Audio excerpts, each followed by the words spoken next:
Zodiac Productions, which Zodiac Productions, its name's been changed since then. I'm not even sure what they call it now, but it's the largest music conglomerate in the world. It owns RCA Records, Columbia Records, Motown Records, owns almost all the concert booking agencies in the United States. And that's not even the name of the company that owns it. The name of the company that owns it is Brenner Enterprises, and Brenner Enterprises is owned by Chase Manhattan. Chase Manhattan's owned by Standard Oil, and Standard Oil is owned by the Lords of London. You can track it on back. You kind of get the idea after a while. But I was the managing president of Zodiac Productions. It's one of my jobs as being one of these 13 people. Thus, I got to know many of the people who produce music and sing the music and play the music that you play. Now, one of the closest friends that I got during that time that I obtained was a man named David Crosby. Crosby, Still, Nash & Young. I saw David the day before Christmas last year. Talked with him. I got him away from this witch that he had with him. He told her to go shopping. We were in West Hollywood, and I was witnessing around to people I knew. We went off in this store, and we started talking. I said, David, I'd like to ask you a couple questions. I said, I already know the answers, but I've been gone for 5 years. I'd like to know if certain things are still the way they were when I left. I said, now I'll have to explain some of this when I'm done, because you're not going to understand it all unless you know something about music. I said, do they still take the master to the temple room? Dave said, yeah. I said, do they still have the coven conjure demons into the master? He said, of course. I said, now, I got to know something. What's the main reason for rock music? He said, come on, Lance, you know what the reason is. I said, please, David, I don't want to guess.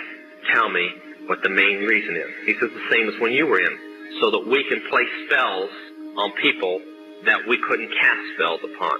I'll explain what that means in a minute. I said, okay, one last thing. I've been hearing that you must be an initiated witch now to get a record contract. He said, that's right. He says, many of us that weren't total witches have to be witches now in order to produce music. I said, thank you. The master is a tape about as big as the top of this podium that looks like an overgrown 8-track that the album is cut on and is placed in a machine that produces and presses the records and the 8-tracks and cassettes that you buy. After it's been recorded, it's taken in.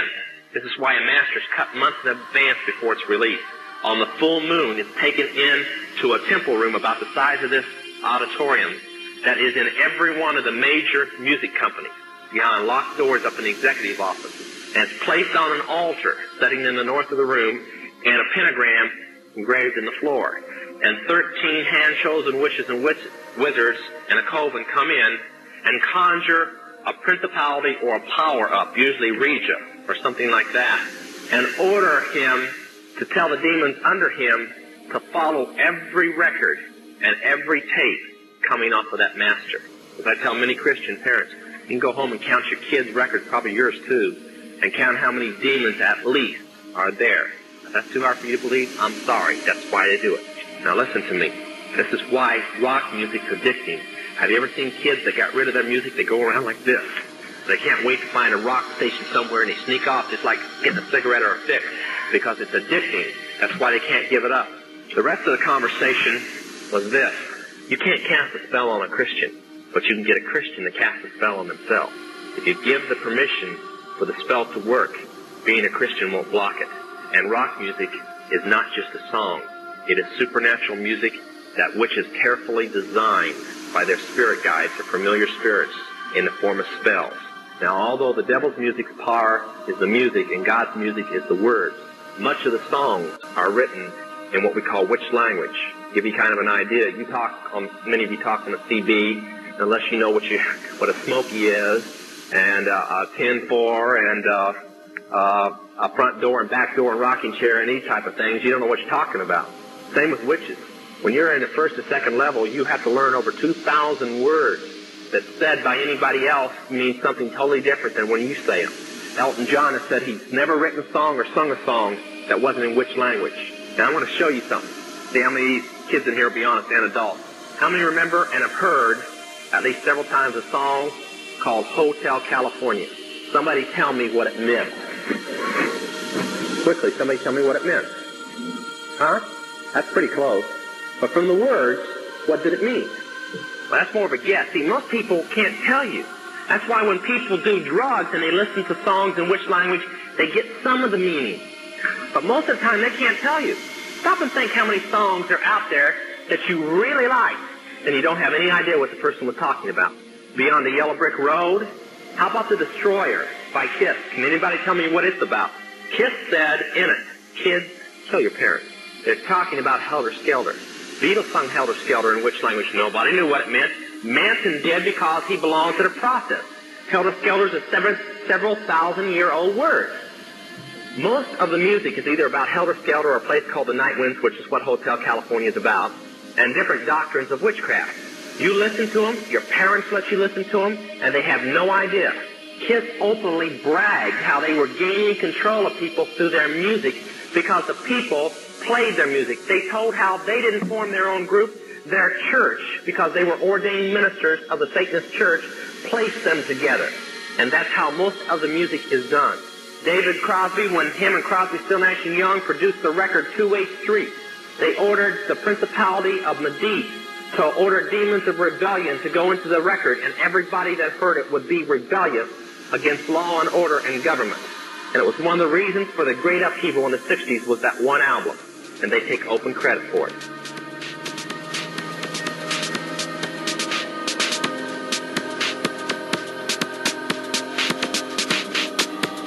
You have just seen one example, prepared and tested for a specific individual application. This completes the ASA test. Polarization of light, although it can be a source of lovely form and color, is primarily a useful and important phenomenon to scientists, builders, artists, and engineers. Hollywood esotericism refers to the interpretation of Hollywood cinema as containing hidden, symbolic meanings, often related to occultism, secret societies, and social engineering. This perspective suggests that movies are not just entertainment, but also contain messages and rituals designed to influence viewers on a subconscious level. Certain symbols, like the eye in the pyramid on the dollar bill or Masonic imagery, are believed to be deliberately placed in films to convey hidden messages.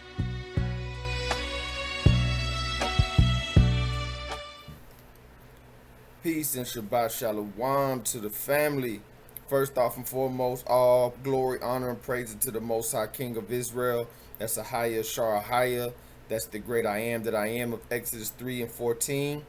In the name of Yeshua, that's the Messiah who the world calls Christ. Matthew 21:9. They called him Hosanna. The Hebrew name is Yasha, Yeshaya for my Savior. And all done through the power of the Holy Spirit, which is Kakamawah wisdom. That's Proverbs 8:9-1. Man, peace and blessings to your family. We back like we never left.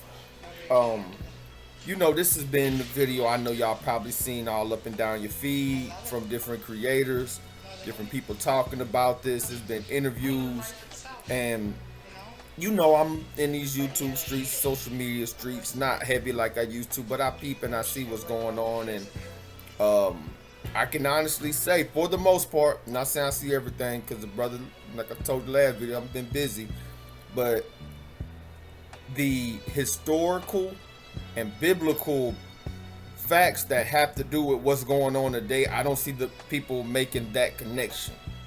Because I say that as a disclaimer, because this is going to be some heavy stuff. This isn't going to be something like, I'm not making P. Diddy, Puff Daddy, whatever you want to call himself tomorrow, I'm not making him the whipping boy.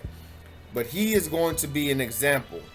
Because I've talked about this before. It's called Hieros Gamos. Okay? Long story short, Hieros Gamos is a ritual in which there would be a priestess, a lead priestess, and she would lay out on the altar, and all the priests, the men of the covenant, would come and have their way with her. And they would do this in March. Okay, family? They would do this in March. This is an ancient Babylonian practice. Okay?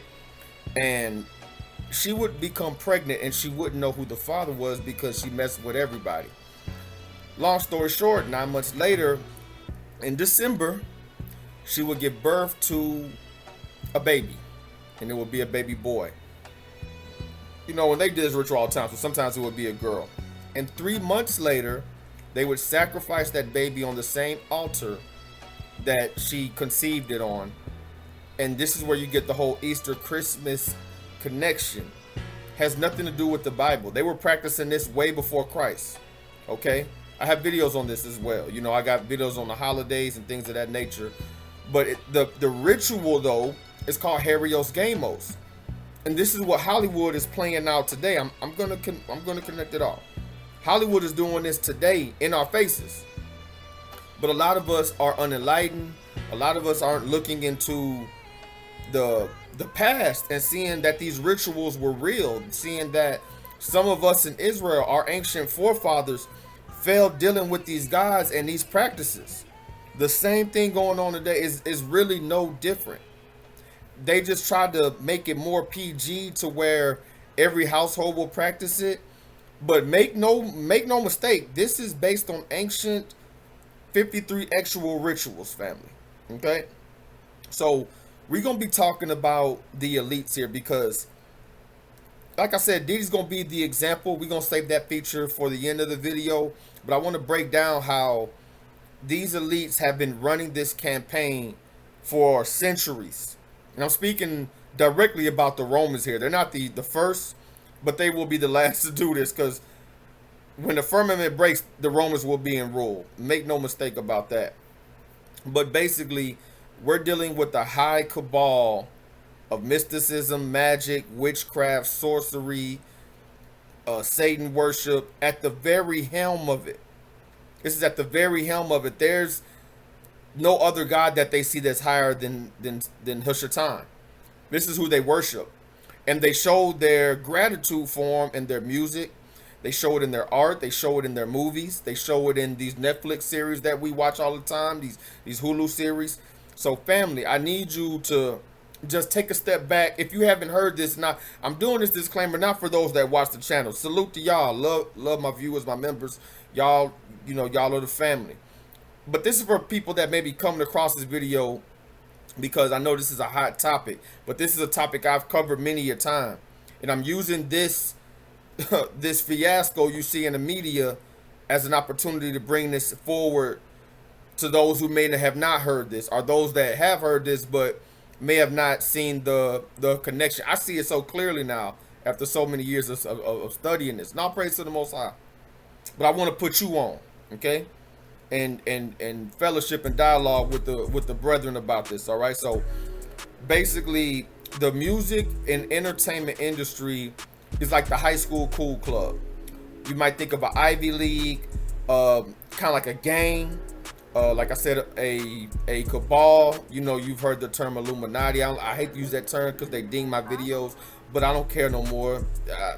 It is what it is. Y'all know who I'm talking about, right? So these high-ranking individuals in society, they just think of it like a high school cool club, okay? But more of a gang and more of a power structure too, because they run in the power structure. And I want you to look at this format that I'm going to lay out, and this is why you see the foolishness in Hollyweird like you do.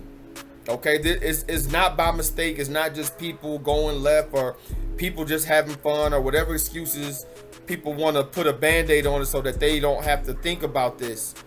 But this is the behind closed door stuff. This is the Cat Williams interview with Shannon Sharp stuff. Okay? And just put that feather in your hat and just walk this with me, okay, family? So we're talking about a high school cool club, all right? So there's rules. Okay, there's rules. The number one rule is the riches and the fame. They got the riches and the fame. These aren't the kids that's like myself getting reduced lunch, or like some of my friends who was getting free lunch. These are the kids who got money. You know, their parents got them a car. They got a job and got a car. And parents helped them get a car. You know, nice cars at that. You know, driving, coming to school. They're popular. You think of like the cheerleaders. You think of the athletes, right? You think of just the cool kids, right? So that's one of the first things that they do is they get the riches and the fame. Now, back in the day, the riches were what everybody wanted, or what was I mean, you can hear it in the music. It's all about a dollar. I'm getting money. You know, I get money I got. It was about the money because, you know, money does have its role. It helps you get up out of the struggle. It helps you, it gives you more options in life, you know, as far as things you want to do or trying to do. But the money is being worshipped though. You know what I'm saying? It's not just wanting money for that. It's the love of money is the root of all evil. So these people at the top, they are dealing with a large amount of money. Look at Rihanna here. She's down 500 million. You dig what I'm saying? And the thing about it is she might earn that back, but this is what happens when you win it. See, Satan gives it to you all up front. He don't make you work. See, the Most High makes you work. Satan don't make you work. You get it all up front and then you work it off, but you never pay off the debt. And the debt is your soul. And you never gonna pay to get that back. Once you know, because I be hearing believers and Christians, people that claim to know the Bible, saying you can't sell a soul. They haven't read the book of Matthew then. You can absolutely sell a soul, family. Your soul, you can actually sell it. Just because you sold it, people are like, oh, you're still alive. No, it's deeper than that, bro. So they'll ding you, they'll give you $10 million in a deal, and then turn around and hit you with a lawsuit because you used a sample in your hit song that you performed everywhere, and they'll hit you with a lawsuit and take 8.5 million back. So now you at 1.5, which that's still a lot of money, right? But you spent 8 million of it when you got the 10. So now you're really in the hole now. You know what I'm saying? Not to mention these people get tracked on black cards and everything else, so they can't just go buy anything. This is why they always buying cars and clothes and houses. You would think that they would go buy land, right? Or buy, you know, like a business or something, right? And some of them do, but again, there's a tight rope on it because they can't allow you to have too much control. What do you mean, G? Look at Bill Cosby trying to buy NBC. Look at Kanye when he got too much money and he started talking how he wanted to talk. Oh no, you're breaking the rules. Give me some of that money. Do y'all see what I'm saying? So money is a tool that they use to control them. Okay, and the same thing with the City Girl ritual. They don't just let me tell anybody that's listening, especially some of you young bucks is making music, and you young ladies that may be singing, rapping, or very talented dancing, you name it. These people ain't gonna give you multi-million dollars worth of money and assets for you to go do your thing. You're gonna do what they tell you to do. You're gonna do the rituals. You're gonna do the one-eye symbolism. You're gonna do the devil horns. You're gonna do all that in order to get that money. They're not gonna give you that money and say, okay, go ahead and make conscious albums and conscious music and soul and all that, neo soul. No. They'll let you get a few tracks out because they gotta balance it, right? But you're not gonna do your own thing. And it's hard for people to get a grip on those two things I just talked about. So not to spend a lot of time on that. But another thing is the upper echelon. This is, you know, people have more respect for celebrities than they do people that they actually have in their lives. You see this all the time. You see women selling their car to go to Lil Durk concerts, foregoing their mortgage to go to Beyonce concerts. I mean, you just see this crazy. It's celebrity worship at the core of it. You know, you see these guys on the front of these concerts acting like women, reaching out for the for the star up there. Like, it's celebrity worship. It is brainwashing. Okay, it's straight brainwashing. They have been desensitizing us since we were born, and I'll give you some examples. Let's start with the big one. Let's start with words we hear all the time and never even think about. Let's start with the word entertainment. To entertain. What does that mean? To bind or hold. To bind or hold what? An audience's attention. Okay, now let's take the word Hollywood. Where does that come from? Well, Hollywood comes from the holly tree. And the ancient druids back in the day used to take the holly tree, make wands to weave spells, cast spells, or channel spells. What do we have in our houses? TVs. But if you stop and you say the word television, and when you turn on that television, what do you get? What's the first thing that pops up? A list of channels. And when you turn on those channels, what's on those channels? Programming. They are programming you. They've been programming your whole life. You don't even know it. They do it with your music, They do it with your TV. They do it with your movies. They do it with your games.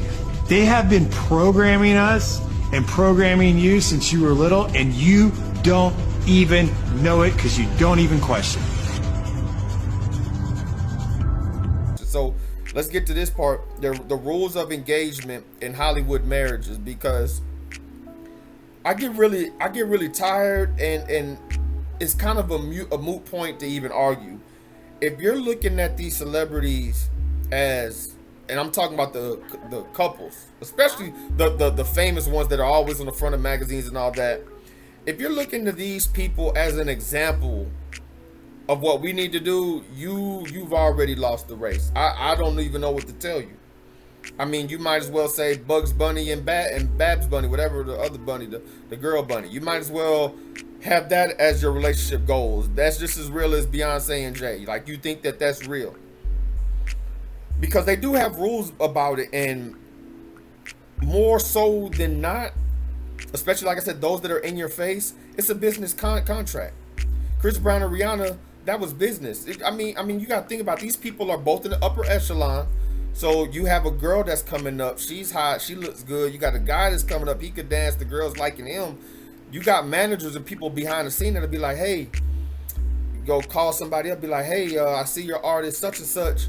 I got my artist out here such and such. Hey, why don't we get them together?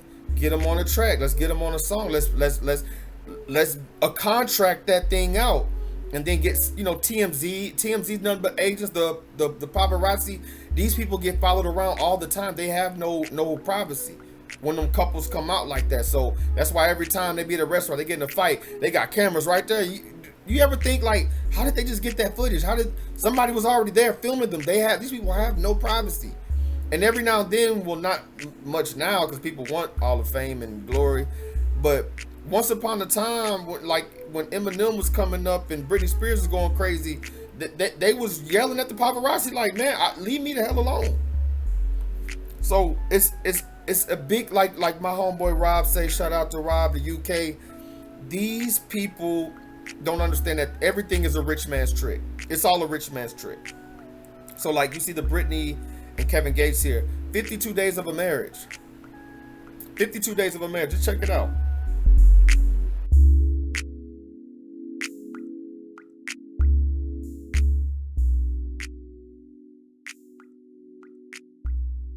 We got married April 6th and divorced May 28th. So you're divorced? Yes. But there is a 90-day waiting period in Islam where it's basically you have 90 days to see if you're pregnant, because then he would be responsible, right? And then also in those 90 days, it's for reconciliation because Allah wants you to stay married. And then during those 90 days, you are not to like entertain anybody romantically. So what I will say is that Islam has made my life a lot easier. I think even with this transition and things changing, right. Honestly, it's like, I don't think anybody gets married to not stay married. So I think my biggest thing for me is this is a nice 90-day reset, just focusing on myself and pouring into myself. And what I also will add is that I followed my heart, and that's more than what most people can say in this world.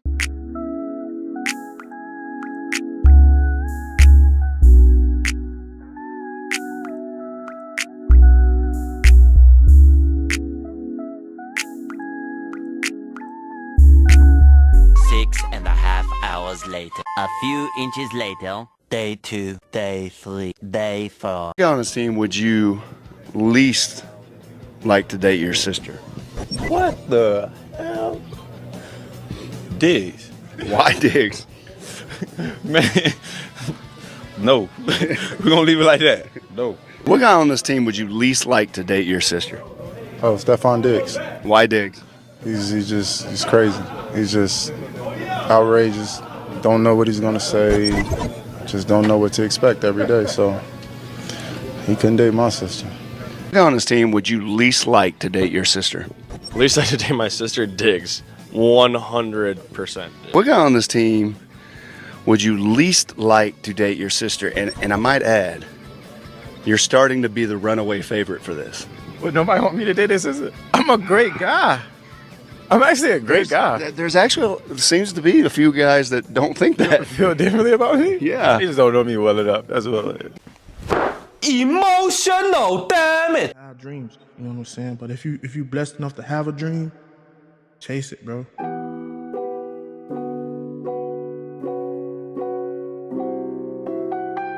So again, you see there with, you know, Brittany, and the thing about it is, I want to say this real quick before I move on to the next subject, is that whenever these people come up here and say that they found God and they're spiritual and they're doing this and they're doing that, I kind of watch it with a side eye, but I keep my eye on it, because a lot of people, especially in that upper echelon, they use it as a cloak. Now, do some people wake up? Do we have history and facts where people wake up like Reggie White, you know, stuff like that?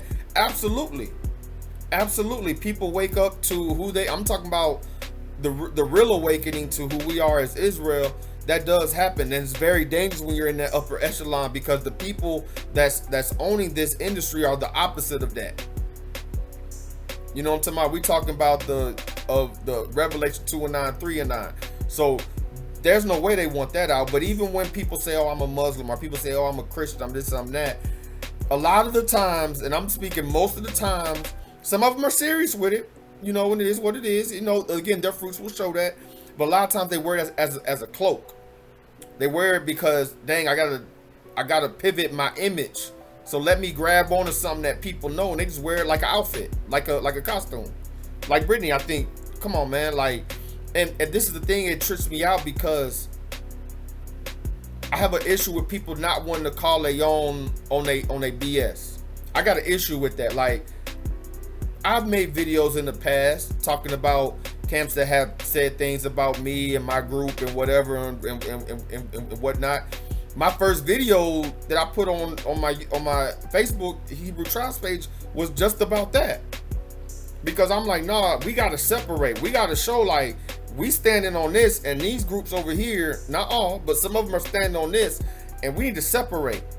You got Christians that don't want to call out Christians. They don't want to call out they pastor, the TD Snakes and the Kenneth Copelands and the Creflo Dollars. You got Muslims that don't want to call out Brittany Renner and Kevin Gates. They making it look, if you really believe that, you look like a fool. And what's interesting is how people will play with the Most High, what they believe is the Most High, but they don't play with a gang. I can't go in no blood neighborhood claiming I'm blood and I'm not part of that, waving a red flag around, or a Crip waving a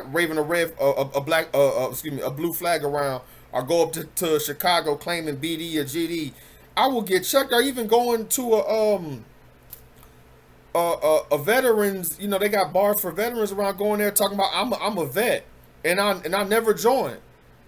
They will check me quicker for that than somebody claiming the Most High, that somebody that you believe in.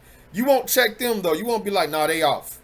Nah, yeah, I do believe, but what they on, I don't co-sign. You'll be like, well, you don't know what's up. You don't know they, like, it's like you're allowed to judge a tree by its fruits. Yasha said that, but I don't want to get too much on that. I'll spend long enough on that. But you see here, like with the Joy Chavez, she got 3 different baby dads. She got Bow Wow, Future, Trayvon Diggs. And I told y'all this before.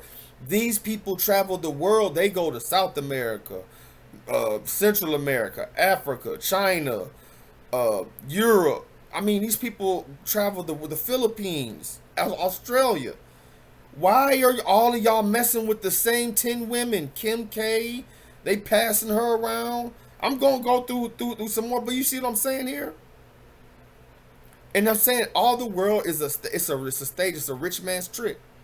Okay, this isn't, and it's funny because she's getting money. You know she's getting, and she's still struggling because you're trying. And this is nothing that they promote.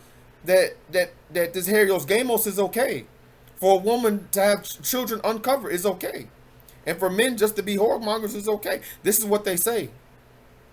I'm telling you, and this is why society like that, because that's what they're pushing. So, you see here, Dwight Howard. I think he funny, Bunny, bro. It's things I seen him do and stuff. I don't trust it. And when I looked at it, I never even really looked at the girl. I guess she's some struggle rapper that's a reality TV star, which, like, how many of them do we have and do we need, right? But she looking like a man, bruh. I ain't want to just throw everybody on the bus. You gonna see I'm gonna talk about some goodness. But yeah, nah, I don't know about that one. I don't know about that one there, bruh. I don't know about that one. But you see 6 months and they divorced. And what people don't understand is whether you agree or disagree or you follow this stuff, because I'm going to be real, I'm going to get some of these celebrity names wrong. Don't come for me in the comment section because I don't really follow these people like that. But I can tell you this, that it cheapens the idea of marriage subliminally in society. Whether you want to believe it, follow it, listen to it, ignore it, whatever. There's an agenda. They're not putting millions and millions and millions of dollars behind these people. These people ain't curing AIDS and cancer. Come on, man. So, you see here though, when people have a successful marriage, and this is a tip to the hat of those that understand this, you don't put all your business out there. Nobody needs to know everything, little thing about your relationship. You don't need to put these subliminal stats when you fighting with your significant other. And these people, I think, if you're going, especially you're going to be in the industry, this is actually smart. This is why, if this is true, again, because I don't know, but if this is facts, man, like, I can see why. But make no mistake, they still have to follow the rules of the industry. Understand, nobody's hands is clean in this. And even if your hands are clean, you're a part of an organization that is satanic. That's like being a part of a criminal organization. If I own, let's just say, a donut shop, right? And you know, but out the back, I got the plaza owner. Maybe I rented out a plaza, you know, one of them stores that be in the plaza. The plaza owner's moving packages out the back and doing. He not letting me know all the detail. He just, all right, look, I'm paying you, look, you know, this, you know, back from your rent, because I'm gonna be doing this over here, and you got a quiet storefront where I can do this without being caught or whatever. Okay, or even if I just have my storefront and he don't say nothing to me, but I know he's doing that. But he owns the whole plaza. But I'm just like, you know what? It's cheap here. I can make money. If the feds come kick in the door, they gonna get me too, y'all. Okay? Just like if you got a brother that's out there, big dope, doing big things, you know what I'm saying? Sitting on swings, like Pimp C say, and you kicking it with them, and the feds come in, you're going down too. Now, they may let you go, maybe. Who knows? But if you look like me, man, I wouldn't put too much on that pot.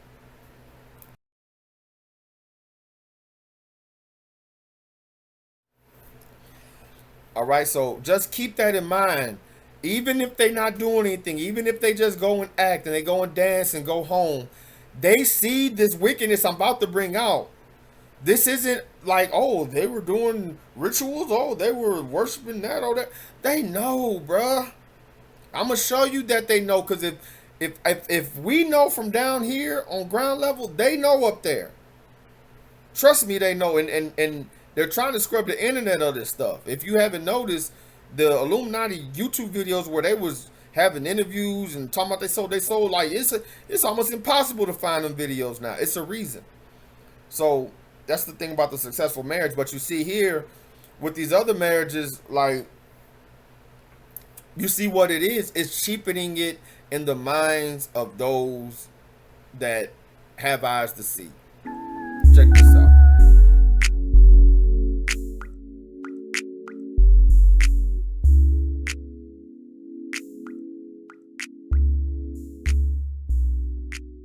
Woman, the greatest. Nigga, he held you down in prison for 6 years. I know it was nice. He cried big tears. He stood by you by your biggest accomplishment, front row, giving you big tears. Now y'all got a beautiful baby girl who oh so amazing. He'd be damned if he lose you to this bozo with braces. Nigga, hey, the world ain't never supposed to know what you and me going through. But this nigga behind closed doors running his mouth like a hoe supposed to do. Got niggas making blogs and YouTubes. People arguing in the comments if those posts is true. Cause them TMZ and Shade Room outlets, they only know you. Listen, should have fucked with me, I wouldn't have ran my mouth. He took you out to eat. to eat the best foods. When you ain't feeling good, he put you back in the best moods. Yeah, he knocked him out because he be damned to keep seeing you get stepped to by some nigga he socked out and stood over like a step stool. If you think he didn't love you, he would have put up with all of this shit. Yo, Papoose. Yes, sir. That's how you talk to your bitch, nigga. Radio. And for a time I can talk to God, dial a prayer. Are you there? Do you care? Are you there?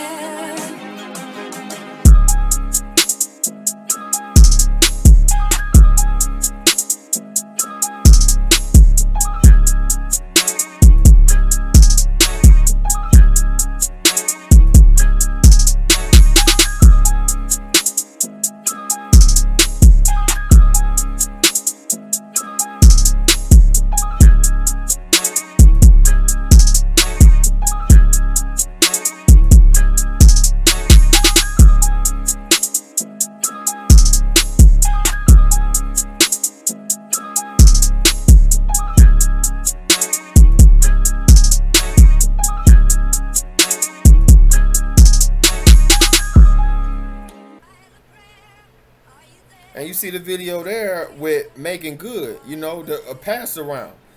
And oh, they be like, oh man, you being tough, man. You know, you calling a pass. I mean, think how many celebrity? If you, let's go to the left hand and let's go on the right hand. Let's just say on the right hand, she's just looking for a man and she just can't find love. How many celebrities you got to get with? You know, all these people know each other. They're all in the same circle. Like I told you, they can date anybody in the world. They don't have to date somebody famous. So ours is on the left hand side more like she just, that's what that is. If it was a girl in your school and she dated that many players on the football team, would you be like, oh, she's just trying to find love? Would you say that? Exactly. Moving on. So let's go to another thing.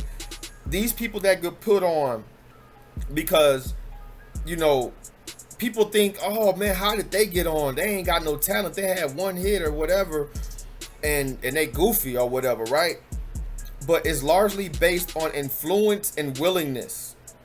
A lot of this is based on influence and willingness. Speaking of the Diddy trial, I'm gonna talk about what's the brother's name, Dylon. You know, Dylon, the one that Dave Chappelle did a spoof of, right? And I like reggae, bro. I'm a reggae fan. I like all that stuff. So I followed the brother. I followed really that making the band. I really listened to a lot of those artists. You know, again, I like music. I like art. So I watched his interview on Art of Dialogue, right?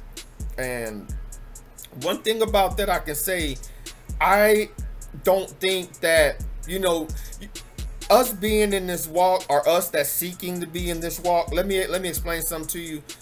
Don't expect people to have your heart in your eyes. You may look at something and be like, dang, that's crazy, that's satanic as hell. And you got a cousin or something or a friend that's like, oh man, I love this song. You like, you know what they singing about, right? They're like, yeah, I ain't worried about that. I just want to party, you know, turn it up. You know what I'm saying? A lot of these people that make it don't think that, like, you know, just because they do see these things, that they understand these things. Because he even said, like, you know, in his interview, P. Diddy never invited him to the 53X parties. But he doesn't understand, before he said that in the interview, his whole thing was, he was like, I'm standing on business. I want to own my stuff. I want to own this. I want to do this. I want to do that. When you're an artist and you come in saying that, again, it's about your willingness and your influence. You're very influential. That's why you made it up there. You made it that far. You know, like Glorilla and some of them, when you see them in old interviews and you see them in, you know, and you see them before the fame, even Nicki before the fame, and you hear her really rapping, you be like, oh dang, that's kind of fly, okay. And you see, like, that's where the networking comes in. Because if you ain't got no network, you can be the hottest artist ever. You can be the best actor ever. If you don't have a network, you ain't going nowhere. This is a lot about network, so you have to appeal to people. You have to be appealing. And these people aren't just, you know, stupid people in that sense. But he didn't understand that when him standing on business, and to the point where he was ready to box with him, he like, oh yeah, why would he invite you to a 53X party? So you can go tell on him. So You could be like, oh, this how you get down? Oh, hell no, make a track about it. Calling him Batty Boy going viral, you know what I'm saying? So why would he do that if he wants to continue in the wickedness? You gotta understand, these people want to continue in the wickedness. And then again, it ain't just Puffy, he's just using it as an example. But your willingness to sell out, your willingness to do what they tell you to do. This is why I showed you before, like I'm gonna show this video. Who owns hip hop? Listen to what this brother says when he says they got a conscious track about politics. We don't want that. Oh, but the dope slinging and the girls bending over, play that again. It's a reason for that.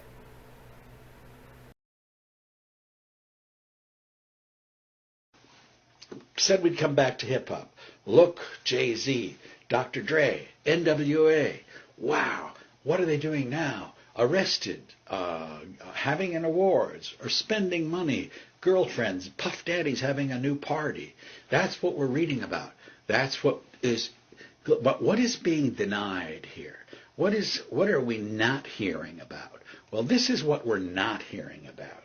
And Dr. Dre is under contract to Jimmy Iovine, who is owned by Lucien Gringe. The guys who, Snoop Dogg is worth about $110 million. That's his net worth.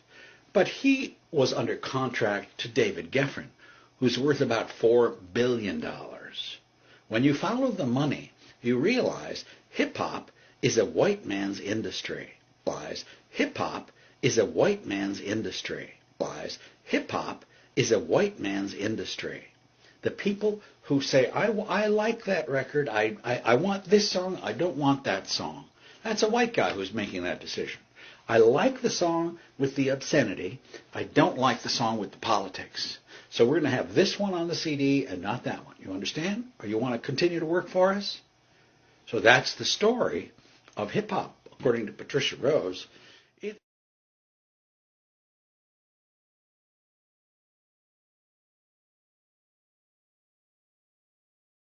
Leaders. This included Lena Horne. This included Dick Gregory. And this included comedians, comics, trumpet players, baseball players. Show me in the white community where a comedian is a white leader. Show me in the white community where a singer is a white leader, or a dancer or a trumpet player is a white leader. These aren't leaders. These are puppets and clowns that have been set up over the white community and over the black community by the white community, and have been made celebrities, and usually say exactly what they know that the white man wants to hear. So the next thing is the shaming and the humiliation rituals, okay? So what we're seeing, these aren't performances. When you watch BT, when you watch MTV and they having the music awards, that right there, it ain't just performances. It's a ritual, okay? And it's not that that's just the ritual. With social media, I've seen a lot of times where people will put the camera up on a star. They'll be with their entourage. Somebody entourage will put the phone up on them, right? And they'll get pissed off like, man, look, man, put that phone down. Matter of fact, what's the dude, Casanova 2 times? He actually got a jail charge behind that. Because now you're being followed. You can't be unfamous. Once you sell out to that system, that's it. Now, I'm going to show you some exceptions to the rule and what I see it is. And I'll just say it right here. There's those that become famous, they're one-hit wonders.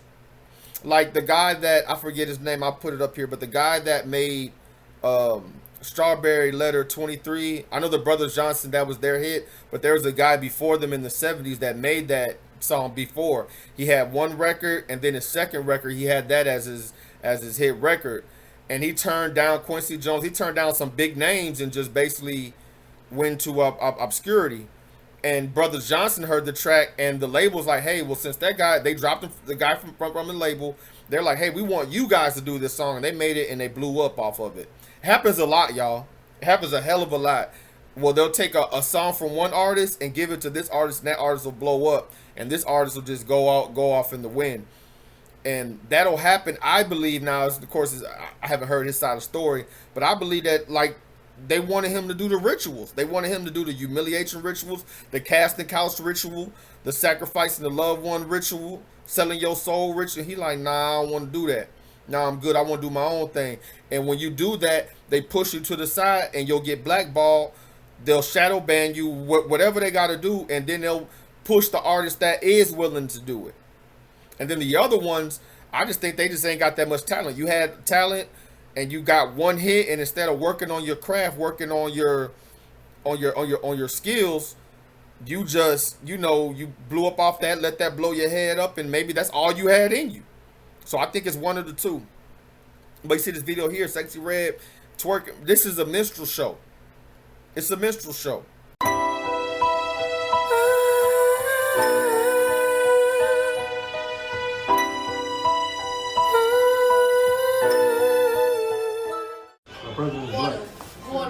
With a blonde weave.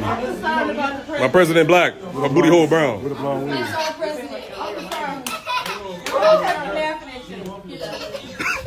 Doctor, she got out again.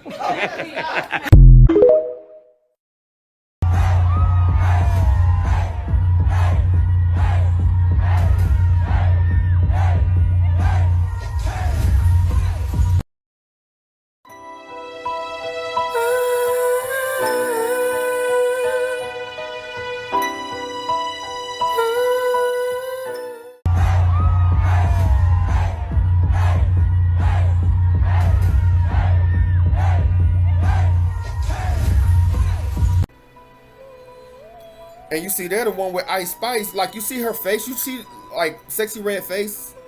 Like, they look like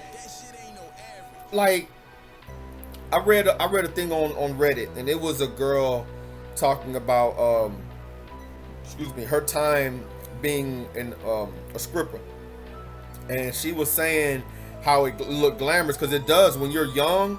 Even to us guys, it's look like something glamorous, something cool, something hot, something racy. Even on Independence Day, Vivica Fox was that, right? But it looked like, oh man, this is racy, spicy, something to get into. Thing about it is this though, when you're doing that, like the girl, this is what the girl said, when you're doing that, it's fun for a little while. It's fun when you're, you know, when you want to do that. But when you have to do that every day, when you don't feel good, when you lost somebody, when you're going through pain, when your kids ain't acting right, when your relationship's on the rocks, and you still got to go in there and shake that thing, it ain't the same. And you see this here, Obama's going through his humiliation ritual. I don't care what nobody say. You know what I'm saying? But everybody's saying the same thing, whether they on whatever side of the fence. This is his humiliation ritual, man, getting booed and everything else, when at one time he was the man. And I'm gonna get into why that happens. They use you up until they done with you. That's what the industry does. And the next thing is sacrifice. To see, Tory Lanez is a sacrifice. Straight up, he is a sacrifice for Meg Thee Stallion and the Rock Nation. He's a sacrifice. And do a video on it. So what we'll do, we'll go ahead and listen to the press conference. That way y'all get the latest evidence for those who haven't seen it yet. Then we'll get into a little bit of why this really happened. Because you have to think, you know, why are they going after Tory Lanez? Or why did they? Why did they want him gone for a couple years? Why did they use Megan Thee Stallion? How much money they made off of this. Y'all got to remember, a month after the supposed shooting happened when Tory Lanez shot her in the foot, she had this song with Cardi B, WAP, go #1 on the Billboard. So this was very much industry. They made millions and millions just off of him supposedly shooting her. It was all set up, and they basically cashed out off his back. They got him put away, and in return, they made millions of dollars from their artists, which happened to be Megan Thee Stallion. So you know, Rock Nation, Jay-Z was behind this completely. But before I go, you know, back into all of that, we'll go ahead and check out the new evidence, all right? Check this out. Not long ago, Unite the People was approached by a gentleman named Bradley James. Mr. James informed us he was working as the bodyguard and driver for Miss Kelsey Harris during Mr. Peterson's trial. As such, he was in close proximity and he had privy to conversations she was having with her husband and others. Mr. James informed us he was not under a non-disclosure agreement or a confidentiality agreement and was free to speak with Unite the People, and that he was doing it because his conscience would not let him not speak and leave a man in prison for something he did not do. Mr. James informed Unite the People that he was a witness to the conversation Ms. Harris had, where she stated she had the gun, she fired it 3 times, Mr. Peterson grabbed her arm and knocked it down, and the gun fired 2 more times. In essence, Mr. Peterson never shot anybody, never even touched that gun, never fired the gun. This statement aligns with the statement of the only non-party witness to the case, Mr. Sean Kelly, who at trial testified he saw 2 women fighting, 2 men break up the fight, 1 man grabbed the other one's arm. Gunshots came from the passenger side. The passenger side is where Miss Harris was sitting. This further iterates that Mr. Peterson did not shoot Miss Pete, did not shoot at Miss Pete, or did not assault Miss Pete. It's just another irregularity in a list of irregularities in this case. For example, there were 3 potential suspects in the car that night, and yet the only DNA sample was taken of Mr. Peterson, even though unknown DNA was found on the gun. Why wasn't Miss Harris's DNA taken? Or was it taken and the information simply never given to the defense? Why wasn't the driver of the car, Mr. Jaquan Smith's DNA taken? Or was it taken and again, simply not given to the defense? Now that's something I never paid attention to. 1, 3 people in the car. 2, 3 gunshots were fired. 3, they only took Tory Lane's DNA. That right there solves the whole case. I'll let you. Do you think we're gonna go to jail? What's that? Do you think we're gonna go to jail? I don't know. We're trying to figure it all out. As long as you guys cooperate with us and you guys tell us what happened, we'll go accordingly, okay? But if you guys are not telling us, if you guys are, then I don't think... I really cannot go to jail. Okay. I cannot have that on my image. Okay. So how did that happen to you? Glass. Glass? Where? Where we were coming from. Hey, go get a sheet or I'm not from here, so I... Okay. That's the only place you got shot at? That's the only place you got shot? I didn't get shot. Oh, you did it? I mean, no, sir. You were just one bone sticking in the glass. Right there. I just stepped on past the evidence. Just stepped on past the evidence. Just stepped on past the evidence. These people thrive on sacrifice. And best believe that sometimes the sacrifice does have to do with people getting off. That does happen. I can give you two instances. Now I can't play the videos here because rightfully so YouTube will copyright strike me. But if you go watch Pac, I Ain't Mad at You, and you go watch Eminem's Toy Soldier, Pac died the same way he was filmed in that video. After Vegas, on the strip, all that stuff. That's how he died for real. On Eminem's Toy Soldier, proof, an all white getting shot outside of a club. When you're wearing that all white, that's a ritual. That's the sacrificial lamb. That means you're innocent. You come into the game innocent. That's before they break you in. Just like when Kanye took the mic from Taylor Swift and was like, hold on, I don't mean nothing, but Beyonce had the best record. And what was she wearing? White. So thank you so much for giving me a chance to win a VMA award. I'm really happy for you. I'm gonna let you finish. But Beyonce had one of the best videos of all time. One of the best videos of all time.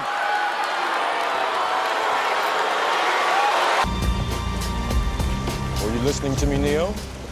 Or were you looking at the woman in the red dress? I was. Look again.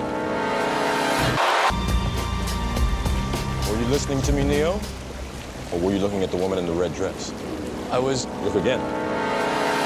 So these people have a ritual, a humiliation ritual, and a sacrifice. So that's what happens. Then boom, what did Kanye say after that? Look, he lost his mother for this. Come on, man. People is up on it, but you got to realize that's what it is. It's not just a conspiracy theory. It's facts.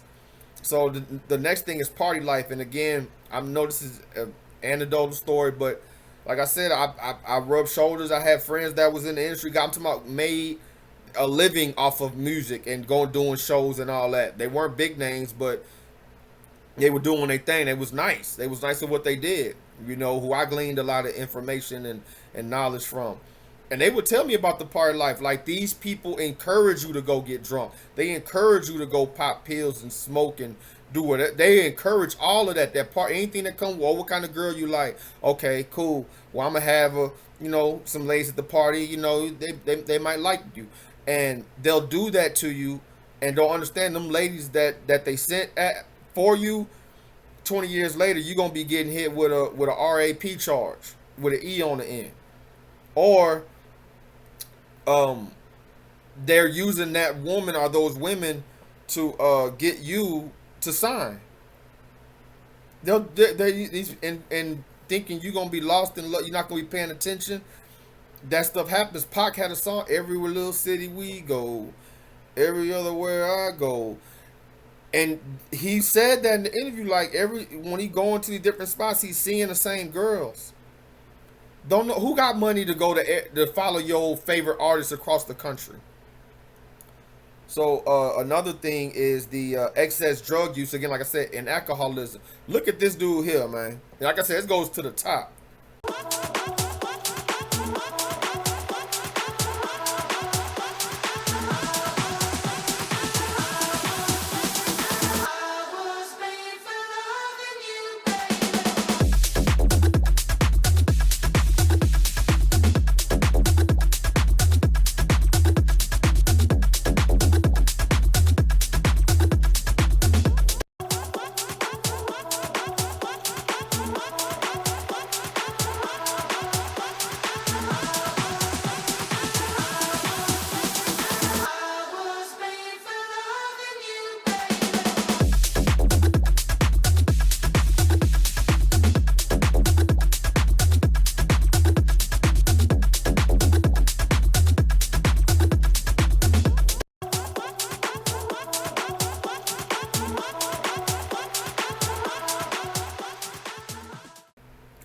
So the next thing is violation and punishment. So when Diddy got with the thing with Ciroc and was suing the liquor company, that's when he went a step too far. When Michael Jackson started saying the history books are lying, that's when he went a step too far. When Kyrie Irving posted Hebrews the Negroes, that's when he went a step too far. Are you listening, family? Are you listening to what I'm trying to kick to you? These people got rules and violations and punishments. They got a whole penal system for those people that step out of line. These people in this fancy club I'm talking about. It's not just, oh, you get rich and la-di-da. No, you can party, you can do this, but these are the rules. When you break those rules, the punishments comes. The next thing, this is something that Cat said. For the people that sell their soul, the thing is to say, I didn't sell my soul. That's the thing to say. Okay? These people have a code of silence. Okay? There's no truth telling. It's only amongst each other. That's why it's funny, like when Cassie was coming out, which I think she's more of a volunteer than a victim. And I'm going to get into that more at the end too. Okay? With the receipts to show. But the thing about it is, when she was crying about it to Nicki Minaj, and again, all these people are in that elite club, that big club that you and I ain't in. Nicki said, you know what this is. You know what you signed up for. That's part of the game. So what did you do, Nicki? What secrets did you have? You seen how she talked crazy to Ray J, and how he was like kowtowing with her, like, what does she have on you, bro? You understand what I'm saying? I think it's this Hieros Gamos stuff, and it's gonna come out. The thing about it is, back in the gap, you know, especially I'm talking about early YouTube, and you know, when all this stuff was coming out, and they called it conspiracy theories. People was just like, oh, you just speculating. Yeah, okay, this thing is true, but all this other stuff ain't true. Y'all kind of speculating, but now this stuff is coming out in court papers, in court documents, and on video, on voicemails, text messages. Things that was whispered in the house being shouted from the roof now. You stick your head in the sand if you want to on this. But yeah, there's no truth telling. It's a code of silence. The next thing is you get a promotion for personal defamation and abominations. So the more you defile yourself, the more you act a fool, the more you will get promoted. You understand what I'm saying? If you come out here as an upstanding man, and I'll use like who I want to talk about, like Deion Sanders, right? Deion Sanders' son. Why did they do him like that? Because he doesn't need to buy his parents a house. He doesn't need the team that bad to where he wouldn't be successful. His dad knows how to work the system, and he ain't out here wearing no dresses. He ain't out here. I'm not saying that the dude walk on water, but I'm just saying from an image viewpoint. And then you look at somebody like Magic Johnson. Look at his son, man. But you always see him at the forefront. This man's up there with speaking of Obama, he's up there with him. Y'all black men need to vote and get right. Who told you was our leader? You can't even lead your son into a pair of pants, brother.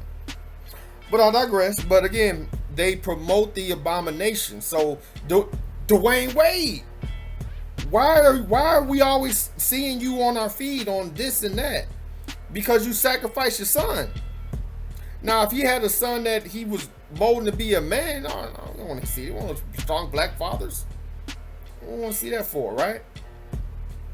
And again, no positivity. The thing about it is they will have a little bit of positivity. Don't make me, out to be like I'm demonizing every little thing. Because the thing about it, they'll have a little bit of positivity, but they make sure it's a cap on it. It's a cap on it. The Hip Hop Task Force was created to watch Sean Puffy Combs, P. Diddy, to watch the artists that was connected with P. Diddy. And then it just grew. What they were doing was profiling black people that were making money in the music industry, even if they wasn't committing any crimes. A lot of times people say, you're a conspiracy theorist, you watch too many movies or something like that, But a lot of stuff I was learning was very real. And we're supposed to be out here like everything is fine, life goes on. But during my trial, we had gotten in contact with this guy who actually started the Hip Hop Task Force. The Hip Hop Task Force was like a myth. It was a myth until my case. So the Hip Hop Task Force would...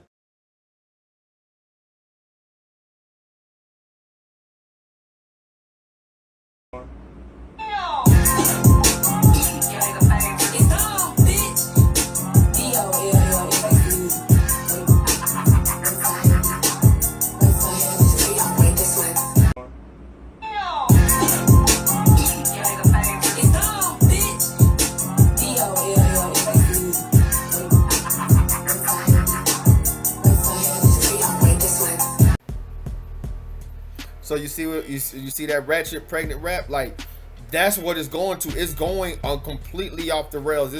I think it's about to turn into a real, it already is a minstrel show, but it's gonna be like a minstrel show on Max. Like I think this is light, not even light. This is mid what they doing right now. They about to get heavy with it.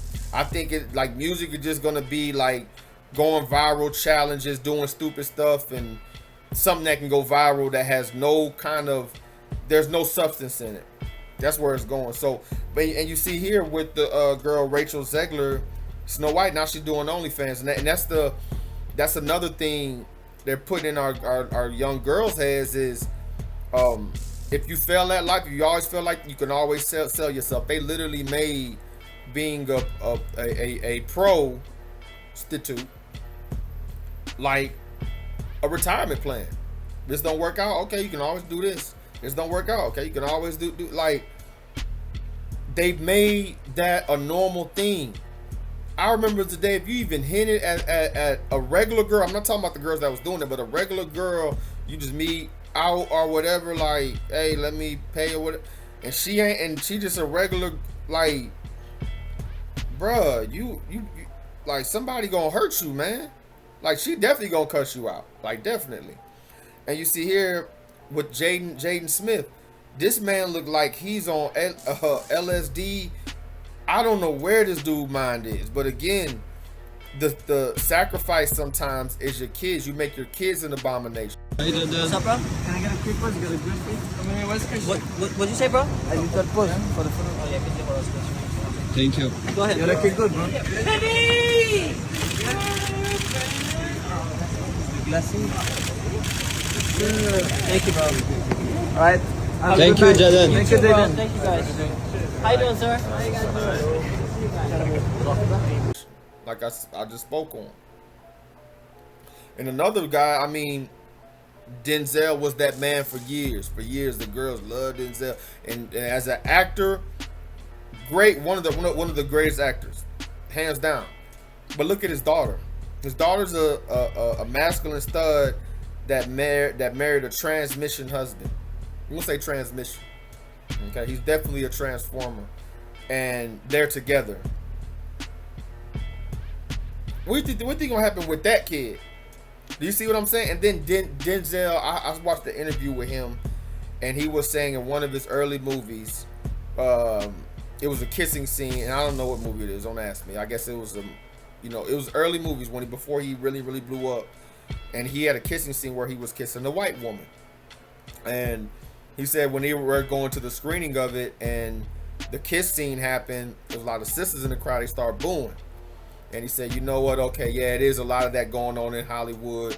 You know what? From now on in my roles, I'm just going to be dealing with sisters. And for the most part, he did, except for Eva. But, she was Latina or whatever. But how do you say that? Okay, if that's the president, if you want to stand for black love, okay, hey, cool. But then you kiss a man in your last movie? This is what I be trying to tell y'all. They gonna hit you on the way out. How gay is the Roman Empire? The entire empire, or I actually kissed a man in the film, but they took it. They cut it. I think they got chicken. I was going to ask because I just heard about the Paul and Pedro forehead kiss that apparently got cut from the movie. I'm not sure about that one, but yeah, I kissed the guy full on the lips, and I guess they weren't ready for that yet. I'm trying to say it the nice way. They gonna hit you on the way out, even if you have a illustrious career and it seems good. Look at John Amos, man. This dude was like the pinnacle for black fatherhood and being a strong black father and all this stuff, right? And you went out before he died. I'm not speaking ill of the dead. I'm just saying what he did when he was alive, y'all. On 2.5 Men, he was I think Alan, his fiance, he was her dad's boyfriend. Come on, man. Like, that's what you want to leave on? And a lot with my family, they grew up on that show. And I asked, like my aunts stuff, they like, yeah, that messed them up. That's Hollyweird. All right, and I know I may be slow walking this, but these are the rules. You can look at what I'm saying. If you think what I'm saying is wrong, go look it up for yourself. Go look up what these people say and what these people did. Okay, it's deeper than being entertained. We so in love with being entertained, we don't look at nothing on the back end. And the next thing I want to touch is there's a death clause in contracts. Okay, there is a death clause. Believe that. Look at Empire Records. I don't think that that's just a coincidence. Okay, there's a death clause in these contracts. Leave it right there. So, but you see R. Kelly, he getting death threats. Who's threatening him? Because those jail calls are recorded. So somebody calling him, threatening him. Excuse me, somebody writing them, threatening him, because they monitor and look at every letter that you send in and out of jail. Oh yes, it's So somebody in the jail who's threatening him? Jail's got cameras like a mug now. This ain't the 70s and 60s. Who's threatening them? I'm telling you, these people are very, very powerful because, like I said, the cool kids that got the money and the nice cars and driving to school. Imagine if they had like the principal in their pocket and the school security in their pocket or the school cop in their pocket, and they got the administration system in their pocket and the coach in their pocket. Imagine if they're like that, like they could run the whole town. That's what this is. That's just an example of what I'm saying. These people can get to you, even in jail. And you know, again, rest in peace to the brother young Dolph. But with the one-eye symbol of, like, I used to tell people when I first used to talk about this stuff, who takes a picture and does that? When you look at your old childhood photos, yeah, you might have stuck your tongue out. You a kid playing, you know, you don't really know what that mean, or you might throw up the peace sign, or you from Houston, you throw up the H, which look like the devil horns, but it's the H, or Texas. You know, or you might be like, hey, rock and roll, but who like, oh, wait, hold on. Who does that? Like, have you ever seen, so these people, and then all the artists are doing it. I don't care if it's Justin Bieber, if it's Jadakiss, Mace, all of them are doing it. These people are told to do that. It's no coincidence, man. Like, calling me a conspiracy theorist, you're a coincidence theorist. But talent is just a plus. Okay, it's nowadays. Back, I would say maybe 80s, 90s, early 2K. Oh yeah, you had to have talent. I can tell you from going to shows and doing things. You had to have talent. They will boo you. You will not get another show. The people that will make the connections will make them. That will be it for you. But for now, it's just a plus. If you're influential, that matters more than your talent. That matters more than your talent. Okay. Just look at Kai Cenat and the picture with him and the dude, what's his name, Lil Nas X. Like, they're looking for a useful fool, and if you're willing to do things, they will prop you up. This is a lesson older than time. The next thing is there's a glass ceiling for independent thought or anti-systematic production. So if you want to do a movie about the Moorish black kings, if you want to do a movie about the black indigenous people of America, or if you want to do a series about ancient Israel being a Negro society, you can possibly do it. I don't say possibly, but you can possibly do it. But understand that they're going to, in this thing, like, they do little dirty things. They'll have a production that they're ready to go, but they'll wait till you finish yours, and then they'll drop their big production. Let's just say they make a Baby Shark movie or something, or series, and they got t-shirts and concerts and all this stuff. They'll drop it when you drop your stuff, and you'll get minimal coverage. It'll be hard for you to find sponsors, and you'll get wiped out because everybody will be talking about that. They'll make a trend. They'll make a dance. These people are good at making things go viral. Okay? Matter of fact, I believe some of these people are paid agents. I believe Dr. Umar is a paid agent. I believe Dr. Cheyenne Bryant is a paid agent. This is my beliefs. You ain't got to rock with it. I don't care. This is what I believe, because why are you always going viral for some damn foolishness, man? You always going viral for some damn foolishness. The world is on fire, but you're getting millions of views and clicks, and everybody's rushing to see what you talking about, and you ain't even talking about nothing. And this is also documented. These people have the ability to make things go viral. All you have to do is look at the white rapper Slim Jesus that came out, and yes, he was a one-hit wonder. They just beefed him up probably to hide something else they doing. They love to keep us entertained. Say, give the people bread and circus, and they will not riot. So you can have independent thought. Like, again, you can say, hey, go to a label, hey, I want to do this and that, as a producer, as a film, whatever artist. And they may agree, but we'll do these two, but that other 8 things, we're not doing that. And if you go on your own, you're on your own. You're on your own.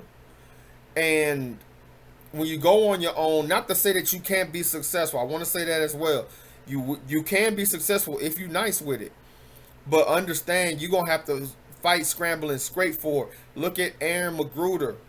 This is the guy that made the first 3 seasons of Boondocks. He talked about this a lot, and nobody likes to listen to this guy. And I'm like, this guy made like a great statement in those 3 seasons.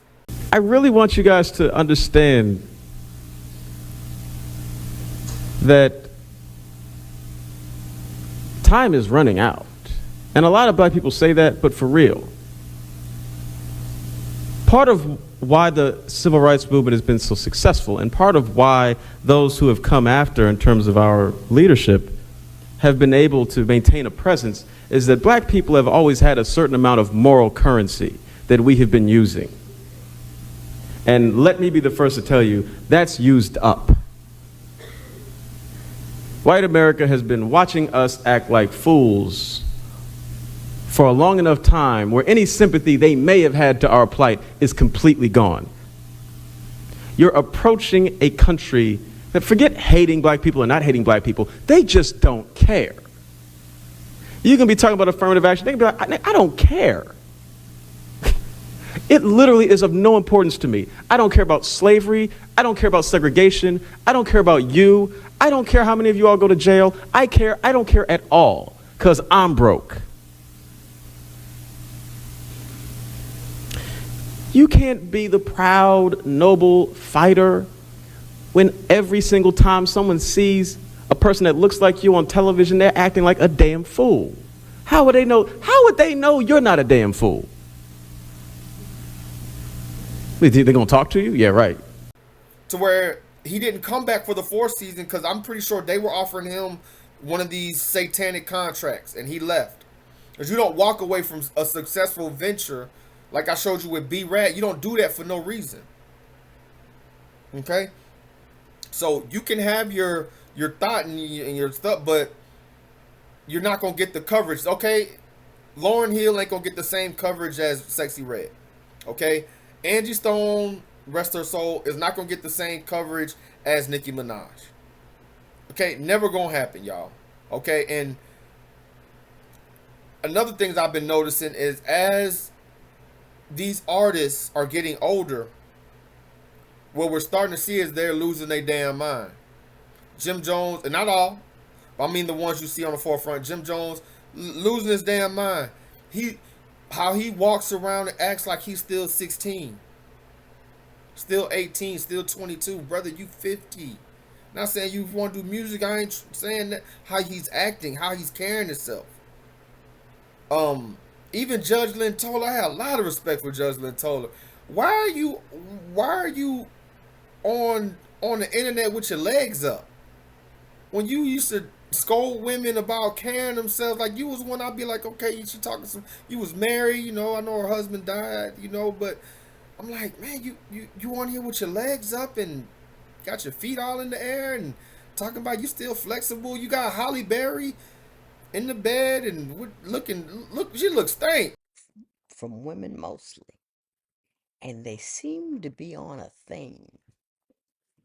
And this is a visual representation of the theme that I'm saying. You ready?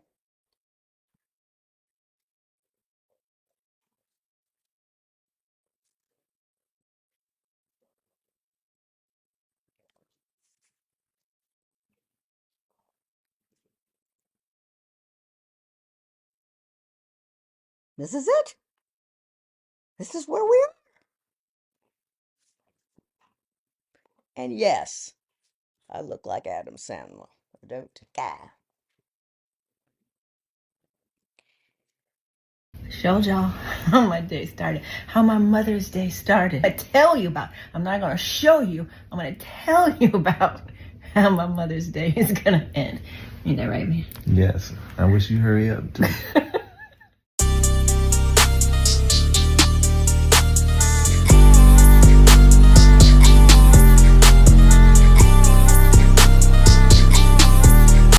Look like, man, look like that whole room smelled like a warm fish tank, bruh. And I'm like, this is what y'all doing? Beefing and thirst traps at 50 plus, at 60? Ew. You know? John Clayton, what are we doing out here? You know? I don't know. I get, again, this is how I see things.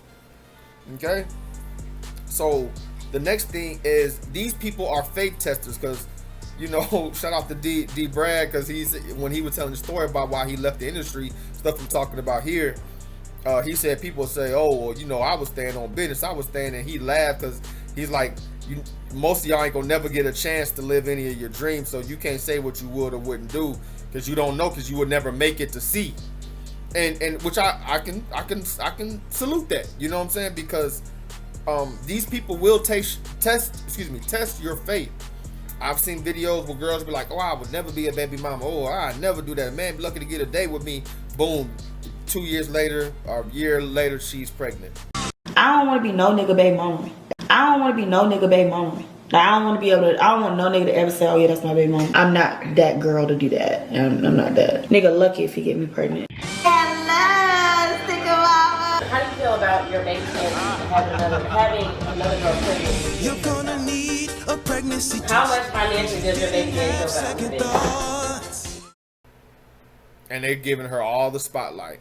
I done seen dudes, one of my favorite artists, but as an artist, but Nas, he came out once and he was like, yeah, that liquor, like I see a lot of artists promoting liquor, they doing the liquor thing. He's like, I wouldn't do it. Not that I'm against liquor or drinking like that, but he's like, I just wouldn't want to follow next. I see how it gets people, and then I was like, you know what, salute. A year later, he's doing a Hennessy ad. Kevin Hart, okay. Oh yeah, well, why don't you wear a dress? Kevin here asking me, why don't you wear a dress? You know, I know it's a Hollywood thing where, you know, a lot of guys do that for their careers, and you know, and this and that. What do you think about it? Oh, I wouldn't do that. Because this interviewer brought up the topic of Dave Chappelle rejecting to wear a dress, and so he asked Kevin Hart if he's been asked to wear a dress, and he said this. The industry, they tried to make him wear a dress. Have you ever ran into that with scripts, and is that something that, you know, you wouldn't do, you know, for definitely haven't ran into to put on the dress. I mean, you know, you have to have boundaries. You have to have limits that you refuse to cross. You know, protecting my brand is definitely a priority. Well, fast forward a couple of years after that interview, and he's been seen wearing a dress for a TV show. That's in the SNL skit, and Dave Chappelle spoke about that. As a comedian, black actors are always, you know, being asked to wear dresses. Have you ran into that, and what do you think about that whole Illuminati theory that people put out there about that? Well,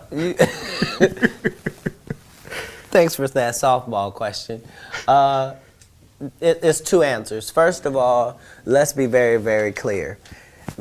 It is possible that there isn't anything funnier than a guy in a dress. And if that's the case, then it might also be said that there's nothing funnier than a black guy in a dress. Okay, well, I watched all of my friends throughout my entire life be able to dunk a basketball, but not me. So everybody can't do everything. So, you know, some of us make choices. I think it's not a biggest choice for others. You know, that's not my thing. I wouldn't do that, you know. A year later, he came out on Mad TV wearing a dress. This is a humiliation ritual. They will test your faith. When you come in saying, oh, I'm this, I'm that, Big Sean, he came out, I'm a Christian rapper, I'm doing this for the Lord, and he was doing his thing. Okay, start rapping about this. His biggest hit is a song called Ass. That's his biggest hit. That's what put him on. You went from a Christian rapper to your song being about booty, and now you just took off. Your faith will be tested. Yep. And the last thing is, the key is in interviews and research. When I'm talking to somebody about the industry, and again, this is talking about a multi-million, you know, billion-dollar industry, you know, that generates lots and lots of money. They don't do it promoting positive images. They don't do it promoting positive music. They don't do it promoting uplifting, thought-provoking, conscious stuff. They don't do that. Okay, they do that promoting the party life, promoting everything I just went over. And it'll leak out if you watch the interviews when they're saying one thing and doing another, or they're saying one thing exposing it. Like, people heard Cat Williams' interview, and I had a lot of people sending it to me, you know, that I knew back in the day, and I'm like, when I told you this, you cussed me out. You told me I was tripping. But now, yeah, that boy Cat Deep, man, he letting it be known. Yeah, man. Well, okay, I'm not even tripping who you get the truth from. Do you understand it now? Like, this is why, like, that verse in Job, I will put no unclean thing before my eyes. A lot of this stuff we shouldn't even be partaking in. I'm not saying don't watch a show, don't watch a video game, a basketball game, don't play a video game. I'm not saying that. I'm saying don't do it to be brainwashed by it. That's all I'm saying. Keep a clear, conscious thought in your head of what you're consuming. It's a reason that they're putting this stuff out there. They're not doing it just because they want to entertain you and get a couple dollars. That's part of it. But they're also doing it to indoctrinate you. And it's working on the masses. And people want to say, oh, well, why are you talking about the mass? Why are you talking about people going off? Yasha talked about how people were going off when he walked the earth. Ezekiel talked about how people were going off. If people weren't going off from it, I wouldn't need to expose it. But when this stuff is presented to everybody as the norm, and everybody's doing this as the norm, then turning around and saying, hey, why is society messed up? Hey, why is this like this? But you're following the very things that are the detriment to society. We as watchmen, the real watchmen, are supposed to expose these things. Again, I'm not exposing this because Diddy's the hot topic right now. It's because this thing needs to be spoken on. This is Hieros Gamos 2025, 2030 and beyond. You're just seeing another example of it. Every playlist is the same all over the country. It wasn't like that back then. You could fly on an airplane and go to different places. In every city you went to, they had a different song on the chart. Might have been a local artist that was #1 at the time. But everywhere we went, somebody had a different record. You go to Miami, they had a record playing. You go to New York, it was records playing that we had never heard. You come to Houston, it was records on the radio nobody ever heard anywhere else. And when you looked at the charts and looked at the different regions and saw what records was hot in the different regions, it'd be different records a lot of times at the #1 spot, depending on what was hot in that region. When these two companies bought up all the radio stations and started controlling all the playlists and started putting handcuffs and bracelets on the DJs, they stopped all that. So everywhere you go, you hear the same record playing. And they make them play it all day long. You might catch something in the mix show. There's only a few hours in the day to be able to play the records.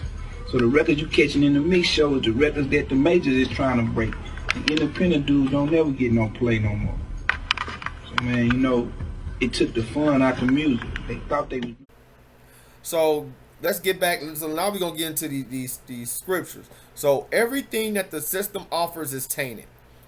Okay, I want people to understand that, because even those, like I said, those that for the most part keep their hand clean, try to do the conscious thing, try to go their own path, like I said, this is what they fight against. This is why they're never going to be the biggest artists, because somebody like that got to be pushed down. If you're making movies like that that's lifting people's, they got to push that down. Now, will they let truth leak here and there? Of course. You understand? Like, everything they offer us is tainted. Okay, you want to talk about religion? I talk about this with some of these brothers. While I used to, brothers that want to rock the Ankh and be Egypt and all this, I'd be like asking them, like, you think they really gave us the Bible in slavery and just let us read, go off in the shed and read? You know, we got killed for reading the Bible. We will get whipped for reading other books, but they killed slaves for reading the Bible. Oh yeah, well, you know, it depends. You know, they start doing all the philosophy and all this. No, we were killed for reading the Bible. So that form of Christianity that was given to us wasn't the biblical form, if you can say such a thing. It wasn't that. Okay, there's a thing called the slavery Bible where they took all types of passages and chapters out. Everything they offered us is tainted. These 501c3 churches of today are tainted. Okay, the food that they offering on these corners is tainted. The school system that we send our kids to is tainted, family. I'm not saying not to send your kids to school. If you go homeschool, may the Most High keep you. But teach them at the house. The school just reinforces things. You teach them at the house. We learn up in this house. They learn in school. Okay, son, well, look, I know they put this in the book, but this ain't really how it is. This is just what they believe. But this is how it really is, son. And then we break it down. watching documentaries, watching things. They don't even know what a TikTok is. They don't need to know.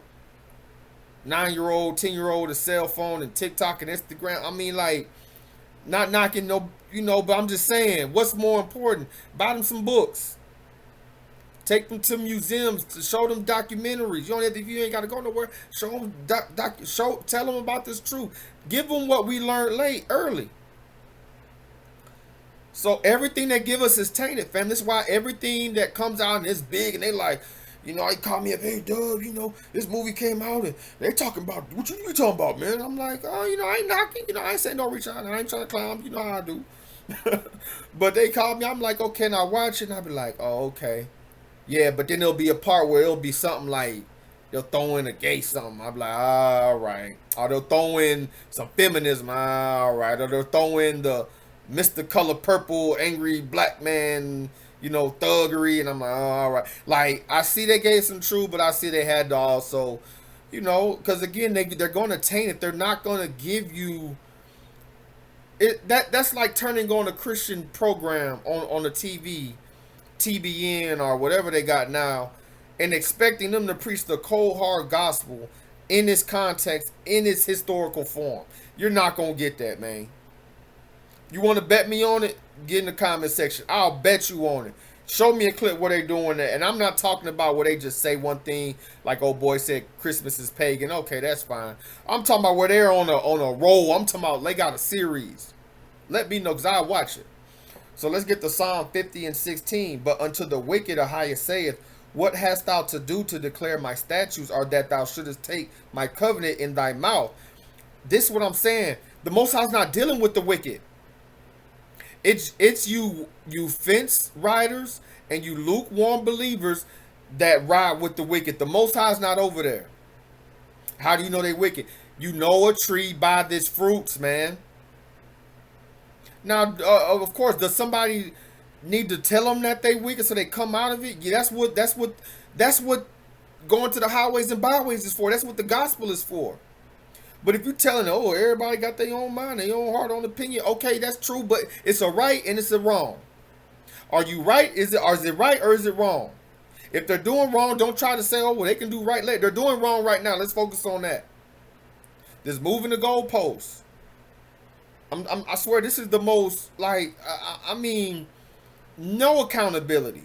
The Most High's not dealing with the wicked. He's like, why are you even taking my covenant in your mouth? You got people doing wicked stuff. They'll go on the war show. Yeah, I like to thank God. You want to thank God for nigga got shot? That was your record? That's what you want to thank God for? You want to thank God for I threw it back and he hit it and it was fat? The whap?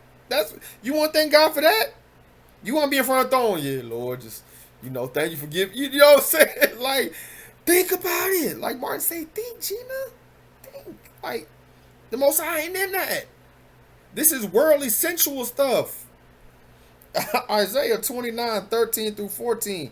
Wherefore the Most High said, for as much as this people draw near me with their mouth and with their lips they do honor me, but have removed their heart far from me, and their fear toward me is taught by the precept of men. People don't want to go to the scriptures and look and see, did he really say that? And I'm guilty of this. When I was sitting around just listening to people, I'm like, yeah, man, that's okay. Yeah, but I never opened the Bible and read and precepted out.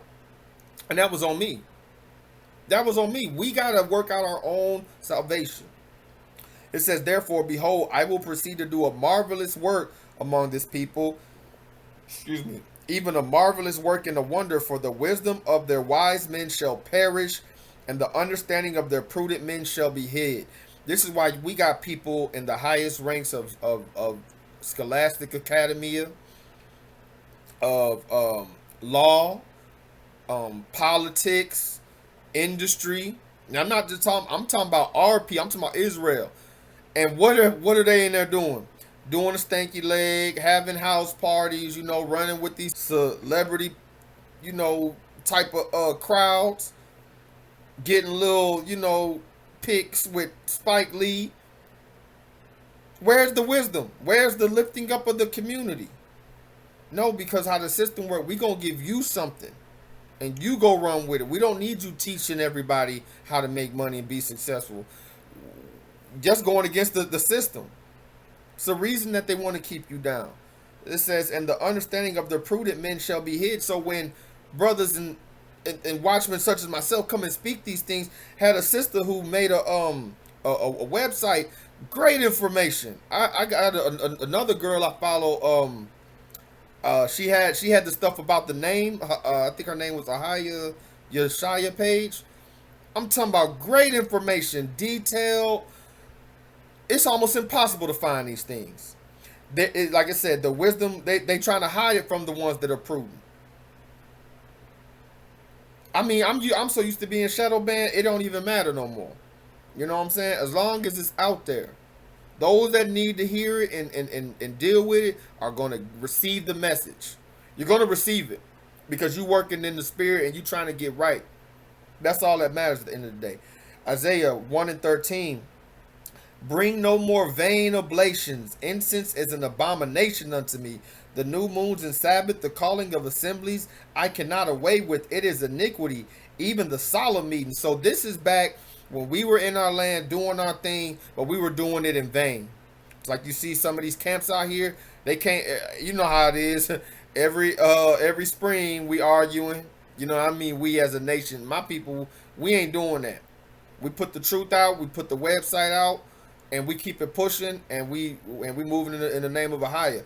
Other than that, you see all type of, you know, slurs and, oh, well, we got these many people. Oh, we got these many people at our Passover and all this stuff. So he's not in that. He's saying that's vain. It ain't about who got more. It's about him. You see how you change it from being about a group to being about him? So imagine just how, if he's far away from that, how much more far is he away from these records that's so-called glorifying him? And these people is out here the same time said they sold their soul. Same time they putting out movies about violence and broken homes and this. How farther away, if he's far away from, you see where I'm going? If he's far away from this, people doing biblical things in vanity, how far more is he away from people doing worldly things and then want to praise him in vain? You got Tyler Perry talking about Jesus and running around in a skirt, and I have to explain to people why that's wrong. When that sky cracked, boy, let me get Luke 16, 13 through 15. Because this interviewer brought up the topic of Dave Chappelle rejecting to wear a dress, and so he asked Kevin Hart if he's been asked to wear a dress, and he said this. The industry, they tried to make him wear a dress. Have you ever ran into that with scripts, and is that something that, you know, you wouldn't do, you know, for definitely haven't ran into to put on the dress. I mean, you know, you have to have boundaries. You have to have limits that you refuse to cross. You know, protecting my brand is definitely a priority. Well, fast forward a couple of years after that interview, and he's been seen wearing a dress for a TV show. So in Luke 16, 13 through 15, it says, no servant can serve two masters, for either he will hate the one and love the other, or else he will hold to the one and despise the other. Ye cannot serve God and mammon. You can't serve the Most High and the kingdom of this world. Who do you hold in high regard? Why is it so important to our people? And I never understood this. Why is it so important to our people that we got somebody on the big screen, or we got somebody on the radio, or we got, and which again, it is what it is. If they got the talent and they made the moves, not knocking any of that, but why do we got to hold these people up like they're the prophets of old, though? That's the part I don't understand. Like, that these people, you know, thou shalt not, you know, speak against them or something. Even, and I'm not even talking about hating, like people, I'm not even talking about hating on success, but when it's known that they're doing wickedly and getting rewarded for it, that's the part that gets me. I'm like, but it says, and the Pharisees, and this is why, And the Pharisees, who were covetous, heard all these things and they derided him. People are so covetous in this society, is looked at as normal. What do you mean, G? Glad you asked. When somebody sees somebody come up in their hood, where do most rappers get shot and things happen? In their hood, right? Somebody was covetous, seeing them come up, have a car, have this, have that. They don't want to see that. How many times have you seen these female rappers like Cardi B and all this rap about taking somebody's man? Oh, I take your man. Megan Thee Stallion, all this stuff. But when their man goes to mess somebody else, now, woe is me, I'm the victim. You promoted this. This is what you've done. Because you're a covetous person. You want what somebody else wants. But when that same action is put upon you, now, oh, I'm so hurt. This world is just, these people are trash. It's like, I had a manager once, and I swear, had a nice truck, had a nice house, always just had to add on, always had to just get the new, oh, I had to get a new truck. You're not pulling cattle. You work at a food at a food distributor. What, like, and he would try to explain. I just be like, oh, I see, yeah, I see you got a new truck, you know. And I ain't gonna lie, the truck was nice. I'm not hating, you know. I was like, hey, the truck is nice. And I guess he was like trying to justify. I'm like, well, if you want to buy it, that's on you. But I'm just like, you know, when he reacted that way, it made me think like, you really don't need it. Like he really didn't. But again, hey, I'm not in the man pocket, but I'm like, just like people gotta get a new iPhone every year. People gotta get the new Jordans when they come out. They gotta. It's like all these things is just stuff, and it's so much better things that we could be putting our money toward, man. There's so many better things. You could be putting your money toward learning a trade. You could be putting your money toward learning a new skill, learning a new program to advance your career. Putting the money in an account for your kids, to where when they get a certain age, they ain't got to worry about, you know, getting a car. They ain't got to worry about, you know, paying a couple years up of rent because you done put it aside. That's the stuff I think about. So I know I'm an alien to a lot, but that's the stuff I think about, you know. But yeah, people are so covetous. We live in a society of materialism. Then people don't even enjoy the materialism, the materials that they get. Buy a big house, buy a big car. You in the car, you're road raging. You in the house, you know, families breaking up, the house, divorce.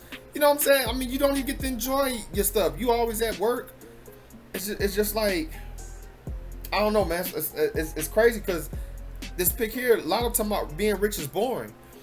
And I always think about this scene on Scarface when he made it, and he's the man. He had the mansion, he had the goons, he stole the dude's lady, right? He was the man. And he's about to beat the case, and he's sitting there in the restaurant drunk. This is when, who's the bad guy, huh? Never gonna see a bad guy like me again. That scene. And he's sitting there drunk, and he looking around, he like, is this what I did all this for? All this killing, stealing, and drug dealing to sit around these corpses. And you see the people sitting around them. These are the people running the system. You think these people didn't have dope houses? I know that it was a fictional movie, but you understand the point. This stuff exists. This stuff happens. But he's like, is this what I did it for? Like, this is vanity. Like, the stuff that we used to hold important, it showed we held family as important. We held marriage as important. It was a shameful thing to have a divorce once upon a time. It was a shameful thing to have a child out of wedlock once upon a time, for the man and the woman. Like, what are y'all doing? Like, no, you're gonna take care of this baby, hey, and girl, y'all gonna be together. You know what I'm saying? Or the families will work something out between, you know what I'm saying? I'm just saying, do your research, man.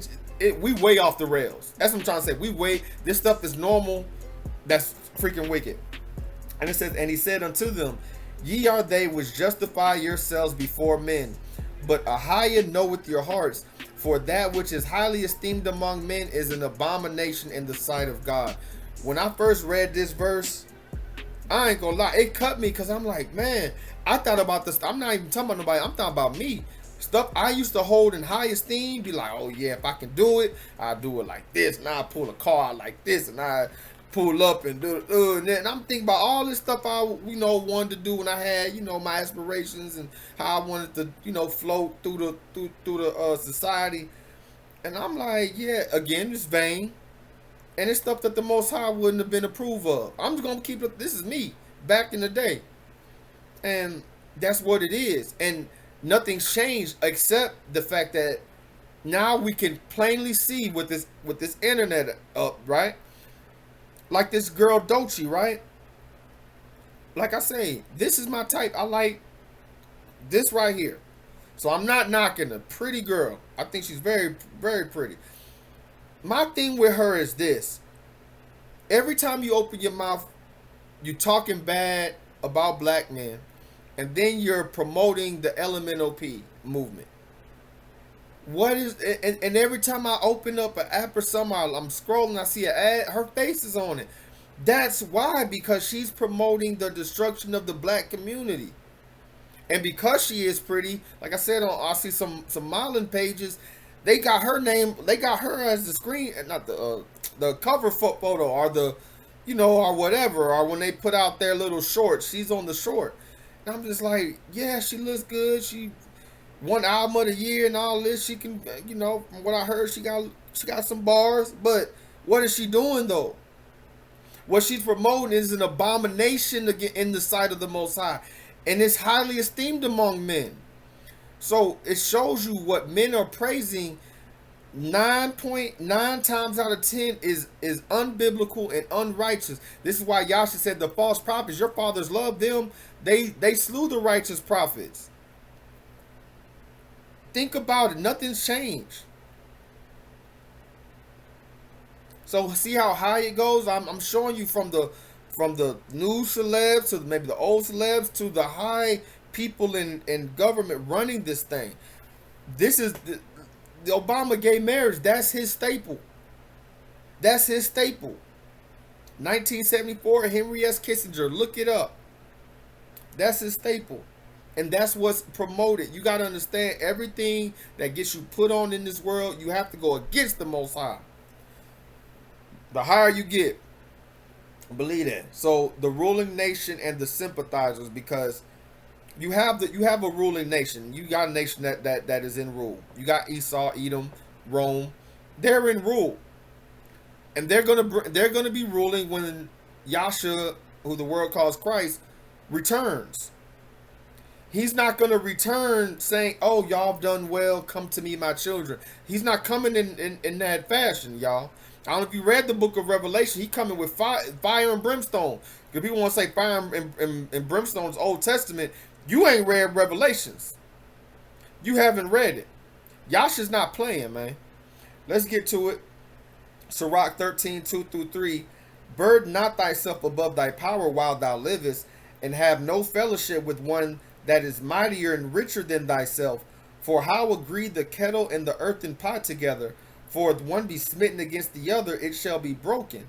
It's saying have no fellowship with one that is mightier than you, thinking that y'all equals, thinking that y'all gonna kick it and be cool. No, it don't work like that. Why? Because one is like a kettle, that's them, and one's an earthen pot, that's you. An earthen pot is like a clay pot. And it says if they be smitten against each other, if you smash a clay pot and a kettle against each other, which one is going to break? Which one is going to break? You. And the thing about it is, these people in control, it's not just the music industry. It's not just the entertainment industry. It's not just it's not a conspiracy theory. You can literally look up who owns what. This is documented. This is documented now. It's been, they tried to sweep it under the rug, but it's documented. The rich man hath done wrong, and yet he threateneth withal. The poor is wrong, and he must entreat also. So the rich man, he get done wrong, he got to go deal with it. The poor man is done wrong, he got to go deal with it. That's true. There's no respect of persons with the Most High. Okay? Let's get to verse 8 right here. It says, beware that thou not be deceived and brought down in thy jollity. That's why, like, I had a homeboy, you know, who was in the industry, moving around, doing shows, underground, but making his bread. And he said, like, they will get you high as, like I said, what kind of drugs you do, what kind of girls you like, you know, what you like to drink. Get you high as hell and be like, yeah, hey, let's go do these shows. Hey, we want you to go do this. And then try to talk business with you. You on the moon. You know what I'm saying? And this is how they get you. Y'all check this out. Dirty cops searching through my Levi stitch. I'm telling y'all, they fucking niggas around out here. Y'all, they are fucking niggas around. They giving niggas some shit. It ain't even what you think. You fuck around, wake up tomorrow, shit, ass nigga with a footy on, and don't know what the fuck you just done did. I mean, real shit. Your motherfucking meat pistol fucked up and your ass hurting. You don't know what the fuck to say. You don't know who to tell. But this what the game is going to. That's what it's going to. Then, here it is, it's time for a contract to come out. Nigga want to sign you for 5 years. You like, nah, dog. So you don't want to sign with us? Nah. Not for no, nah. Man, pop in the tape. Show this nigga what he did last night. I'm serious. Dude, this real shit I'm telling y'all though. Pop in the tape. You sitting that motherfucker like, man, what the fuck? Yeah, well, what the fuck? That's what happened. You got fucked. What you gonna do? You gonna sign that contract. You don't want nobody in the hood to see that shit. You don't want this shit to get out, dog. I'm telling y'all, and this is what I'm gonna tell y'all like this. These niggas that you see constantly high, they're not getting high because they like to get high. They're getting high because they know what they done. And they can't live with that shit for real. So, I'm telling y'all this from me. This is some real shit. This real shit I'm telling y'all. This real shit. So a nigga tell you, man, oh man, I got fucked around with my contract. No, they ain't talking about paperwork. These niggas got fucked around for real. For real. So I'm just telling y'all, shit that y'all might be hearing for y'allself, man, this shit ain't no lie. This shit real talk. I can say this shit because I'm a real nigga. Some of these motherfuckers can't say this shit because they already know about that goddamn tape. They on that tape. So they can't say shit about that shit. But I mean, they proud niggas' weaknesses because niggas be so fucking happy they about to sign some shit. Now they done told you come to a fucking mansion party. You gonna turn down shit because you gonna feel like this is my family. I'm with these niggas now. You smoking on some shit or you done, man, drunk some shit. Nigga, you done forgot everything. Just like this fucking camera on right now. You don't know what the fuck done went on until they show you that goddamn tape. You gonna sign. You gonna sign. This is a shiesty, devilish game. If you don't have no knowledge, you gonna set yourself up to be fucked around. So believe me, instead of trying to get to the A&R to get your fucking music together, you better make sure your ass ready. You better go at that nigga but have another blueprint in your head to be already ready what the fuck is next. Cause half these niggas you think niggas ain't niggas. These niggas is plastic pimps, rubber gangsters. And half of them like that dick. This is some real hardcore shit I'm telling y'all in here. Some real raw shit. If y'all gonna get in this industry, man, make sure you be right. Keep fucking with these motherfuckers, man, right here, man, who got some shit that's gonna knowledge y'all. For real. Y'all know other motherfuckers is real niggas. You need to tell these niggas to come in here. So I'm telling you, this is some real law, I'm telling y'all. Some real shit from a nigga that's dead. This the only reason why No Limit is still an independent fucking label. Cause we refuse to, man, get in conjunction with any of these niggas. We cool, nigga. We had real niggas on our label. We cool. Nah, we don't need your distribution. We cool with us. We gonna make it happen anyway, cause we got a whole roster of hustlers. So we gonna make it happen. The streets gonna fuck with us regardless. That's why you don't see BET and all them fucking with us like that. This real shit I'm telling y'all. Shit, I need to charge y'all for this shit. Yeah, a lot of niggas hate cause I'm a motherfucking rich gang and shit. You niggas keep trying to test me. Y'all keep trying to test me. Keep trying to see if I'm under the five and shit. But anyway, yeah, I was on Media Takeout on World Star and shit. Yeah, Birdman fucked me. He fucked me in the ass for the deal. I'm gonna be real. Birdman fucked me for the deal, man. I suck Birdman dick. Rich gang. This shit on my motherfucking face. I fuck Rich gang I fuck Bird for the deal. I'm not even hip to that, what was said about that. What did Cat Williams? Cat Williams said they was letting him in, and the stuff that he was seeing was blowing his mind. If you in the ATL and a nigga doing drugs in the ATL, the nigga at least excuse himself, go to the bathroom or some shit. Niggas in Hollywood just do the drugs right in front of you. Yeah, so what we're gonna do is we're gonna do the movie with you, and then we're gonna go back. Motherfuckers be gay in Hollywood, you never fucking expected. They be having these big ass mansion parties, and the mansion party, the whole mansion is a party, and then it's a separate party in the little rooms. I ain't been famous that goddamn long. I'm excited as a motherfucker to be at the mansion party. You be looking at all the goddamn rooms, and you fuck around and look in the wrong room and shit. He came out the closet. He came out the closet. Oh my God, Nori said you can't own your masters if you sign to a label. Cam cut him off like, yes, you can. I got mine back. You can't own your masters on a major. Yeah, you can. Yeah, well, Puff got his masters back. If you work the system, you might could get it. I'm in the process of that right now. Like, I just got my masters back. Which masters you want to own? Def Jam. So what's going on is this, in case you ain't know. You can re-record your records right now. It's an 8-year statute limitation on your records. I just found it out. So for instance, you can record the exact same song you did today and put it out streaming because statute limitation on the music, that how long they can actually own your We don't be knowing like this. Basically, after 7 years, I got my back. I just got it back for like the last 3-4 years. So like all the season and the album, the movie, etc. Everything that I did on Asylum, I own now. If I want to put the time in, I go record the whole album, everything we did at Def Jam over, and steer my traffic this way to go get it. You could go to label, right, and be like, yo, what's up to masters? You could give me at least 50%, or I could just go record the over and y'all don't get nothing. Is this the loophole labels been hiding from artists for decades? So now let's go to the same book, and you see about owning the music masters. Now the cat is out of the bag, because if you look at anybody in the past that owned their masters, Angie Stone, Prince, Michael Jackson, what was their fate? What was their fate? These people understood that at some point the truth was going to come out. At some point the well was going to run dry. Now the artists, as you can see, are waking up to this. Even with the Tory Lanez thing, he had a whole thing where he was, I think of the NFTs, he got in on that early, and he was making money to where he bought himself out of his contract. And not only bought himself, again, teaching those around him how to make money off of it.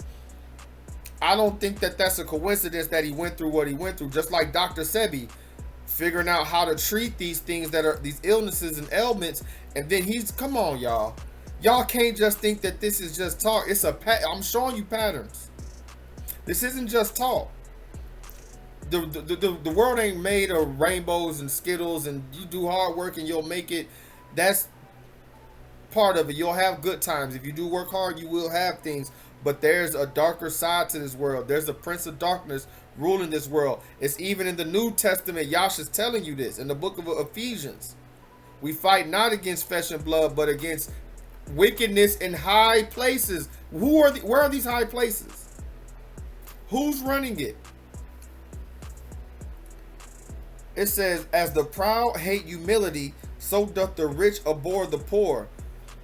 You know, and you know, to the Gentiles out there, you know, there was a saying that, hey, if you make and I don't care if you're Democrat or Republican, but basically there's a saying that says if you make the poorest, you know, white guy or white family in town, make them feel like they're better than the black family, they'll empty out their pockets for you.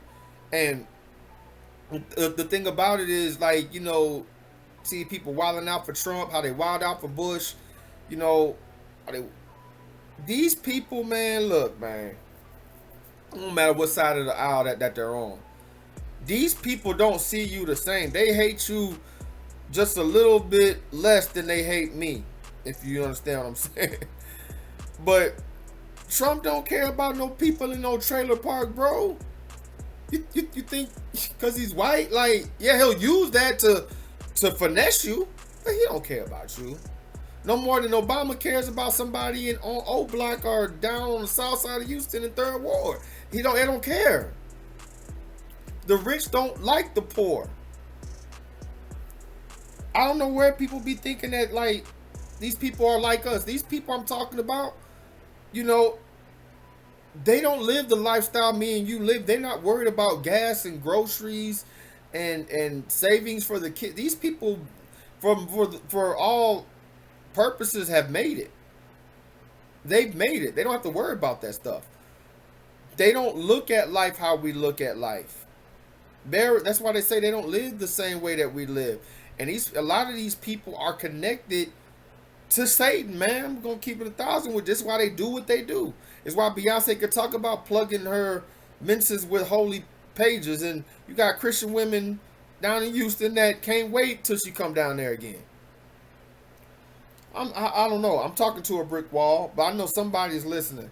When the rich man speaketh, every man holdeth his tongue, and look, what he saith, they extol it to the clouds. But when the poor man speak, they say, what fellow is this? And if he stumble, they will help to overthrow him.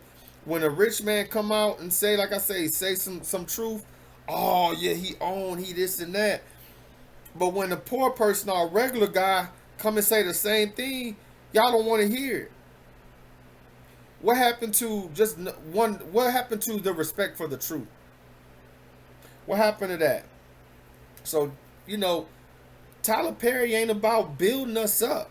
And I've been, you know, I got all types of clips. Matter of fact, one of my videos went viral and they took it down and I had to put it back up and then they shadow banned it. But Tyler Perry, you know, he got his character from him frequenting gay clubs.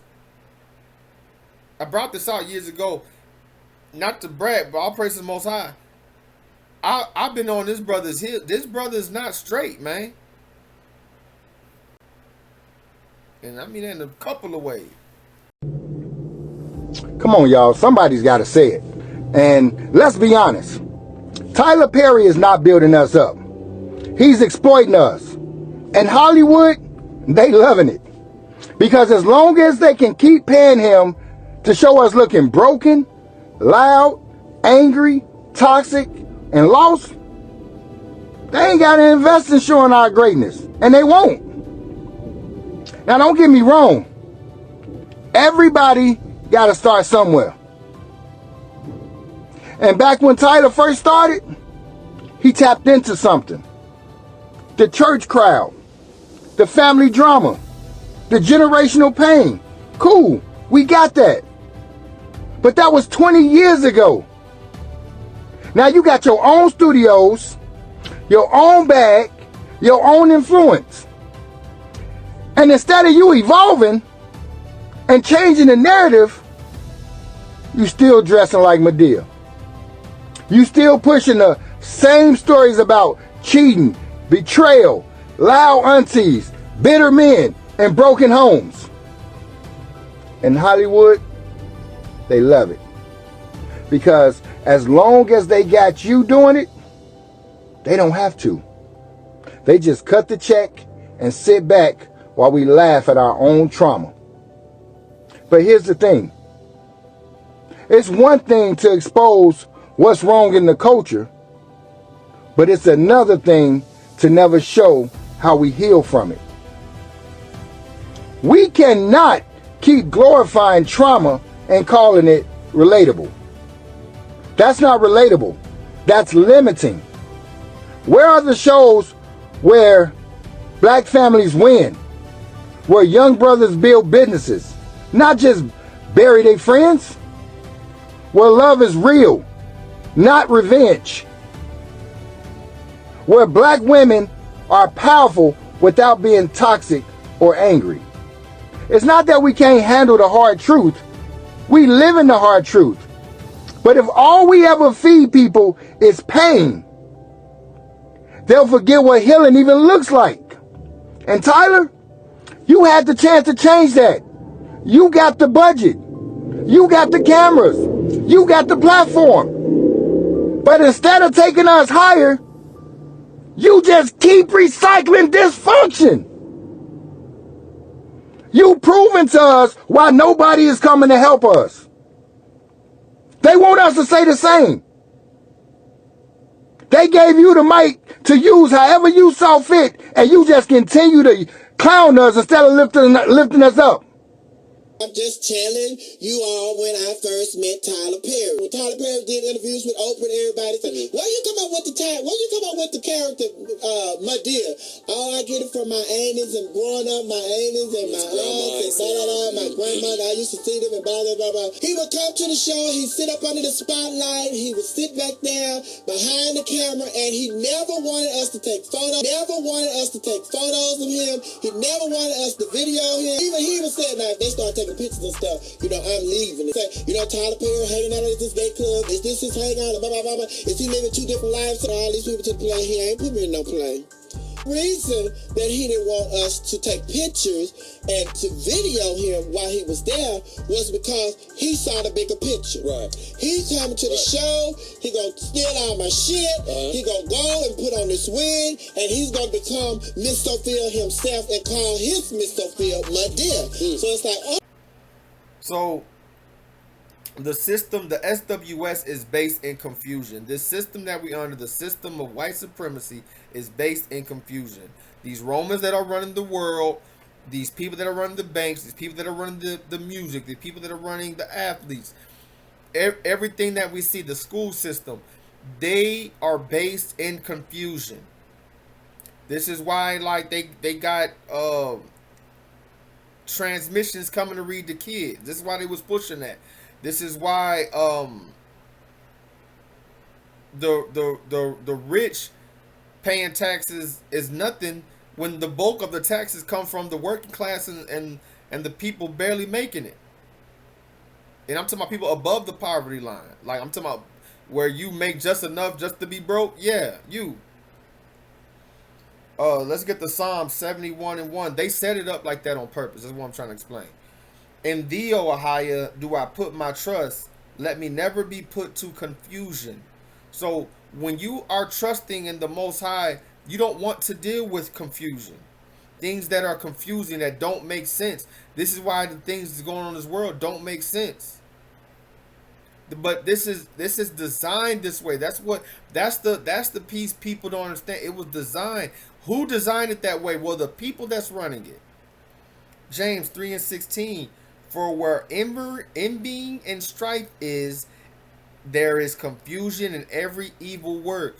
We used to have shows like Family Matters. We used to have shows like Fresh Prince of Bel-Air and Martin, showing black people coming together as family, as friends in a union. Even though it was some madness on those shows. I'm not saying that. Of course it was. But the theme of them. Black shows now is Love and Hip Hop, Real Housewives of Atlanta. And what is on them shows? Envying and strife. And what? Confusion. Everybody fighting. That's all you see.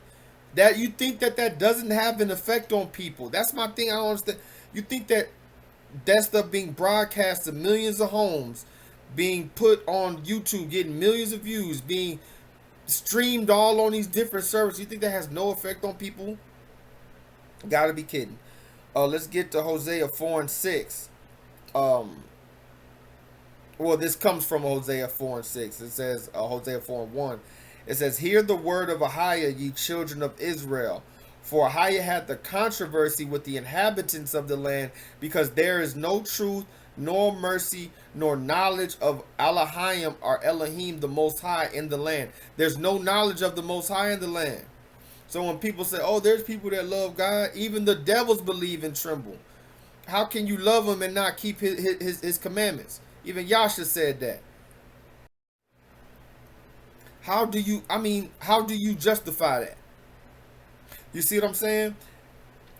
This is the famous verse before he gets to my people are destroyed for lack of knowledge. This is the lack of knowledge. This is why you're confused. This is why you're dealing with all these opinions on podcasts. people talking. Some of this stuff, it's mind blowing because it's like they'll talk out of both sides of their mouth, have all these opinions, and ain't none of it right. It ain't none of it right because these people do not seek the knowledge of the Most High. They're not worried about what this Bible say. But this is what it says. Romans 1:28. And even as they did not like to retain a higher in their knowledge, or God gave them over to a reprobate mind to do those things which are not convenient. All this purple hair and blue hair and burning up flags and all this, doing all this. They're doing all that for what? You're still under the system. You haven't changed your mind about how you're living compared to what the Bible says we should be doing, which is the truth. You're trying to find another way to make wrong right. How are you fighting for gay rights? How you doing that? Like, don't you understand? You're gonna have to stand before the throne one day and answer for this type of stuff. I don't think people understand. Job 21:22. Shall any teach God knowledge, seeing he judges those that are high? So that's my thing when people are like, hey, well, why don't you do? I'll use that. Well, why don't you eat pork? Why don't you do this? And I'll take them and I'll show them. First, I'll show them that it's unclean. It has tapeworms, pork worms, how family members of mine have died eating all that stuff, how it causes heart trouble, all types of things. Then I'll take them to the scriptures because, again, after that, because I don't know if they believe or not, but say, hey, this is my belief and my understanding and my knowledge, to teach and show these things, because this is what I've been shown. Leviticus, though it's hood parted, it's unclean to you. So the Most High is just saying what I just showed you right here in these medical books. But the doctors don't tell you this till you 65 and 70 and be like, hey, you can't eat this anymore. You've been eating it your whole life. They didn't tell you that when you was 20, when you was 30, when you was 40, when you was 50. They waited till you was right next to the deathbed and said, hey, you can't do this anymore. It's too late. But we should listen to the Most High first. This is about seeking his knowledge, what I'm saying. So he judges those that are high. So how we look at, we as a society, how we look at celebrities and athletes and entertainers and hold them to this high degree, the Most High don't do that. He has no respect of persons. He gonna judge Michael Jackson the same way he'll judge that homeless guy that's under 35. You understand what I'm saying? He gonna judge this lawyer over here the same way he would judge Justin Timberlake. Ain't no difference. Not with him. Okay, we do all that stuff. The Most High don't care. But it says here in Psalms 49:16-17, be not thou afraid when one is made rich, when the glory of his house is increased. For when he dieth, he shall carry nothing away. His glory shall not descend after him. So when people do get made rich, again, it's successful, even if it's the right way. Okay, it's still just stuff. It's still, that parable Yasha said when a guy had great fields and farms and barns and storehouses, and he said, I'm gonna tear down these storehouses and I'm gonna build some bigger ones, and I'm gonna do this and I'm gonna do that. And it said the Most High, his word came to him and said, don't you know you gonna die tonight? Your soul belongs to me tonight. So all those things you was doing, what does it mean? Who's gonna enjoy them? Something to think about, man. So again, like, it's good to be successful. I want to see brothers and sisters be successful. That's why I like to promote people's pages and businesses. But this comes first. The Most High comes. Don't get it twisted now. This comes first. That's the whole problem. People want to be successful, and then on the back end, oh Lord, please bless this. Like, no, you should have went into it with him blessing it to see if that's what he wanted you to do. I don't believe the Most High want you successful owning a string of strip clubs or be successful on OnlyFans. I don't think that's what the Most High. I don't think that's what he wants. I'm gonna leave it there. Let's get to Romans 10:2. For I bear them record that they have a zeal of God, but not according to knowledge. So when you hear these people, these artists and these people I'm talking about, and they'll say these things like, oh, God this and God that, but they live in opposite, but they'll have pictures of them in church or praying, and I'm just like, this is a photo op. That's all. I'll look at it deeper than this is a photo op. More times than not, because they want to show their zeal and they want to do these things, but it's not according to knowledge. Because if you know better, you do better. It gotta match the actions. 1 Corinthians 14:33. For God is not the author of confusion, but of peace, as in all churches of the saints. Saints talking about Israelites, okay? It's not talking about just these old, Catholic, Roman-looking dudes. He's not the author of confusion, so who is? If he's saying, I'm giving you knowledge, you're rejecting it, there's no knowledge in me in the land, all this strife and envying, the confusion is there. Who was the author of confusion in the garden? This is why ultimately, ultimately these people are dealing with Satan. These people never going to turn to strong biblical teachings and things of that nature. This is why when you see people that's in the truth, you understand, walking in this path, these people are peaceful. Now, like we were saying on the call a few weeks ago, me and the brothers, we go through storms too. Don't get it twisted. We got issues with life and family and loved ones and everything else and friends, but storms, the storm is here. A storm is hitting all of our houses. But those that are walking in this truth I'm talking about right here, this biblical truth, their houses are peaceful. You understand what I'm saying? They not going through it the same way I see people that's in the world and having the Most High is like a credit card they want to whip out when things get hard. Peep game. Another thing is SWS Breaks his tools. Like I said with John Amos, like I said with Bill Cosby, Mike Tyson, Jordan, Kobe. All right, again, I ain't speaking ill of that. I'm just telling y'all, this is the pattern. Follow the pattern. The comedian Eddie Griffin said it the best. They want every black man with an asterisk by their name. So we don't have any black man heroes and this and that without that asterisk. Kobe, him in the RAP charge. Tupac, the RAP charge. Biggie with the DV against Faith. That was a known thing. And it's like, I can go on and on and on. You know what I'm saying? Mike Vick with the dogs. Okay. Even, Obama with the gay marriage, even though he did that, like, willingly, but still, his wife is freaking blasting him every time she gets in front of a camera, every time she gets in front of an interviewer. These people break their tools. They can't let you out smooth. Like John Amos, you did all that great work and went out like that. Denzel, you did all these great films, then went out like kissing the man. They cut the scene, but you did it, and then you talked about it.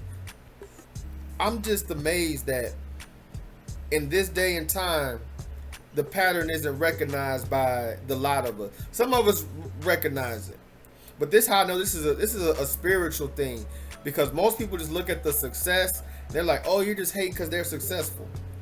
Like, what is hating? Me hating on somebody's success don't make me no richer. I don't sleep better.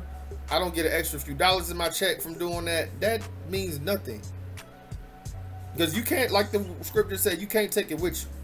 So it is more than money. As important as it is in our lives, is more things that's more important. Okay. So this is my thing for those, and I know, especially when you're young, you got a head full of steam and you want to make it, and you don't want to hear none of this. You want to hear, oh, I'm trying to get it. I know God's with me, but I'm just trying to get it. I ain't trying to hear all that. I'm just trying to go out there and get it. I know God with me.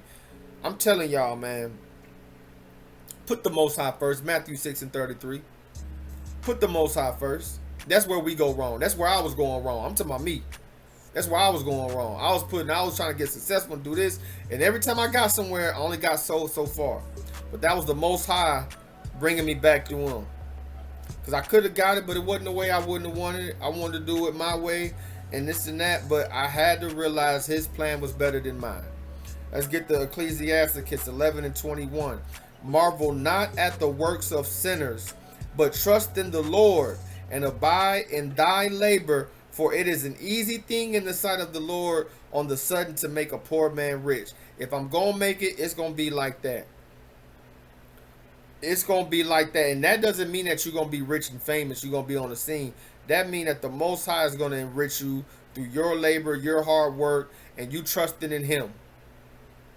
And you trusting in him means doing it his way, the righteous way. The thing about it is, the reason I give this advice and I do these videos, I just want people to do better. Those that want to do better. Again, let me put that down. Those that want to do better. I understand. See, I'm a realist. I understand there's a sect of people in society that enjoy all the foolishness, all the strife, all the envying, all the whore culture, the whoremonger culture, the hookup culture, whatever you want to call it. Different people here and there.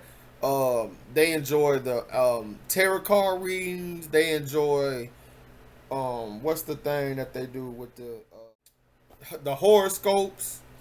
You know, they enjoy the witchcraft, African voodoo. They enjoy that stuff. They enjoy, you know, all those falsehoods, and then turn around and wonder why ain't no truth in the world. Where my real OGs at? Hey, back me up on this one, homie. You gotta be open to criticism to get better. Cause see, if you don't know you fucked up, how you gonna change? And once you understand you need to change, the change has begun. If you know better, you do better, right? Well, stop me when I'm lying. So let's get to Sirach 13, 4-7. So this is where I wanted to get to. This is talking about the rich man and how he deals with the poor that are talented, or like I was saying in the beginning, that are influential, that can be useful to the system. This is what the rich man says. If thou be for his profit, he will use thee. But if thou have nothing, he will forsake thee. So if he can use you, if he can get you to get out there and shake your butt, or get out there as a man, put on a dress, or get out there as a man and just be a whoremonger. Oh yeah, we need to put. Why does Nick Cannon get so much coverage? What is he doing that's so great? That's what I'm saying. What are these people doing that's so great? Where they got shows and contracts and this and that, and every time you look at an interview, they're on it. Like, what are they doing that's so great? They're doing the bidding of the rich. Those that are richer than them. You dig? People signing their checks. If thou have anything, he will live with thee. Yea, he will make thee bear and not be sorry for it. So he say, if thou have anything, yeah, he'll live with you. He'll do what he has to do. Put the contract, you know, go into that covenant with. That's what you're doing. You sign the covenant with Satan. People, what they say? I sold my soul to who? The devil. That's what they do. And what happens on the back end? He gonna make you bare. He gonna make you bucket naked. Plan B, this nigga won't stop nothing in me. Soon I had his baby, he gon' say I drive him crazy. Nigga ain't for a big motherfucking reason, nigga. Hey, I know my pussy a trap, he can't hit for the back. Oh no! Huh? I'm so tired of taking these Plan B's. This nigga won't stop nothing in me. Soon I had his baby, he gon' say I drive him crazy. Nigga ain't for a big motherfucking reason, nigga. Hey, I know my pussy a trap, he can't hit for the back. Oh no! Huh? I'm so tired of taking these Plan B's. This nigga won't stop nothing in me. Soon I had his baby, he gon' say I drive him crazy. Nigga ain't for a big motherfucking reason, nigga. Hey, I know my pussy a trap, he can't hit for the back. Oh no! Huh? See what that Plan B stuff? That's what they want to make you bear. You look insane out here. If you either promoting that, or you, even if you excusing it, like, oh, they just having fun. I look at you the same way. We need to start calling foolishness foolishness. We need that old school preaching back, man. It says, if he have need of thee, he will deceive thee. That's the contract. And smile upon thee. Yeah, and shake your hand, sip some wine with you. You seen when Meek signed that contract with Ricky Rose, Officer Rick. Put thee in hope. He'll put you in hope you can make it. And he will speak thee fair and say, what wantest thou? Like I told you, what do you want? You want the women? You want the house? You want the car? Which we got you, right? And this says this, he will shame thee by meats until he have drawn thee twice or thrice. And at the last, he will laugh thee to scorn afterwards. When he seeth thee, he will forsake thee and shake his head at thee. So he'll give you all that. It said he'll draw you twice or thrice. Watch this video with B Red. Thrice is 3.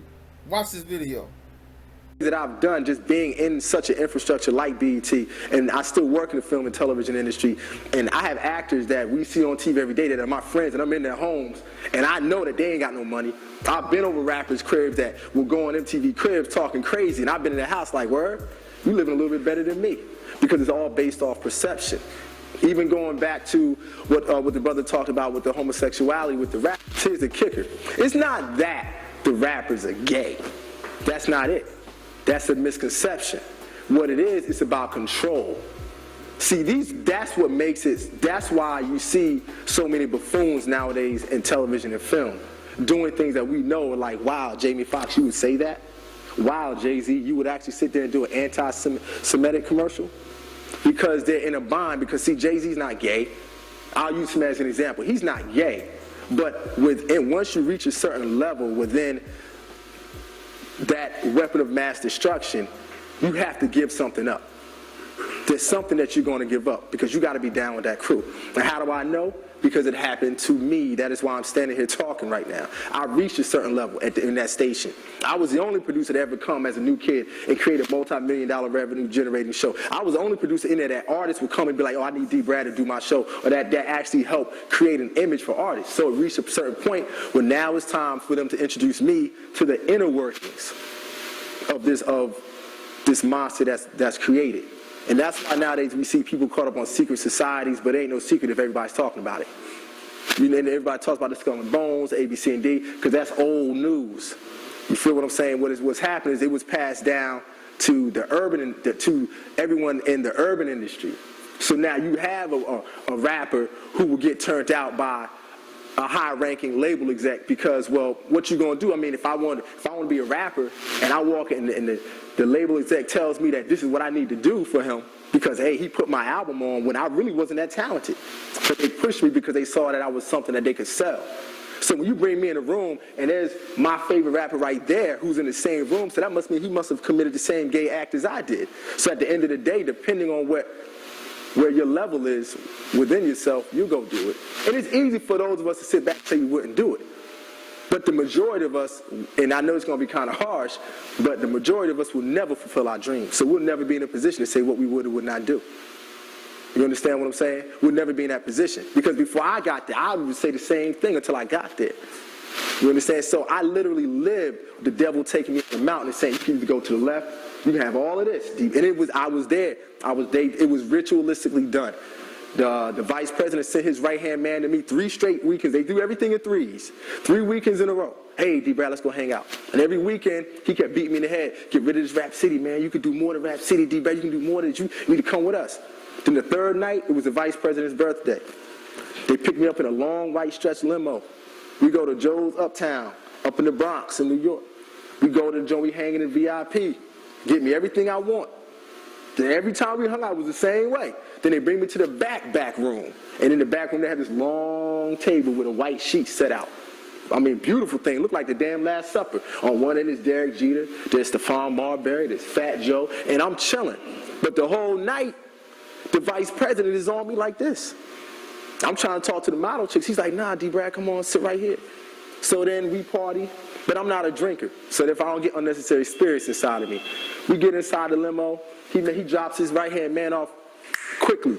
We're in the car, the man standing across looking at me like I owe him something now. And I know the look because when I was young, I had the same look for women that I took out.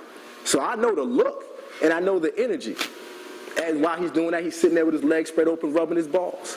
Now, I'm in a situation where I'm like, no, what am I going to do? This is my vice president, this is my boss. But the problem is, I was just raised differently. You understand what I'm saying? I was brought up differently. So for me, I had to turn that away. But what the hell that I caught after that This is why I don't come down on those who buffoon and sell out, because everybody ain't built for this war. Everybody's not built for that. I've been homeless. I've had my name destroyed. You understand? I've had to walk with my head up when I've been dead ass broke. He ain't seen me for like a year because I wasn't coming home when I was broke like that. I was ashamed of myself. I went from being a man to nothing because I would not cross over. You feel what I'm saying? So that's what I want to get out the way in the beginning, because we come down hard on people. But if you've never been there, I went from making $100,000 a year with no kids to making nothing. You understand? To work at minimum wage jobs. So the reality of it all is, it's tough. And we are in a psychological war. And that's what television is. That's the weapon of mass destruction, is television. And everyone knows that. Why? Because where do we get the term weapon of mass destruction from? Television. So like my man said, really the reality of it is, I'm going to drop it at this because I love listening to Black Dot, so I'm being selfish, y'all. But the reality of it all is this. As a television producer who was Dave Chappelle's stand-in, which means I did his rehearsals season 1 and 2 of Chappelle's show, I saw what happened to Dave. Dave used to give me advice all the time. And one of the key things he told me was, no matter how much money they offer you, and he said they, as he pointed in my chest, he said, never forget who you are or where you come from. And he walked away from me. And I didn't get it at the time until the nigga left. Then I said, oh. And him and Charlie Murphy would tell me the same things all the time. And then I got it. This is a war. And these cats are sorcerers. And we need to take, and I know the words magic and sorcery takes people to make you think that I'm talking about the Eastwick Chronicles or Harry Potter, but this is real, because it's affecting our babies. So when they see all these signs visually that say 75% of the new HIV cases in New York are blacks and Latinos, it gives them the impression that everybody black and Latino is HIV positive. You see what I'm saying? Once they through with you, they through with you. This is why, like I say, you wonder where a lot of artists win. You be like, man, so-and-so was hot. They was up and coming. And all of a sudden, you know, now they own like a string of public storages. You're like, yeah, that's cool. That's successful. But damn, man, you was a great actor. You was a great this, a great that, because they seen what it was. And they like, you know what, no, I'm good. I'm going to take my money and I'm going to go what B-Rad did. There's some people that understand. So let's get to this one, this next section. Accountability, excuses, and equity. So I call it A, E, and E. So it's A and E squared. So the thing about people want to remove accountability from those that they deem to be rich, famous, that they look up to. And I would even say on some levels that they worship these people. They remove accountability from, I done showed people where these people have said things, done things. Oh, well, you know, that's not what, they just removed the accountability from them. But if their friend down the block did it, or if it was a teacher in their kid's school did the same thing, they would want to burn them at the stake. So they remove it, they give them an excuse. Oh, well, you don't know, just like the girl, Haley Bailey, whatever her name is, you know, came out, she said the dude was beating her, came out, she was beating him, and she's been doing, you know, running around and bathing suits and laying up with this dude, and you know, and her baby won, and like all that ratchet stuff, you know what I'm saying? Like, it really gets to me, because it's like, it's not just the things that we see, it's the things that we do. You understand? People see that kind of stuff, like I say, they're not putting it in our faces for no reason, and we normalize it. We do, because we're not looking in the word, we're not looking at what's right and wrong. We looking at we're looking at you're allowed to have an opinion. I'm not saying you can't, but what's the point if the opinion is based on ignorance? Let me ask that. If it's based on ignorance, what's the point of your opinion? It says in Ecclesiasticus 22 and 23, be faithful to thy neighbor in his poverty, that thou mayest rejoice in his prosperity. Abide steadfast unto him in the time of his trouble, that thou mayest be an heir with him in his heritage. For a mean estate is not always to be contemned, nor the rich that is foolish to be in admiration. So look, it says, for a mean state is not always to be contemned, and it says, nor the rich that is foolish to be had in admiration. But that's what we do. We have foolish rich people and they're dang admirers. Proverbs 18:23. The poor uses entreaties, but the rich answereth roughly. We, all this protesting and beseeching these governments and all this, they're gonna do what they're gonna answer roughly. That's what they do. These powers that be answer roughly. And the thing about it is, well, why you keep jumping back and forth? Because the thing about it is they're both in the same bed with these celebrities. Why you think Kamala and them brought out all these celebs that's trying to get you to go a certain way on the election? You think that these people ain't in their pocket? See, the truth is out now. That's the thing. The truth is out now. These people don't give a damn about the poor. And I mean poor us. You don't care about us. We need to focus on what's real. That lifestyle ain't real. This stuff on TV ain't. It's just that. Once upon a time, we knew that though.28, 11 and 22. The rich man is wise in his own conceit, but the poor that hath understanding searcheth him out. This is what I use when people say, oh, well, why are you going in on these people rich and you just ain't got it? The rich man is wise in his own conceit and his conceitedness. These people are conceited. We can see that, right? But the poor that hath understanding searches them out, because I see how we're groomed to follow these people. In this society, we are. Whether you love it, hate it, or indifferent, we are. But the poor that hath understanding, we have understanding, you search these things out. You don't just clap because somebody is on stage, but but they're doing abominations. They're promoting abominations. Like I said, Boosie can get up here and cuss out the Most High, and people will laugh and say, oh, he's such a great man. And see the madness that's being shown through his children. Not far from the Father, y'all. Their Father, anyway. He that hasteth to be rich hath an evil eye, and considereth not that poverty shall come upon him. And this is the thing with our young men, and even our young ladies, but I'm going to speak to the men. When you're young, 18 through, I would say, 24, thing is get money, get rich, get this, get that, get the car, get the house, get the girls, go out clubbing, travel, party. And, I'm not saying don't live your life. I'm not saying don't have fun. I'm not one to tell you sit in the house and sit in the corner and just read and hold your head down. No, go out and see the world. Go out and be successful. But hastening to get rich, trying to rush to get rich, doing it the wrong way, backstabbing people, robbing people, getting into drugs, sitting up here stressing about that. That's not how that goes, man. It takes many, many years to be successful in this world. Sometimes you'll meet the right person that'll put you on. And you'll be a protege and things of that nature. Or you'll be like an apprentice. Maybe somebody knows how to do welding and they'll put you on. That's a blessing. But trying to rush it, fast money don't last money. You dig what I'm saying? And that's what is promoted. That's why when, the cameras going around, they asking these young ladies, you want a 9-to-5 man or a scammer or a drug dealer. Nobody's picking a 9-to-5 man. I'm telling y'all, brothers, be the 9-to-5 man. Because when them scammers and drug dealers are on the run from the cops or them got clipped, somebody done blew them away, you'll have health insurance, dental insurance. You'll have a 401k. You dig what I'm saying? You'll have an apartment. You'll get ready to get you a house. You'll be getting yourself stable. Your bills will be paid. That's the path you want to go to. Slow money for show money. All right, that's my message to y'all. And yeah, a lot of those, people that want to rush out there and get rich, it can be here today, gone tomorrow. That's another thing too. Like with the whole, I want somebody that's on, or I want to be somebody that's on.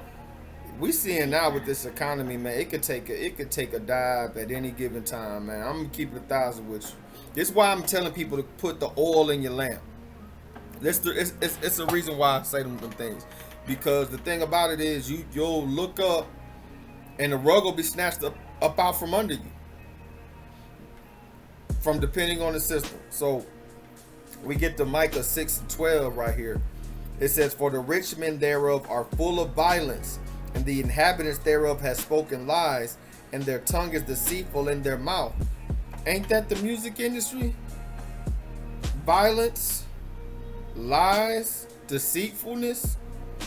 I mean, this is what's promoted. And this isn't a new thing. This is even, I mean, we can take it back to the 90s, to the 80s. It's just now it's so more prevalent because the mask is removed now. We didn't have the internet back then. We didn't have where people could go back and study the lyrics and really look at them in depth like we do now. You would have to literally buy the CD and open up the cover back in those days. You know, back when we had a Sam Goody or a Blockbuster or something like that, or Best Buy. That's how we would look at it. But even then, you know, we was young. We didn't have the wisdom that we have now. But now that we have it, it's like, how can you not see this? This is what is made into. And even the rich people that run the world, don't they operate the same way? So if they're operating this way, the people that they putting on are going to be promoting this stuff as well.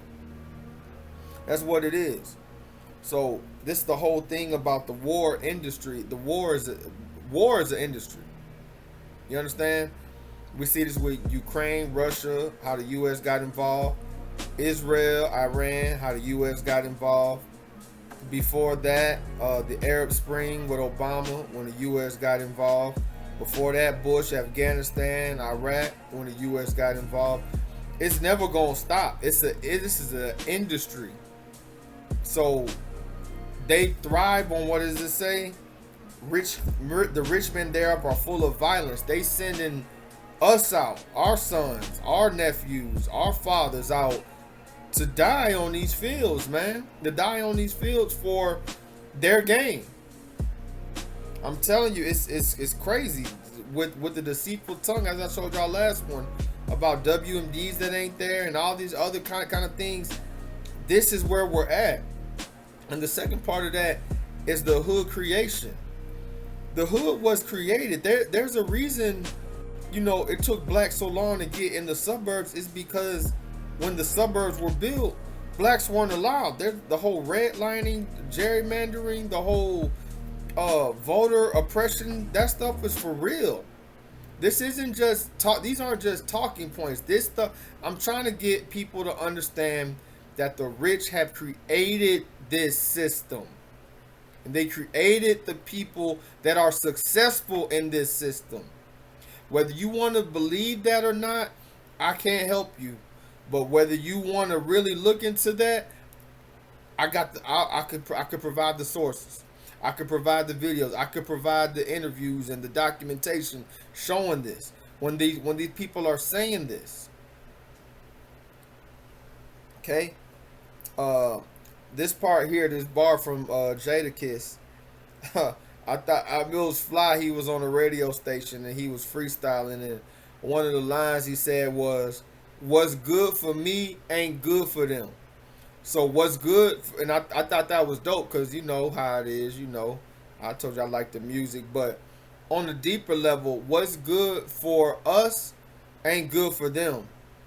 Because they were saying, when you have a society, and I've heard this before, we have a society of happy people, prosperous people, well-meaning good people that are in a good state of mind, they start to ask questions. That's what the dude said. They start to ask questions, and we cannot have people asking questions. So when you have a society full of strife and envying and red versus blue and this team playing and we making this thing and this thing went viral and this star and this, that's easy to keep people distracted. So when you bringing up things about lies about the earth, lies about medicine, lies about food, people are less likely to care about it, because the circus, the entertainment, the drug of entertainment is too strong. The drug is too strong. So when you look at like the Tyler Perry movie themes, and I know a lot of people want to gloss over this, but you know how wicked Hollywood is, as I've been showing you. When you go against the grain, when you don't want to wear a dress, they treat you a certain way. Don Cheadle, one of my favorite actors, And in one of his interviews, he straight up said, because I don't want to go do the casting couch thing, that's why you don't see me in movies as much. That's why. Because I don't want to sell out. They say they want you to give your soul or your whole. That's what the saying is. And those that don't, they only make it so far. So for Tyler Perry to get a whole studio, there's 6 studios, I believe, in Hollywood. They made him one. See, what black people don't understand, I need my sisters to really zone in with me on this one. See, the movie The Color Purple, it's a fictional piece. But there was an uproar when The Color Purple came out. You know, men and some women, but we didn't want it out. You know, because we thought it would be damaging to how we look. Again, this stuff, they're not putting money behind all this stuff for no reason, right? But as you can see, if you look through the years, even if you didn't know that when it came out, if you look throughout the years, that was the go-to. Whenever there was an issue, oh, you trying to be like Mr. Oh, you want to see a man, you got a girl, you got to watch these men, they're going to do you like Mr. That was like a source. Like, you know how you have to cite a source and if you're doing a report? That was a source. Like, yeah, you see what happened in The Color Purple? Like, Tyler Perry's doing the same thing. I watch to my podcast. A lot of people watch podcasts. I just don't feel like they're a good source of information. They're a source of entertainment, but for the most part, they don't have a lot of information. It's just a lot of people arguing opinions on a lot of them, or just being belligerent, you know, stupid stuff, fighting. But I'm watching, you know, different ones, and what I started to notice is, you know, people was referencing, why did I get married and why did I get married too? And I'm like, it's not just like they used to reference Color Purple. He is the Color Purple of today. All his themes. Strong woman leading, she's hottie, she's black girl popping the neck and all that. And the thing about it, we have sisters that's not like that. But because that's being promoted, again, that's our image. I'm talking about us, Israel. That's our image. That's why I'm glad to see brothers and sisters standing up and saying, "No, man, we ain't rocking with you. I don't want to watch Straw. I don't want to watch nothing that he's doing." I see the blackface. And I tell people that like his stuff, sit your butt down, go on YouTube, and watch a minstrel show. Watch a minstrel show. His characters are minstrel characters. All of them. Marcus, all of them. And they're talented actors. I'm not saying they ain't talented. But what's the point if you're doing blackface as a black person? And I'm so glad, praise the Most High, people are waking up to it. Some people just want to be entertained. That stuff ain't entertaining to me at all. And that goes to the BET programming. That's the whole video I did, which I probably need to start sharing more on the BET, Black Evil Television. Everything they promote is dividing us on gender, is dividing us with the LGBT stuff, is violence, is everything ratchet. I'm talking about all the blackface stuff. The Mammies on there. You got the Coon. You got the Thug. You got the Jezebel on there. You got the dumb black. Oh, I don't even know what to do. You got that Curtis Payne stuff. It's just crazy to me, man. That stuff's not entertainment. That stuff is indoctrination. And you know, the Democratic Party system. You might say, well, why are you not talking about the Republicans? Well, you know, you just talked about them with the war, but the Democrats do the same thing. But this is what I want y'all to think about too. You know, most black people, men and women, view the Democratic Party as our friends. And I'm going to ask most of those black people, or do you think most of those black people have done research on how we've done as a community since we've been voting over 90% Democrat? Have they done any research? Do you think any of those black people have done any research? Now, the thing about it is, most of us already dislike or side-eye the Republican Party. And I'm telling you, you need to side-eye the Democrats too. The same way you look at Trump, you need to look at Biden. The same way you look at Bush, you need to look at Obama. The same way. They're the same party. They have they have the same goals, just different ways of getting there. And for us to vote 96% for them, even when they can come out and have a whole minstrel show at Kamala Harris's thing, they can come out and say, I'm not doing nothing for black people. They can come out and say, y'all need to do this and you better do this, but then go to every other culture and say, hey, we're going to give you this funding and we're going to give you that funding and we're going to open up this for you and we're going to do land grants for you. But they come to us, you better, like as if we still slaves. I need y'all to wake up to this. You already side-eyed the Republicans. I don't need to go in much on them, though I do. And I ain't gonna hold you. I do. You see my videos. I don't hold back. But my thing is, what's more dangerous? You fighting with an enemy outside your gates, or the one that you let into your house? Y'all check this out, man. Let us examine one of the most pressing issues facing our nation, the persistent high crime rates in cities governed by Democratic leadership. This is not a matter of partisan politics, but rather an empirical examination of policies and their consequences. When we look at the data objectively, patterns emerge that demand serious consideration. Let me begin with a fundamental question that should guide our discussion. Why do cities like Chicago, Baltimore, Detroit, St. Louis, and Philadelphia consistently rank among the most dangerous in America? These cities share certain characteristics beyond their crime statistics. They have been governed by Democratic mayors and city councils for decades, sometimes stretching back 50 years or more without interruption. This is not coincidence, and it deserves explanation rather than dismissal. The intellectual foundation for understanding crime has been corrupted by what I call the vision of the anointed. The belief among progressive elites that they possess superior wisdom and moral authority to reshape society according to their theories.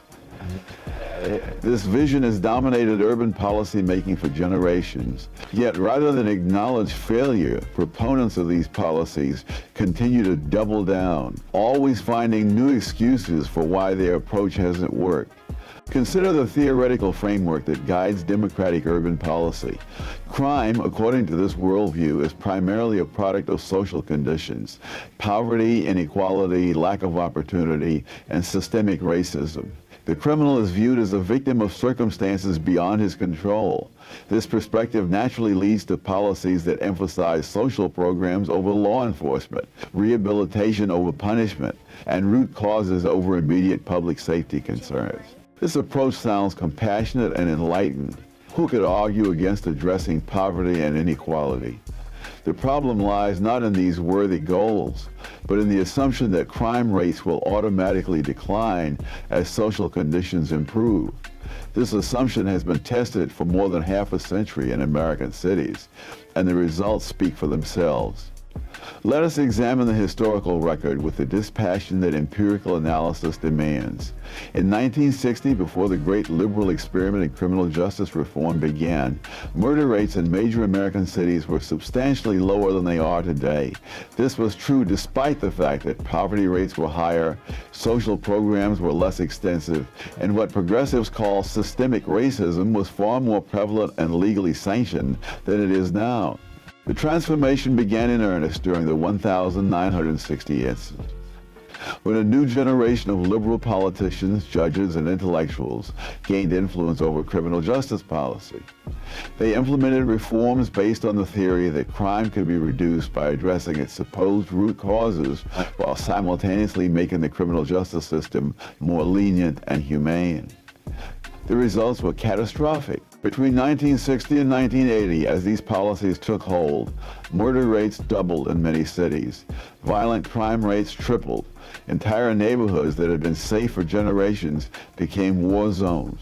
The victims were disproportionately the very people these policies were supposedly designed to help: poor and minority residents of inner cities who could not afford to move to safer areas. Yet rather than acknowledge this failure, proponents of liberal crime policy have consistently moved the goalposts. When crime rates soared in the 1,960s and 1,970s, they blamed it on the Vietnam War, social upheaval, or the legacy of racism. When crime rates began declining in the 1,990s following tougher law enforcement policies, they attributed the improvement to economic growth, demographic changes, or this pattern of intellectual dishonesty has profound consequences for policy making. When you refuse to acknowledge that your policies have failed, you cannot learn from your mistakes. When you attribute every positive outcome to factors other than policy changes, you have no basis for making rational policy decisions. This is why Democratic-run cities continue to pursue the same failed approaches decade after decade. Let me be specific about the policies I'm discussing. Democratic urban leaders consistently support reduced sentences for criminals, especially non-violent drug offenders. They promote alternatives to incarceration, such as drug courts, community service, and electronic monitoring. They resist three strikes laws and mandatory minimum sentences. They advocate for early release programs and oppose the construction of new prisons. They defund police departments while increasing spending on social programs. Each of these policies, taken individually, might seem reasonable to someone who views crime primarily as a social problem. But taken together and implemented consistently over decades, they create a system that effectively signals to potential criminals that the consequences of criminal behavior are minimal and uncertain. This is particularly true for repeat offenders who quickly learn to game the system. The contrast with cities that have taken different approaches is instructive. New York City, under mayors Rudolph Giuliani and Michael Bloomberg, implemented aggressive policing strategies that targeted quality of life crimes and used data-driven approaches to deploy police resources. The result was a dramatic reduction in crime rates that lasted for more than 2 decades. When Bill de Blasio became mayor and began reversing these policies, crime rates started climbing again. This pattern is not unique to New York. Cities that have implemented tougher law enforcement policies have generally seen crime rates decline, while cities that have maintained or expanded liberal criminal justice policies have continued to struggle with high crime rates. The data is clear for those willing to examine it objectively, but data alone does not explain why Democratic politicians continue to pursue failed policies. The answer lies in the incentive structures that govern urban politics, constituencies that benefit from the current system. The criminal justice bureaucracy that administers liberal policies as an attack on their world. The criminal justice bureaucracy includes not just public defenders and social workers, but also the vast network of nonprofit organizations that receive government funding to provide services to criminals and their families. These organizations have a vested interest in maintaining high crime rates because their funding and jobs depend on having a steady supply of clients to serve. They have no incentive to support policies that might actually reduce crime because doing so would eliminate their reason for existence. So family, understand that this is why Biden was supposed to, win us over by letting the, gangster disciples out and doing things of that nature, letting these rappers out that rap about crime, because it is in the Democratic Party's, it's in their interest to keep crime rates high because they have a large interest in the social programs. But those social programs don't really help us. Section 8 doesn't help people to get off of Section 8. Food stamps don't help people to get off of food stamps. Things of this nature, but it keeps their pockets full. Again, I ask, what have we gained from our loyalty to the Democratic Party? Can you name one thing we as a black nation have gained from this? So we're about to wrap this up in a little bit. I got a few more sections. So the world stage in the comments section, and this is what I want people to realize, because there's a lot of things going on. We got AI. This is a madhouse. We got AI. We got people content creators a job title now, which that's unheard of years ago. Now you can make a living, which, you know, like I said, it is what it is. But understand that these people, some of them, will say what they got to say to do their numbers so they can make their money. Don't think that that's not going on. On top of that, I want people to look at this, that even though some things may be skits, some things may be agents, like I told you, COINTEL's out there. I'm talking about them on the next section.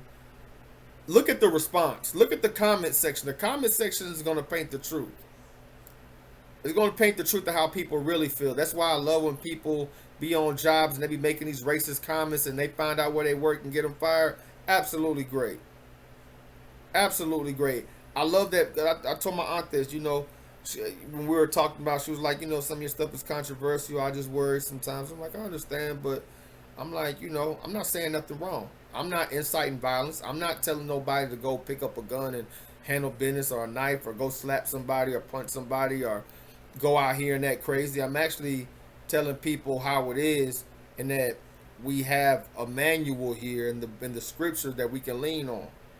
You understand? Now, I understand that that's controversial. People, prophets got killed for doing just that, so I get it.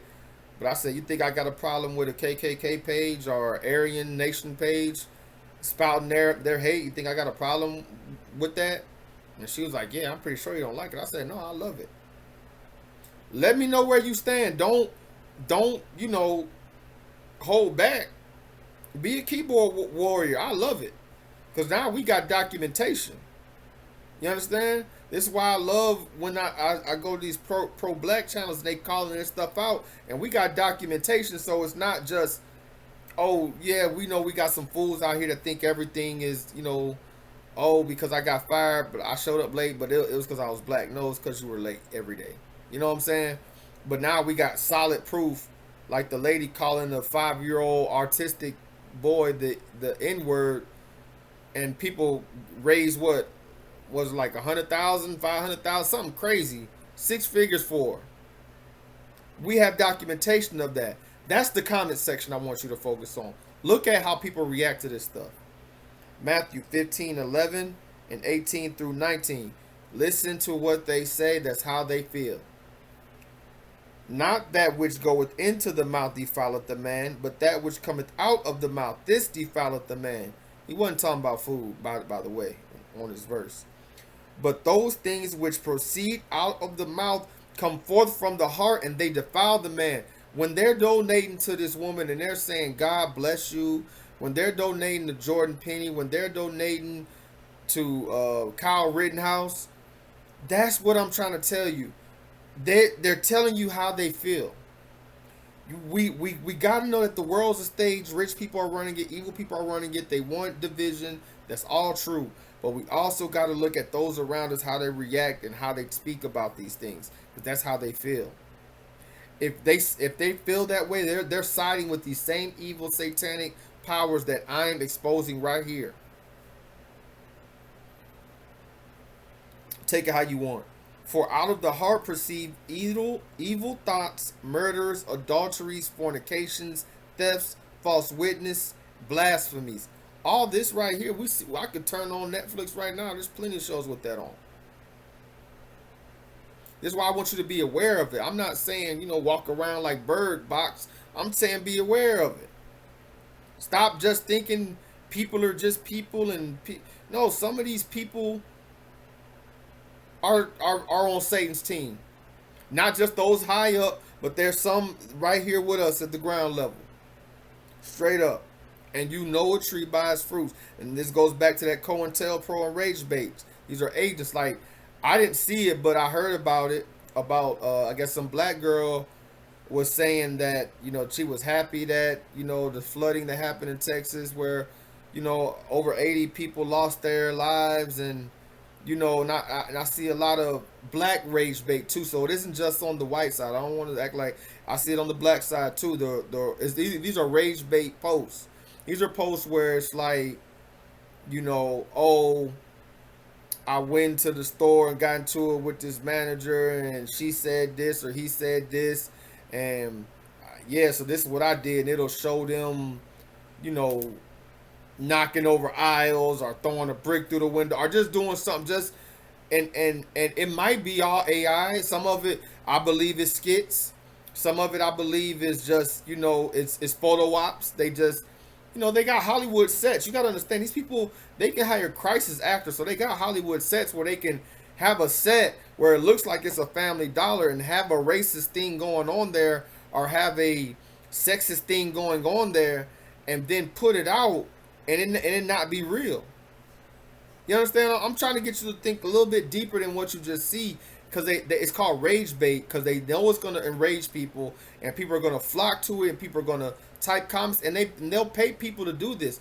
COINTELPRO just moved the goalposts from dealing with the gangs to now they're just into causing disruptions in society. We talked about these protests where they have pallets of bricks sitting outside where they're protesting.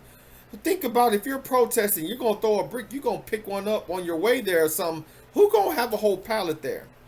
This is what I'm talking about, people. We got to start thinking critically about these things. So when you see these rage bait posts and these agents, a lot of these people, I told you, they're agents. They always pop up when it's controversy. They always going viral. And you see the same post over and over and over. And sometimes it's different people on the post. Like, I mean, like, it's different pages. Like, one page it'll be like Mark Stevenson, and one will be like Jamal Williams, then one will be like Sandy, you know, Carter. And you'd be like, is this the same post? And the post will have hundreds of likes or hundreds of thousands of likes, comments, and it'll be some rage bait stuff. Who's running these pages? Are these even real people? I'm just telling y'all, man. It's a thing. Let's get to Proverbs 6, 12, 15, and then 19. So here it says, a naughty person, a wicked man, walketh with a froward mouth. He winketh his eyes, he speaketh with his feet, and teacheth with his fingers. So when you look at the Freemasons, when you look at gang members, how do they communicate? Feet, fingers, throwing up signs. The Most High says an evil man does that stuff. Frowardness is in his heart. He devises mischief continually. He soweth discord. When you look at what these gangs are doing, when you look at what these Freemasons are doing, everywhere they go, where is it? What is it? Is it better? These gangs are, I'm telling you, they're a construct of the system. It's the reason that things are the way they are. Therefore shall his calamity come suddenly. Suddenly he shall be broken without remedy. This is what's happening. It's going to come a day when you're not going to be able to repent. There's such a thing as a road taken too far. You understand what I'm saying?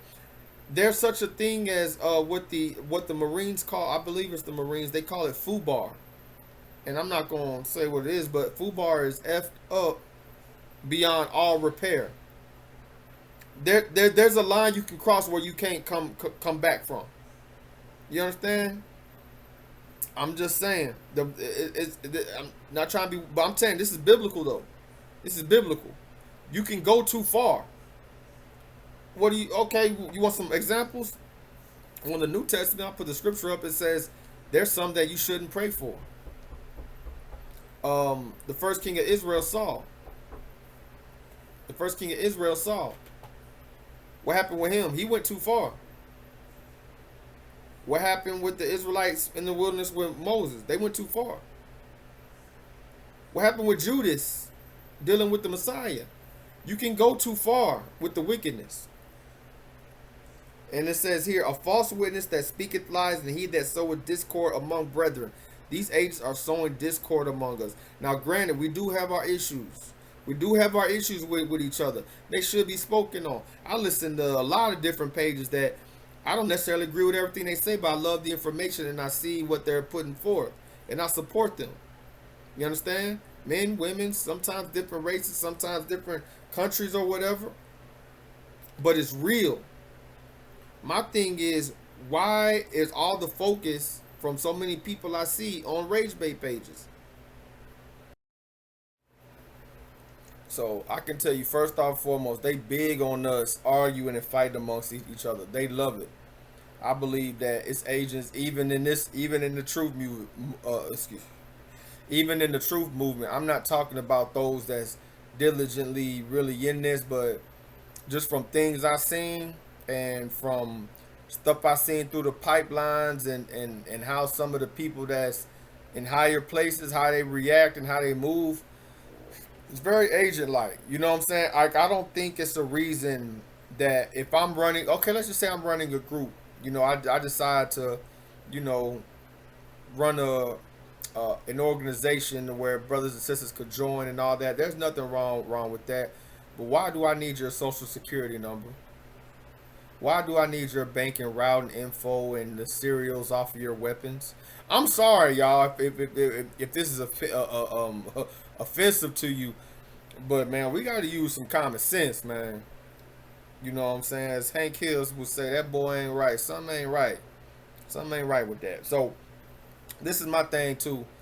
We need to take advantage of this internet while we still have it. I do believe, as I've been saying for years, there's going to be a day when they shut it down. I think that day is getting near every day. I'm not saying it's going to happen next week. I'm not saying that, but I'm saying, like, the time is coming, man. That's all I'm going to say. The time is coming. So with all this documentation and videotape, things like Epstein, it would have just been a myth 15 years ago.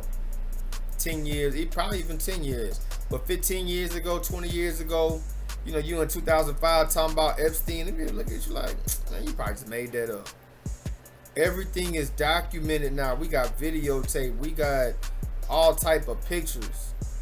This goes from the top to the bottom of the top, and people that are on the ground level with us are adopting this stuff, this Hieros Gamos lifestyle, this stuff with murder and deceit and violence, all these things I've been reading. It's been adopted on the ground level to the point where you speak biblical, you move in a way that would glorify the Most High. Look how society treats you. Look how your own people treat you. Look how your own friends act with you. And I'm not even talking about acting holier than that. I'm talking about trying to be a better person for you and your future and your family and your children. And look how people treat you. They want to knock you down a peg. But when you was out here wilding and nothing, nobody's had nothing to say to you, right? Family, don't you think something's up with that? This is why I can do 1 million videos on NPCs. These people are non-programmable characters. They are brainwashed. And it's only going to be a remnant that's going to see this. I'm speaking to the remnant. Because the majority is, you know, they may nod or whatever, or they may thumb it down or scroll right past it, whatever. This is the truth. Diddy is just a small expose of this stuff. Well, I want to get to that, so let me keep it moving. So this is John 17:6. It says, I have manifested thy name unto the men which thou gavest me out of the world. Thine they were, and thou gavest them me, and they have kept thy word. So the Messiah here is saying that he manifested the Most High's name unto the men that thou gavest me out of the world. This is the people that are called out of the world. I don't give a damn about none of these celebrities as far as, oh, if I don't see another Denzel movie, I'm just going to lose it. I mean, like I said, I like it, but it ain't the end of the world. This is more important. You know, me keeping my sanity is more. I'm not going to be like, you know, worshiping these people to the point where I can't even act right, function how I'm supposed to function. You know what I'm saying? Like, people be it's like when you see these people passing out, or I've seen full on fights behind people saying, oh, this celebrity fine, oh, that's my man, and girls busting out in the fight. Like I said, just giving up everything to go cross country to see somebody at a show where you got bills to pay and you just willing to leave all that behind so you can go party and go. Like, I get we did crazy things when we was young, but at what point do we learn like that ain't it, man? That these people are just people, man. These people gonna see the same Most High that we see. We don't need to be like that. But what's manifest to those are going to be those that are following and understanding the truth about what the Most High has put forth, because this world is given into the hands of the wicked. So you can't be friends with the world and then be like, oh, this is why for my watchmen, when you speaking with people about how wicked this world is and why we need to turn from it, things like I'm doing on this channel, and they look at you crazy and they give you the fluoride stare, or they ignore you, or they get mad and even want to fight you, because they're still in the world. They haven't came out of it.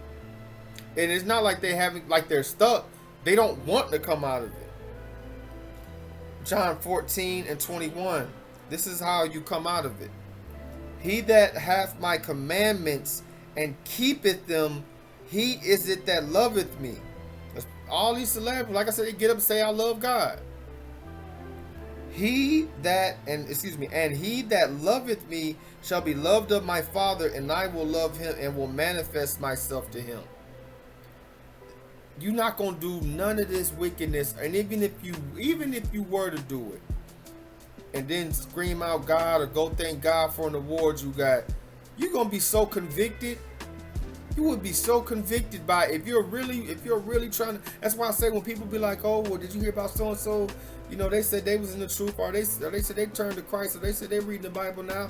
I'll be like, time will tell. I always say it, time will tell. There's some backsliding too. Yeah, maybe they went to it and they were serious, but you come back over here, and do this movie scene. I know it's against your beliefs that you got now, but this part could be really big for you. And then you see them do it, and they right back on the scene. That's why faith shouldn't be in man. Now, I pray that many men, and I mean men like mankind, many people, especially speaking of us, Israel, I hope many of us come up out of this spell. That's why it says Hollywood. Hollywood is a spell. You dig what I'm saying? And I say this like I told you before. The whole thing is with the stars of old, the fallen stars, the fallen angels. They came to earth in order to be worshipped.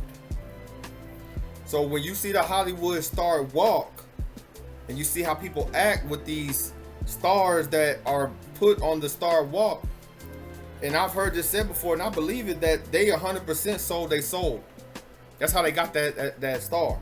And that these people that done this, right, want to be worshipped just like the angels that fell of old in Genesis 6. Same thing. And it's funny because these people in Hollyweird use a lot of Egyptian symbolism. And we already know the contrast between Egypt and Israel. Egypt represents Babylon, represents Satan worship, represents the fallen angels and their worship, and witchcraft and mysticism and all that against the people of the book. They were oppressing the people of the book. Israel, the real Israel, the Israelites, right? So when we read here, and it's funny because that's what you look on the back of your dollar bill, they got a thing of Egypt on it, right? A pyramid. So Isaiah 31:3, now the Egyptians are men and not God. These celebrities are men and not God, are goddesses, and their horses flesh and not spirit. When the Most High shall stretch out his hand, both he that helpeth shall fail, and he that is helping shall fall down, and they shall fall together. So when this stuff is being exposed and you want to hold them up, no, when they fall, you gonna fall. Watch what people promote. I'm telling you, it'll help you stay away from a lot of foolishness. Genesis 3:4-5. And the serpent said unto the woman, Ye shall not surely die, for God doth know that in the day that ye eat thereof, then your eyes shall be opened, and ye shall be as gods, knowing good and evil. The whole thing was the lie of the serpent, of the evil one, of Hushatan, the adversary, was to make men gods. That was the whole lie. And what did it lead to? Death. Look at the industry. Look at what I'm talking about here. Are not these people treated like gods by their so-called fans? And you know what fanatic means, right? That's where the word fan comes from. So I want to get to this last section before we get to the fall of the Diddy Dynasty. So this is last show, last curtains, and it's funny because Kanye, again, he's a harbinger, because I mean he kind of puts out little things, and he'll speak some facts, and then he'll just go off the rails and say something crazy. But if you catch the little facts that he says, I think that he knows he's in a bind. I'm gonna put it for real. I think he knows he's in a bind. But it's like he's already there. Like, dang, I already sold out. I'm here. Bump it. Yeah, they doing me like this. So okay, I'm gonna go out with a bang. Kind of like how Tupac was. Tupac thought he was gonna get in the industry and kill the Illuminati. That's why he had the CD, Kill Illuminati. These people ain't gonna pay you to destroy them. They run the system. That's like somebody coming into a casino. The house is always gonna win. That's the part that a lot of black people and black celebrities don't understand. The house always wins. The best way to do it, like they say, when you hit that little jackpot of 2,000, 20, maybe 10, maybe 50,000, to take it and leave. Because if you stay there, the house is going to win. Take it and leave. Get out. Just telling you what I know. But yeah, no more parties. The parties are done. Even with these celebs, they're done. This is why you don't remember. There was a time we used to see new talent. This group would come out, then one member from this group would make an album, and then one member would do this, and what like Wu-Tang, like, you know, one would be producing here, one would be doing shows here, you know, Method Man acting, you know, Old Dirty Bastard son, now he act, you know, it would be like, now it's like we're waiting on a Rakim album. No shot, you know what I'm saying? But like Rakim, I think KRS-One and Cool G Rap and Big Daddy Kane are making a group. Like, what? And I'm not even tripping on, you know, they're, you know, legends in rap and hip hop. But my thing is, why are you trying to be the headline again? Like, you already had that in the 80s and the 90s. Like, 30 years later, like, you not putting nobody on? You ain't heard nobody? You like, oh, I need to put them on. I need to show him the ropes. Because I think the party's over. That's why these old people are still dropping. That's why Jim Jones and Nas beef is big. It's like, who y'all putting on? Even in Houston, like, who's on in Houston? You swinging and banging on swangers and Slim Thug and Zero. Shout out to them. No shot. This ain't about beef. But it's like, who's next? They always put somebody on back in the gap. It was, you know, this group, then this group, then this group, then EPMD, then, you know, Naughty by Nature, then that, then NWA, and then, you know, and De La Soul, and it was Mos Def and Common and Black Star. Remember that? Like, where's the new wave? Don't exist. The party's over, man. The party is over. Revelations 18:22. And the voice of harpers and musicians and of pipers and trumpeters shall be heard no more at all in thee. And the craftsman of whatsoever craft ye be shall be found any more in thee. And the sound of a millstone shall be heard no more at all in thee. So all this building, because, you know, Obama had Build Back Better, Trump had Make America Great Again. They're both saying build it back up. They're just saying it in different ways. You see what I'm saying? They're both the same. Build back better, make America great again. They're both saying the same thing. We're going to build it back to how it was with us on the plantation. And I'm not even talking about physically. I'm talking about mentally on the plantation. Just seeing this and thinking that it's cool. When all the celebrities went for Obama, it didn't click for me then. But when all of them went for Kamala, I'm like, there it is.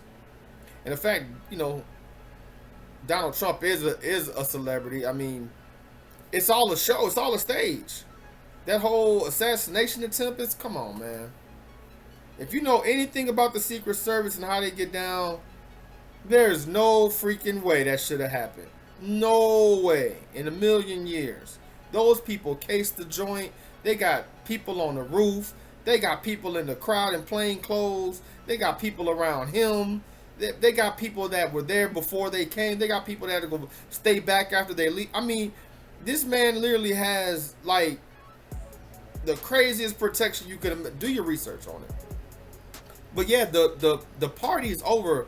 All the industry is over. You ain't getting rich in the industry anymore. You just gonna be a sellout at this point. And it ain't even a secret. Isaiah 14:11. Your pomp has been brought down to Sheol or hell, along with the music of your harps. Maggots are your bed and worms are your blanket. This is it, y'all. This is it. The music, you know, in the club when the music go, when they turn the music on, oh, and the lights come on. I got a track about that. I may just put it on here. I'm gonna see if I can get it ready. The lights about to come on, bro. And when the lights come on, you see who you was dancing with. You see how just filthy and dirty the club is. You like, man, I gotta get up out of here. Yeah, it's about that. It's almost that time. So we're gonna get to the feature presentation now. I know y'all been waiting. Thank you for hanging in there with me. Think about everything that we went over, and I'm gonna play all these video clips back to back and break down just how everything I just spoke of can be pasted right on what Diddy did from beginning to end. Y'all check this out.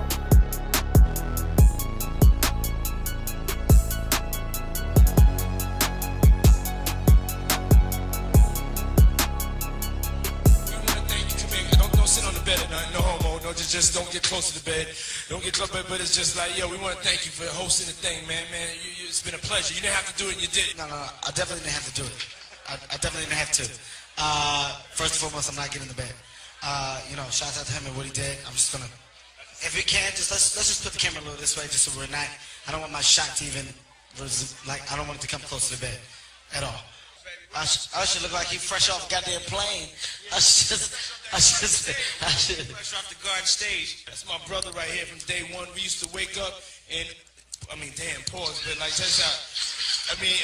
Back in the days when he was like 10 and I was a little bit older, his older brother, we used to fight over the frosted flakes. You know what I'm saying? Before pause was invented. You know what I'm saying? But it's my brother for real. We used to actually wrestle off of the frosted flakes because he used to always get up early. Now he's one of the richest stars in the world. And what the fuck did Puff just say? Nobody's gonna acknowledge this with me. Puff just said we used to wrestle over the frosted flakes. And we're streaming live. That was stupid. Listen, that was fucking stupid. Listen. Having a good time, yo. Your usher made it in the... Oh, you're in a 360? I don't know. No, don't tell me you don't know. If you don't know you're in a 360, you're in a 360. It's like one of those. Okay. Then tell me what you want from hip hop. I'm making music, bro. I'm just having fun. You know what I'm saying? My fans love it. You have a problem with just having fun in 5 minutes. What do you want me to say? You want me to say... I want you to be aware of your business. I want you to know whether you're in a 360 or not. I want you to appreciate the culture that changed your life and took you from college dorm rooms, eating oodles and noodles. Chill. You know, my manager saw my record deal and said, this is a record deal. I had to spend my own money auditing my label because millions of dollars are missing, and you can tell when millions of dollars are missing. Of course. Right? Yeah. So let me ask you before we finish. No, let me ask you, bro. Yeah. If somebody owed you $500,000, how would you feel? Yeah, crazy. What if they owed you $1 million? What if they owed you $3 million? Listen. Okay. What if they owed you that, bro? Right. I understand. And you showed up for them and you did all these things, right? Right. And they up billions. Now more than ever, hip-hop artists have the power to be the masters of their own destiny. And thanks to the internet and social media, literally anyone with a drive and determination can reach audiences around the world. Able to make music with an iPhone or computer, this drastic overhaul in both music distribution and the ability to generate a fan base should have meant, theoretically at least, that record labels should have become extinct.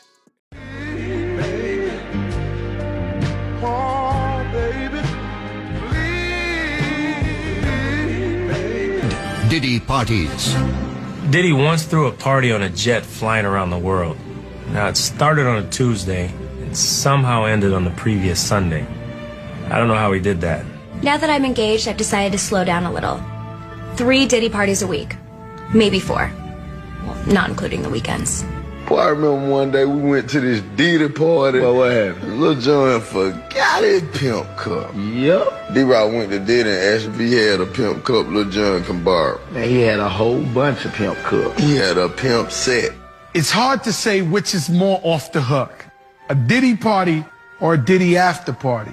Or a Diddy after party, which is basically a pre-party for the next Diddy party. 50 came up here and he was giving you flack for the asking Fab to parties. They said you were sounding real suspect on the interview. Yeah. I was coming off of being in Miami a night of party, and I don't really remember what I was saying. You know what I'm saying? Would you like a reminder? Yeah, sure. I like when you like this, Daddy. Yeah, where you put my bag? Daddy, I like when you it's right scrambling here, and scraping for shit. That was you. Scrambling. What? You said, I like when you do it like that, Daddy. When you scrambling and scraping for shit. Hey, man. I don't even think of no other man. Besides, if I'm thinking about another man, I'm thinking about uplifting. I want you to party with me for your birthday, man. We partied for my birthday before. You came to my party. No, but me and you ain't never really party, you know what I'm saying? I asked 50 about that. And he said you did the same thing to him. You asked him to take him shopping. Yeah, I thought he needed some clothes.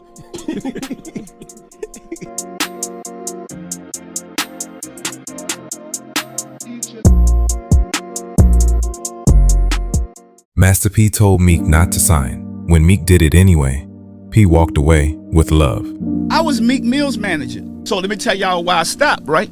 Yeah, we got here. So I knew Meek was talented at the beginning.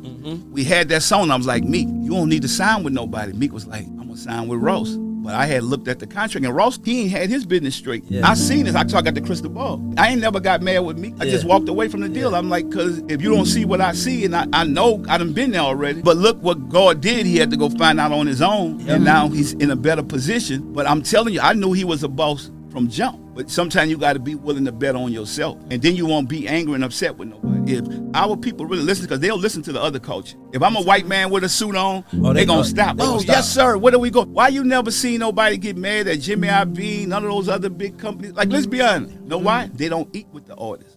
And why would they not have sex when they're gay rappers?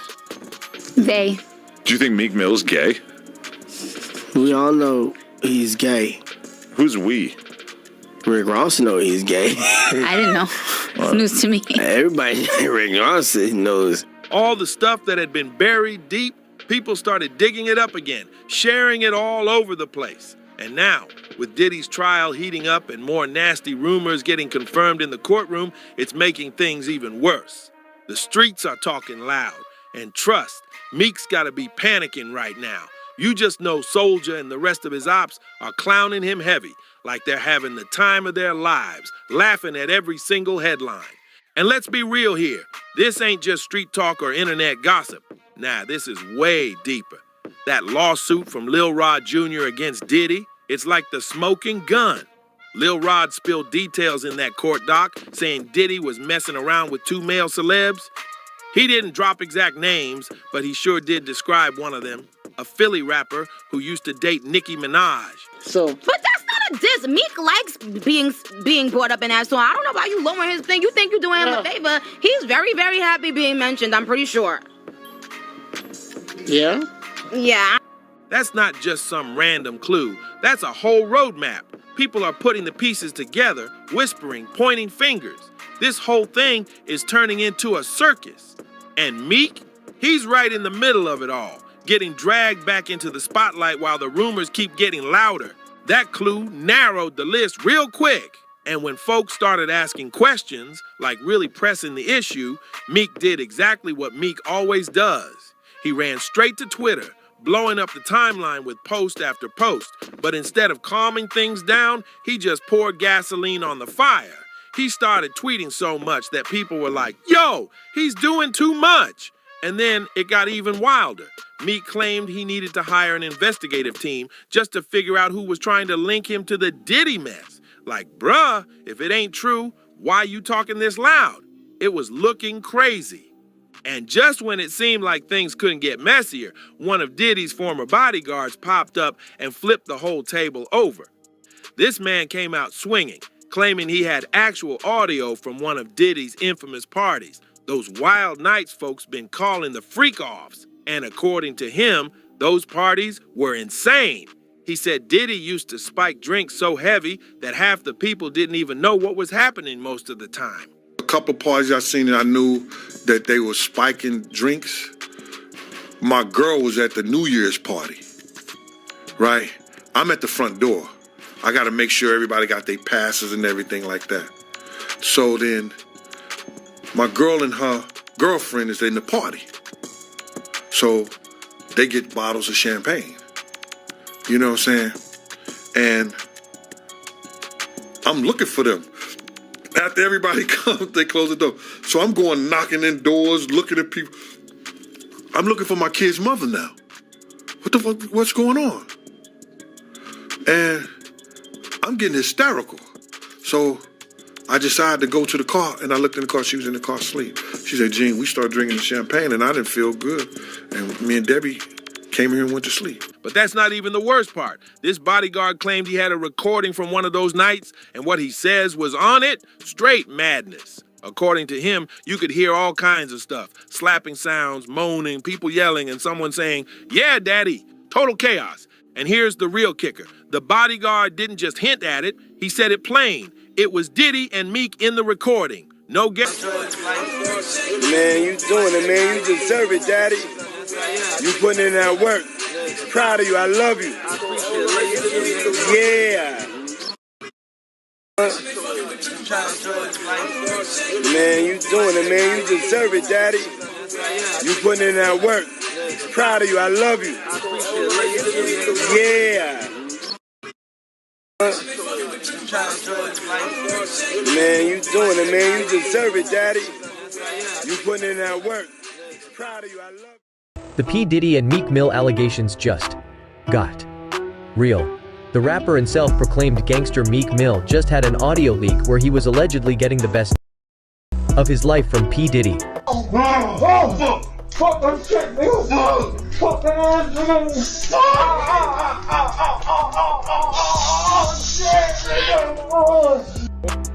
As you can see by that horrifying audio, that Meek Mill is not as gangster as we thought.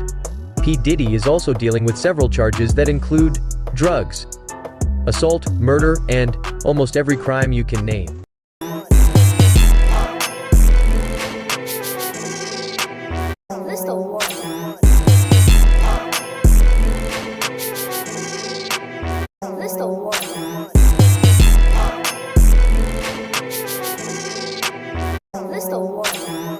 By the Department of Homeland Security after a flood of progressively worse and worse lawsuits and accusations for almost a year straight, no one was surprised. If Diddy had ever been one thing, it was creepy. You didn't have to look very hard or even look at all to see that something was wrong in Diddy's mind. Inappropriate relationships with teenage Justin Bieber and Usher, the rumors around the mysterious deaths of Biggie and Tupac, an easily recognizable thirst for attention, and even worse things that I literally can't say in the first 5 minutes of a YouTube video. Basically, people had already known for years that Diddy wasn't the generous, conscientious music executive that he and his team tried so hard to make him look like.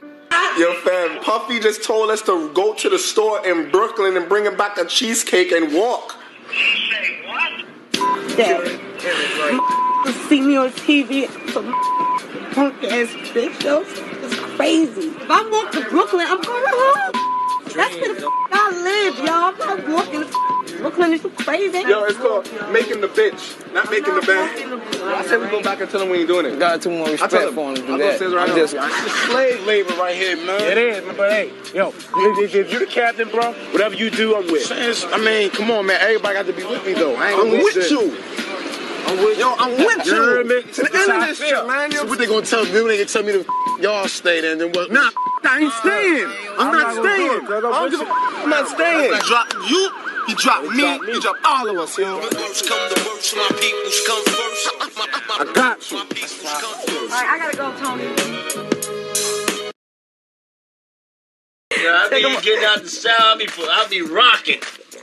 be saying like, I said this fool is crazy. my name is Diddy Cole. Come on, already. Let me try it a couple times. Yeah, all right, let's go. And when you're working with him, he's hearing something exactly in his head the way he wants it to be, and he's gonna hassle you till it gets it done. Baby, won't you? Great job. All right, spread my perma. Spread my perma. Got a lot of love for Puffy. You gotta love him, cause he got swagger and he handled his business. And at the end of the day, Puffy got it made. Real talk. You're one of the greatest vocalists I ever worked with. It's real. Why they open the gate? It's like that thing you got. I can't even really describe it in words. I'm just great. I'm grateful you on my record. Gotta go back. I appreciate you. I appreciate you. All right. Thank you. All right, baby. Thank you very much. Okay. I've been watching the Diddy trial, and ever since Capricorn Clark mentioned Lauren London, I've been thinking, take a look at this clip. Listen to Diddy tell Nipsey not to clap. Break. We're going to go back to the break. I'm going to clap all night. Yeah. Cassie and Lauren London were best friends. Now, we can't see who else is in the room, but then Diddy starts talking to Lauren. Lauren, I cracked you up.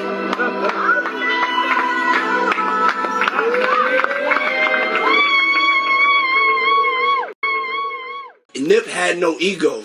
So, you know what I'm saying? Like Nip came to me and said, I want you to mentor me. You know, I want to get into real estate. I want you to teach me all your, you know what I mean, like your business secrets. You know what I'm saying? I was like, whenever you got questions, pull up.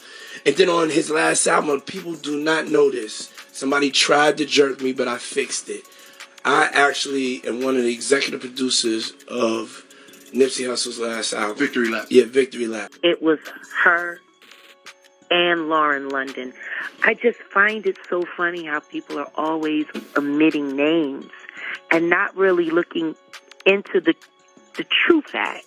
Lauren London just got busted for being his freak-off accomplice and even helping him to unalive Nipsey Hussle. Prior to Lauren messing with Nipsey, she was already rolling in bed with Diddy. And according to Nipsey himself, Lauren was the one who introduced him to Diddy and then forced him to get involved in Diddy's circle. Diddy was more or less like a godfather to Lauren, and word on the street is she knew about what he was doing to Cassie and allegedly even had a few freak-offs of her own with Diddy, while she was in a relationship with Nipsey. It's unclear if Diddy ever whipped her like he did Cassie, but people found evidence that seemed to hint at her working as an inside woman for Diddy. Now, if y'all remember, Diddy bought a golden casket weeks before Kim Porter died and kept it in his house, almost as if he knew death was coming and he was preparing for it. Well, it turns out Lauren also did something very similar just weeks before Nipsey died, and she was actually shameless enough to admit it during a very disturbing interview she did after his death. Now, the reason why people started looking into Lauren is because at the start of Diddy's trial, jurors were given a list of celebrities who were closely tied to the case for them to examine, and those names included Michael B. Jordan, Kid Cudi, Cassie, Michelle Williams, Mike Myers,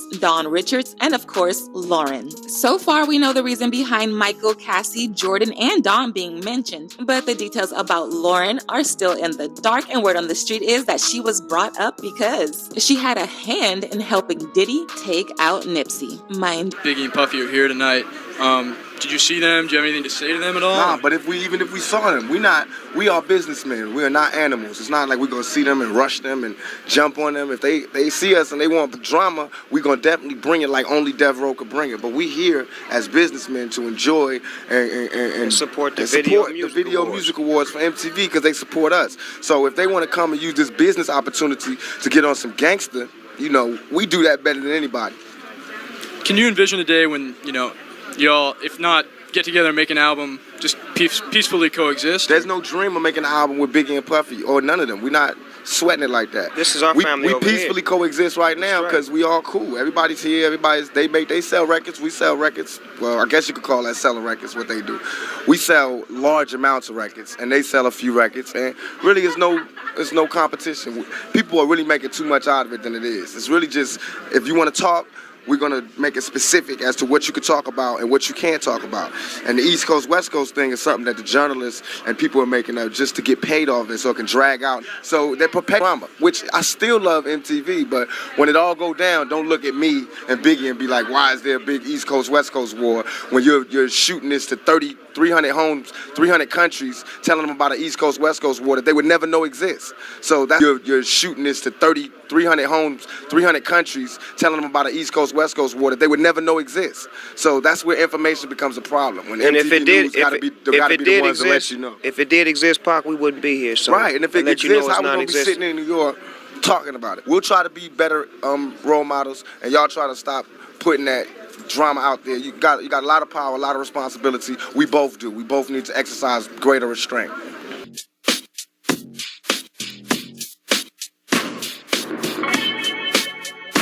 As far as that Vibe interview, just read everything over and read my reply, read their reply, read what people say. Everybody that was there knows what happened. I mean, my recollection of the story was I was shooting a video, the second half of Warning, which is on the B side of Big Papa, and I was shooting that around the block, and I heard my man was up at the studio doing a Junior Mafia session. So I got off at the reception area, and I saw Andre and Little Sean. So I saw him saying, what's up to me? I'm about to get on the elevator, and he comes out shot.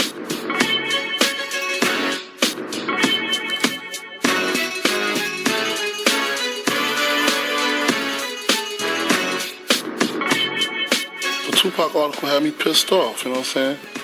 Because first of all, he dissed my man, said my man turned his back on him, and I know for a fact that didn't happen, you know what I'm saying?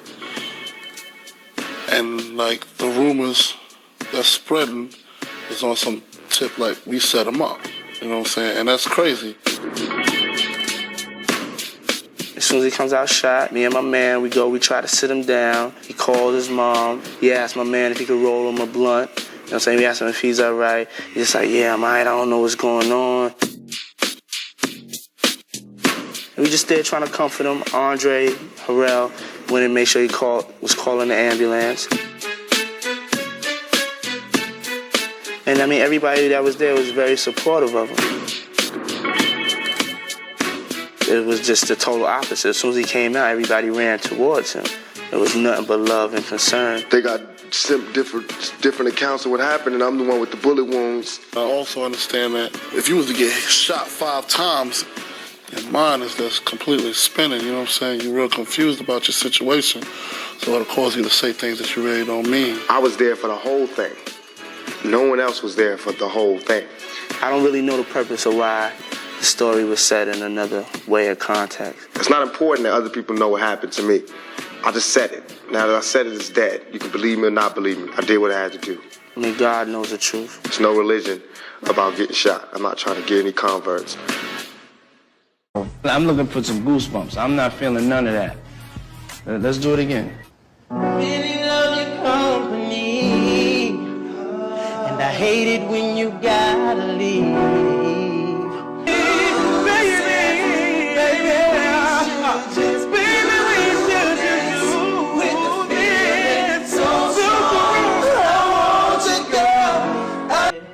That was good. So, y'all gotta get naked, you know what I'm saying?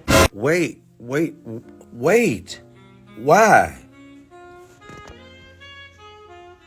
Why we gotta get naked? How does nudity help melody? Gotta get naked? They singing. I gotta label it. What we do? No, I know, say, yo, hit us with something. But yo, dog, we made one album with you. Years ago, we came in the game. We paid $3 million to get off. Close to $3 million. I gotta pay him $300,000. You made, Lord knows what you made off the Benjamins. Every time I put out a solo album, he gotta get an advance of $300,000. What kind of? That's crazy. How do you get it? People don't see, like. And to me, it's like, yo, come on, dog.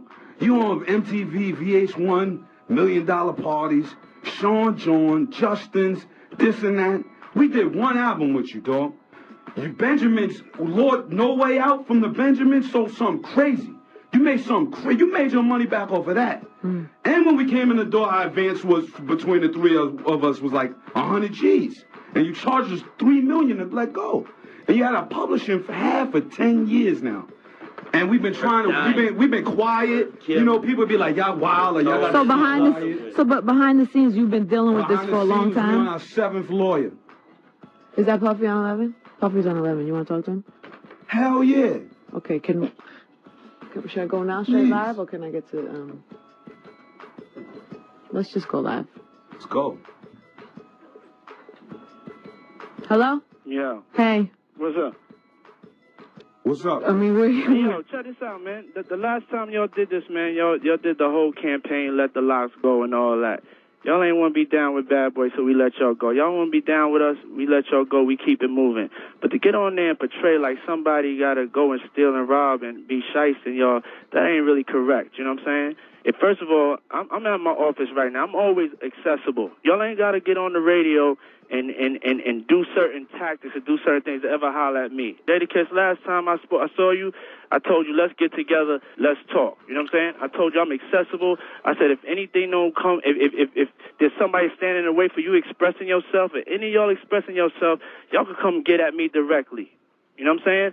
All that throwing the refrigerator and you going to kill, y'all ain't killing nobody, man. You know what I'm saying? We businessmen. We all mature adults here. All that right there, I'm at my office. Y'all can sit on this interview with her and talk as long as y'all want to talk about it. Or you can take the invitation I gave you before. But it's not even getting there because of your get on the radio, whatever tactics. I ain't your enemy. Dog, I ain't your enemy. You need to bang like that on cats that's coming at you. I ain't your enemy. Just yesterday we got a note from your office about killing saying you don't have no idea of none of this or none of nothing. Just yesterday, your lawyer told us that. I see you at the show backstage. You said find out what it was. But don't sit here and portray like Puff took nothing from y'all. What is it? What is it? What do you call it? What do you call it? What do you call it?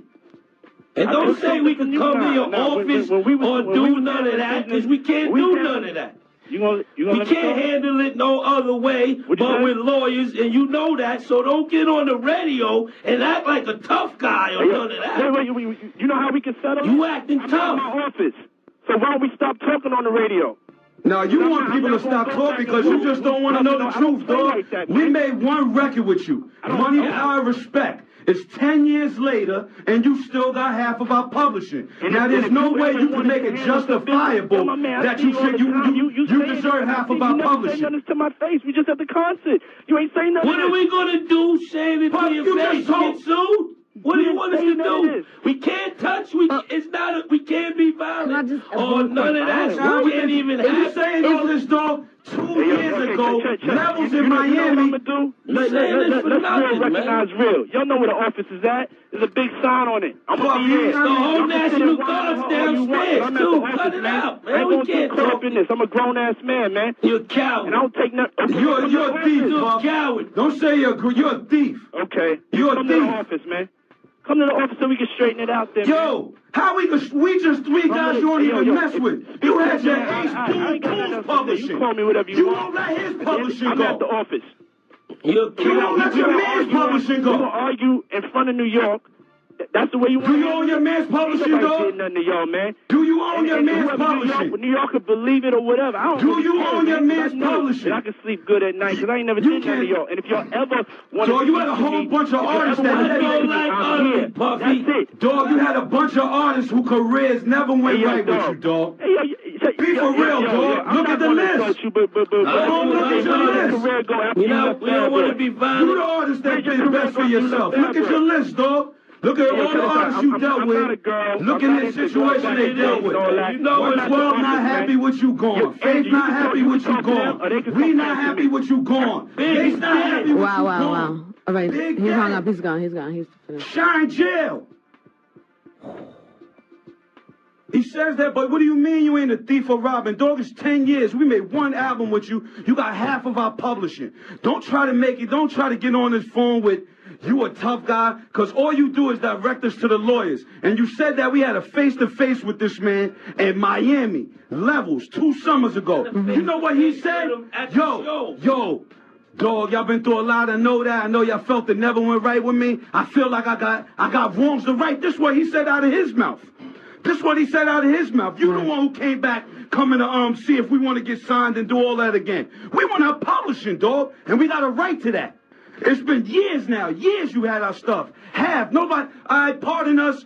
Pardon him, he was wrong for threatening you or your life over the radio or whatever, but that's frustration. He didn't threaten. Let's just clear. He didn't threaten. He said it's worth. It's right. Pardon me. You're right. He didn't threaten you. But it is worth it. He don't understand that because you just been robbing people for years. And people could look at it and you could look at what he said, then you look at us, and you look at his catalog of artists he had.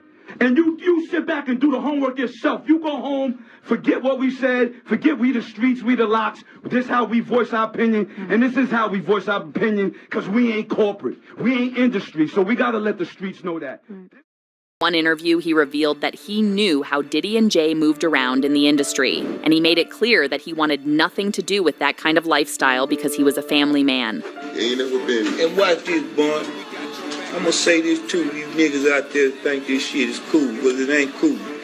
Me and this man ain't never been butt naked in no room together with no hoes. Joe to see a Puffy on any of them niggas. They been at my house. They all see me. They all know I'm a big. Yeah. Pulling no orgy type shit or doing none of that whole ass shit you niggas out there be doing, thinking you doing some fly shit. If you're in a room naked with some other and some broad and looking at your ass, and if that shit is gay, and you need to get on some other shit. Me and this man got nothing but respect for each other. We ain't never pulling no train. We ain't no motherfucking freaks. We some family men. We getting this paper. You know what I'm talking about? And I had to put that out there, Bun, because a lot of niggas doing a lot of fugazi and shit out here. Of course, that kind of talk made Pimp a target, but he never cared. He kept on doing what he wanted. I know who let them models stick them dildos in them, and I know who did what, where, when, and why. Wow. Unfortunately, if Pimp realized the powers he was playing with and stepped back, he might have still been alive. At least that's what Jaguar believes as well. In her eyes, Jay's responsible for taking out Pimp. I'm saying, Sean Carter, you're a piece of shit. Taking Pimp C wasn't bad enough. You just want to go down there and you want to just remove all of the balls from every real gangster in Houston. And honestly, if the feds seriously look into the rumors, they might be able to nail Diddy for his involvement in Pimp's passing as well. Because let's be real, given how close Diddy and Jay have been in the past, there's no way Jay did not ask his BFF for his help to take out the man sleeping with his wife. In Houston, when there were rumors of a Pimp C tape, Know Who Was Loose. And you know who they're talking about? Drum rolls, please. The one and only Beyonce. Allegedly. Who was in this Pimp C tape? All I can tell you, there was a famous R&B chick, and it was a guy that was getting money at the time. And, you know, Pimp, he used to be in the studio. And every now and then he'd have a camcorder, so he was able to get some footage. And he wanted to do something with the footage, but I don't know why he didn't do nothing with it, but if I could have got a hold of that tape, I'd be a billionaire, man. Whoever it was, they had to kill me, man. I know TMZ would have paid a bank for that one, man. But yeah, it is a tape, and if you read the comments, a lot of people figured out. Okay. A lot of people figured out because, you know, people that was in Houston at the time, they know who was a little loose. And that's not even the worst part. Based on some whispers making rounds, Beyonce's name is going to come up pretty heavily in Diddy's trial. And prosecutors are going to expose everything. From how she allegedly participated in the freak-offs, what she knows about Cassie, what she knows about girls being transported around borders, what Jay-Z did to hide their shenanigans, everything. I'm saying, Sean Carter, you're a piece of shit. Taking Pimp C wasn't bad enough.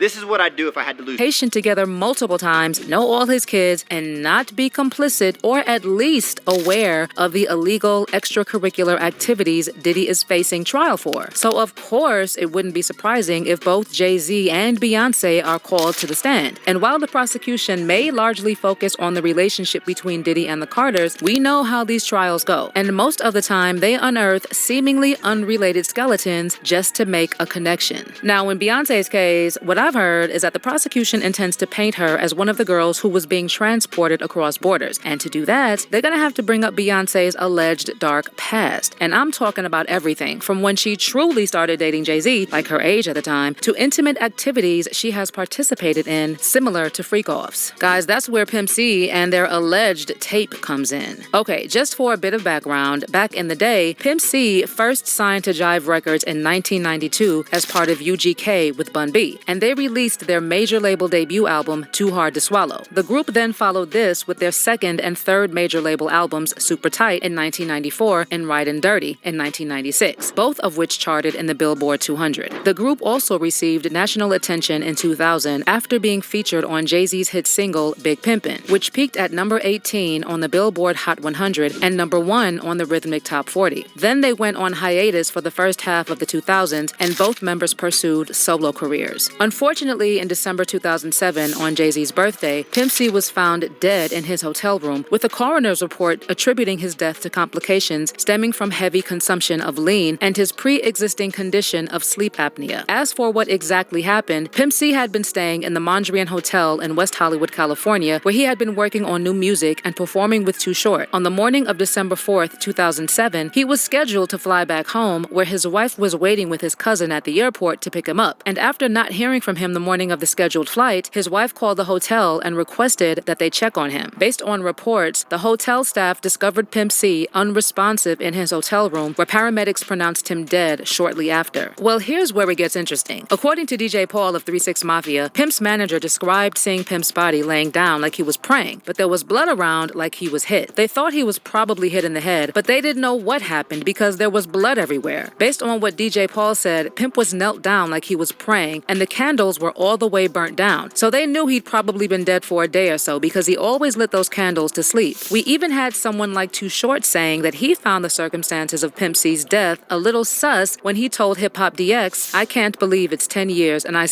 have never till this day been able to accept the circumstances." That's a lot of these little weird situations with folks getting found in hotel rooms, and they always be by themselves in a hotel somewhere in some strange ish. And I'm just like, what the hell is going on with these celebrities and hotel rooms? Checking the 27 Club? You know what this is. Then he also said in an interview with Vlad TV that to him, the death just didn't add up. He takes the stand. But we also know that she's been mentioned quite a few times in relation to this case, right? I mean, there have already been reports that Cassie actually implicated Jay-Z and Beyonce in her initial lawsuit. The thing is, Cassie's lawsuit was allegedly initially 60 pages, but it was narrowed down to 35 pages. And in these pages that were removed, Cassie allegedly also talked a lot about Beyonce and Jay-Z. It is actually said that Jay-Z and Beyonce were implicated in the lawsuit for witnessing Diddy strike Cassie and push her down at one of Diddy's parties. Allegedly, what was in the lawsuit described an incident where after Beyonce witnessed Diddy striking Cassie, Cassie fled upstairs and locked herself in one of the bedrooms. Then Diddy security tracked her down, and Cassie took 30 minutes or more to get herself together. Allegedly, once Cassie was on her way returning to the party, Beyonce and Jessica Alba were waiting for her in the foyer of the house to check on her. Cassie said that Beyonce was visibly upset, and as Diddy and Jay were walking towards them, Beyonce blew a gasket and screamed at Diddy, telling him that what he did was highly offensive and unacceptable. Then Diddy got on his knees and apologized to Cassie, Beyonce, and Jessica. Beyonce was also reportedly super mad at Jay-Z, and she asked him why he was comforting Diddy instead of checking him. And she reportedly even told Jay-Z that she was starting to lose respect for him. Reportedly, after that incident, Beyonce, Cassie, Jessica, and about 20 to 25 people left the party after witnessing what happened or hearing about it. The source also said that Cassie left with Jessica and her people because she knew that if she left with Beyonce, Diddy would track her down because of the connections he had with Jay-Z.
Stallone and his family are grieving for his son Sage, but he is not the only star who has had to mourn publicly while losing a child. Mike Tyson's 4-year-old daughter has died one day after what police called a tragic accident. The little girl was found Monday morning by her brother with her neck caught in an exercise machine cable. The accident happened at Tyson's home in Phoenix. Members of the quiet community say they were stunned by the news. Mike Tyson was out of town at the time. She was taken to this hospital where doctors described her condition as extremely critical. Mike Tyson was out of town at the time, but rushed back home from Las Vegas when he learned what had happened to his daughter. He looked sad. He just looked sad and very quiet. He spoke very, very softly. Investigators searched the family's home shortly after the accident, but they say they didn't find anything suspicious. Tyson has asked for privacy as his family tries to deal with the loss. First manager, Bill Caton, and those guys, they were like slave masters, basically. My first manager, Bill Caton, and those guys, they were like slave masters, basically. My first manager, Bill Caton, and those guys, they were like slave masters, basically. Because I was just a young kid, 18 years old, 17 years old. I was too young to even sign a contract with those guys. But I signed the contract, because they died, I signed the contract with these guys. And they took, a third of what I had? Eventually, I got rid of them, and then I got caught up with this other piece of shit, Don King, who's a wretched, slimy, reptilian motherfucker, right? This is supposed to be my brother, my black brother, right? He's just a bad man, this real bad man. He abused you, and he would kill his mother for $1. He abused you, and he would kill his mother for $1. He's ruthless. He's deplorable. He doesn't know how to love anybody. That's just the way he is. The greatest country in the world, man. This is America. He would kill his mother for $1. Well, we're gonna send you a letter and answer it within a 24-hour period, and we'll tell you what we can give you. What you mean a letter, man? Just tell me right here. No. Go home. We're gonna send you a letter, and that letter they're gonna explain. But it's going to be coded like what they want him to do if he's willing to do this. You see, it's just like nursery rhymes. And you're like, what? If I do what? Well, I don't understand the letter. Give us your mama, and we'll put you in the $20 million club. Man, you crazy. And if you're weak, you ain't got the Lord on your side, you sitting at home in that dark room, you tired of eating Roman noodles, you ain't got no running water, electricity out, you buy a candle going, all right, man. She worked, downtown. She get off at 6. What I supposed to do? Set it up, have her at home. You catch a plane, go somewhere for a couple of days, and we'll send you a text. All right. A week later, they give them a text. They won't say that she's dead. They'll be like, the party was great. Thanks for showing up. Because it's like coded. They ain't going to just come out and say they killed her, right? He heard on the news she dead. He break down. He goes to his bank account and got $20 million in his bank account. It's still unclear how rapper Kanye West's mum died. An inquest hasn't been able to pinpoint exactly what killed her. Dr. Donda West passed away after having plastic surgery in November, but a coroner in Los Angeles ruled her death wasn't directly a result. They put it down to heart disease, as well as complications with her breast reduction and liposuction. Meanwhile, Kanye's given Brit singer Adele a boost by posting her video on his blog, saying he's a massive fan. The Matrix is a system. That system is our enemy. But when you're inside, you look around, what do you see? Businessmen, teachers, lawyers, carpenters, the very minds of the people we are trying to save. But until we do, these people are still a part of that system, and that makes them our enemy. You have to understand, most of these people are not ready to be unplugged. And many of them are so inert, so hopelessly dependent on the system, that they will fight to protect it. Were you listening to me, Neo? Or were you looking at the woman in the red dress? The car is in, yeah. How was Greece? You enjoyed it? Don't ask us no questions. All right, no problem. I'm not talking anymore. Have a nice day. All right, man. She worked, downtown. She get off at 6. What I supposed to do? Set it up, have her at home. You catch a plane, go somewhere for a couple of days, and we'll send you a text. All right. A week later, they give them a text. They won't say that she's dead. They'll be like, the party was great. Thanks for showing up. Because it's like coded. They ain't going to just come out and say they killed her, right? He heard on the news she dead. He break down. He goes to his bank account and got $20 million in his bank account. He slowly forget his mama. Ask Kanye West. That's how he got down. Psalms 37 and 17 again. For the arms of the wicked shall be broken, but the Lord uphold the righteous. But when you're righteous, the Lord holds you up. Even though it feel like your life's getting ready to cut off, look like you ain't got that money, look like you ain't got the right kind of taxes coming in because they cut you this year, right? But you're righteous. Your knowledge is prevailing. You're powerful. The Lord getting ready to bless, man. The Lord gonna bless the 1/3. Don't y'all keep tripping off of Hollyweird and don't keep tripping on how to get that extra money. Just hold steady what you got.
A little hardware inside the Fendi baguette. A little Prada wear, neck filled with baguettes. It's a wrap. Brazil by Prada. Sit down. Yeah. We're gonna try to wear you out. We're gonna wear you out, girl. We want to find out how you got back up in this house. Come on, refuse to lose, told ya before. I'm feeling like he's not believing me right now. Back in the down, got my girl patting the down. Like he stop it, take it, head crack on it, then laugh in his face. Like pin up my ponytail weed. Maybe he did feel like she was better, but I felt like because she wasn't here for the first 3 weeks, she had a lot of rhymes stored in her. Don't like me, they call me Slotty. I'm back. You back? Man, ain't no right. Yeah, take stop in the top. Don't let her drown you. Do not let her drown you. Don't let her drown you. Them cameras is on. She trying to kill you. What you gonna do? Come on. And we go on the scene to New York, where we are now in day 9 of the Sean Diddy Combs trial. Today's big name in court is Kid Cudi. Scripps News national correspondent Alex Miller is live outside that Manhattan courthouse.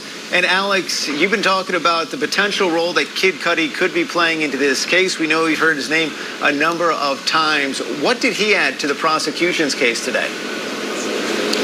You know, it remains to be seen how much he really did end up adding. He was only on the stand for about an hour and a half wearing a leather jacket and a pair of jeans. He was very soft-spoken, a little bit hunched in his chair as he did his testimony. And when he spoke pretty softly. At times it was hard to hear him. But he did get into 2 very big instances. One, a break-in to his home, and one, his car being set on fire. So let's talk first about that break-in. He said he had left his front door unlocked, but he had gotten a call from Capricorn Clark, who's somebody who worked for Sean Combs, that they were heading towards his house, and she had been forced to go with Sean Combs. So he got a little bit of a heads up when Kid Cudi got back to his house. He said that there were Christmas presents unwrapped, Chanel gifts being taken out of the gifts, and his dog was found locked in his bathroom. But other than that, everything was pretty much left the same. He tried to talk to Sean Combs about this, obviously something that Sean Combs pretty much denied. And then when you look at this car being set on fire, which was after the new year, this first incident took place in December 2011. Then Kid Cudi went away with Cassie Ventura back home to Connecticut with her family for Christmas. Then Kid Cudi's car set on fire just a couple of days after they got back from that trip. He got a call from his dog's babysitter, essentially, that his car was on fire. When he got home to see this car, it was completely charred. We were able to see photos of that. They had essentially cut a hole in the top of his Porsche and thrown a Molotov cocktail in there. So you could see the top being completely burned and cut. You could see the driver's side door turned completely black, and the driver's side seat also completely charred. That part of this entire exhibit, again, not able to completely connect Sean Combs to this, but essentially Kid Cudi drawing the line there for the prosecution. Now, the defense kind of went through and said there's no evidence, there's no security cameras, no way to actually connect him except for the fact that Capricorn Clark, one of Sean Combs' employees, had given him a bit of a heads up on that break-in. Reckless endangerment and gun possession. Many criticized Diddy for not helping out Sean during his trial. As Nas famously rapped on his 2002 song Purple, I don't like the way P. Diddy did Sean with different lawyers. Cause I went to the judge like 3 times complaining about inefficiency with my lawyers. Cause they was just dumbing out. Like witnesses be on the stand, they would ask them 2 questions that didn't make sense and then sit down. It's obvious that they was selling me, you understand, in order to appease him. You know, there was a dual loyalty there. Sean later said that Diddy turned his back on him while he went to prison. Diddy was only facing probation, and Sean was facing 25 years. In an act of betrayal against a man who helped save his life and his then-girlfriend's life, Diddy called a witness to the stand that testified against Sean. Like, how do you call a witness to testify against your comrade? I'm facing 25 years, and you looking at probation? Yeah, those are the things that, you understand, are unacceptable. You don't have to hold my hand. You don't have to do nothing, but don't try to hurt me. I think that I'm the embodiment of integrity. Because the way I behaved after my arrest and during my trial is very important, because there's nothing more that district attorney wanted than a conviction. I seen them, it was all love, but when they started arguing with Puff, I know what these Brooklyn guys are capable of. And I seen somebody reach for a gun, and I reached for my weapon, and I defended my friends and myself. That was not me trying to get a name. That was me really trying to, see my mother the next day. And I was always taught that it's better to be tried by 12 than carried by 6. Sean, Puff, and Lopez were all arrested and taken into custody to face questioning. News of the incident broke quick, and it was reported that multiple people were shot inside, including innocent bystanders. Lopez was acquitted of any involvement fairly quickly. Puff's glamorous career was now on the line, as well as Sean's aspiring one. He had nothing to do with this whatsoever, and it is very, very frustrating to keep on going through this. When anything happens anywhere, he's blamed for it. The feds came down on him hard, as the gun which was found was linked to the label. Puffy Combs has 300 employees and a lot of cars. And yes, it's true that it was registered to Bad Boy Entertainment. But you know what's more important, sir? That he never went in that van to that club. He went in a private limousine. Therefore, how would he know there was a gun in the car? He's a corporation. And he's just thinking about the corporation. So obviously, something like that affects the corporation terribly. We didn't have an opportunity for him to say thank you for saving my life, for saving Jennifer's life, for saving all our lives, because he was thinking about, the corporation. You need people like me so you can point your fingers and say, that's the bad guy. While both awaited the trial, Sean released the album and dropped 2 infamous music videos, Bad Boys and Bonnie and Sean. What made Sean's project different from previous Bad Boy projects was the lack of Puffy's presence on it. As we all know, and as Suge Knight stated, Puffy was usually all in the videos dancing. Sean stated, Diddy distanced himself from me due to the upcoming trial. In 2001, Puff and Sean were tried in separate trials. Armed with high-priced attorneys, Puff was acquitted of all charges. The same couldn't be said for Sean, as he was found guilty on 2 counts of assault, reckless endangerment, and gun possession. We just kept it, you know what I mean? Because it just sounded natural. And all the ad-libs you hear on it was because of that day, you know what I mean? He was there and all of that. So after we finished, I don't even have any ad-libs on that. All I have is doubles. Like, I went over them, said the words, over the words. But I don't have no ad-libs on that. Like, I didn't even get to that point. He was just like, yo, I got it. Don't worry about it. I was like, all right, you know what I'm saying? And I made the song a little bit better anyway, And then, then he wound up getting on it. You know what I'm saying? Puffy, it was like, yo, I need to get on that. You know what I'm saying? And he's like, yo, we gonna put Black Rob on that too. I was like, oh, all right. That's just how that went. Yeah, because this got like 5 verses or something like that. It's got a crazy amount of verses on that joint. But were you there when Diddy did his part? Yeah, I was there because no, I wasn't there. I referenced his verse, you know what I'm saying? And then after that, he listened to it a couple of times and was like, yo, how about if you say this or say that? You know what I mean? I was like, all right. So I went and said that, did that. And then I just left it. You know what I mean? My part, you know how that go when you sing, you reference something, it's on there. So all he got to do is listen to it. And, when he gets ready to, lay it down, he did it. You know what I mean? So I just referenced it. He heard the reference and then he was like, yo, I like that. You know what I mean? It was a part at the end that he wanted to change. He wanted to talk about the case. You know, I said something different. He was like, yo, how, at the end, say, you got to mention something like, say, not guilty and I'm filthy. Like, like you might think it sounds, kind of just like random and amazing, but that's just what he said. He said, yo, say not guilty and I'm filthy right there. I was like, all right. So I went back in there. I had a total different ending, Wait. So you saying that 50 didn't write his verse or the chorus? Famous to being locked up, the whole process. What do you think he's going through that you can speak to from your perspective?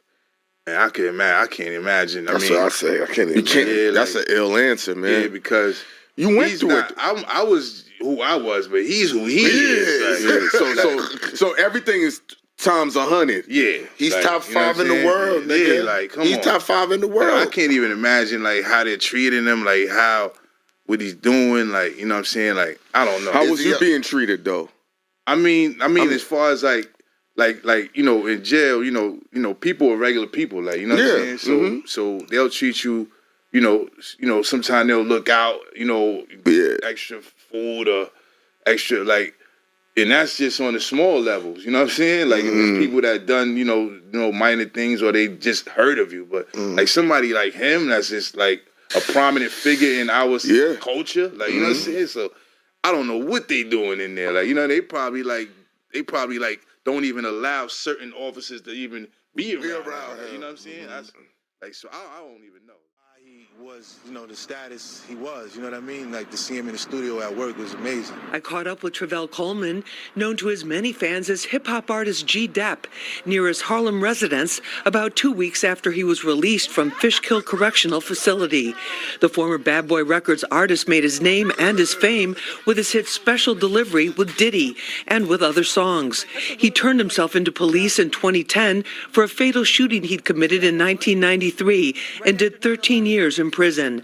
Before that, he spent many days and nights with Diddy and says he never saw any of the shocking behavior described in the civil lawsuits. And I'm like, when did that happen? Like, you know what I mean? We were in the studio like for months on end with each other. Like, you know what I'm saying? Like, so I don't know where this is coming from. G. Depp says it was deceased hip-hop artist Black Rob who brought him into Bad Boy Records. He says there was artist training and development and that Diddy was a hands-on producer who actively was involved in making the hit songs, even working the soundboards himself. Like, he'll come in and listen to something and we all listening to it and we going crazy, this is crazy, and he'll be like, yo, take that. You hear that hi-hat, bring that down and I'm like, yo, how did you even hear that? G-Dep says he knows the allegations in federal sex trafficking investigation are serious, but he says there's what people say and what is proven in court.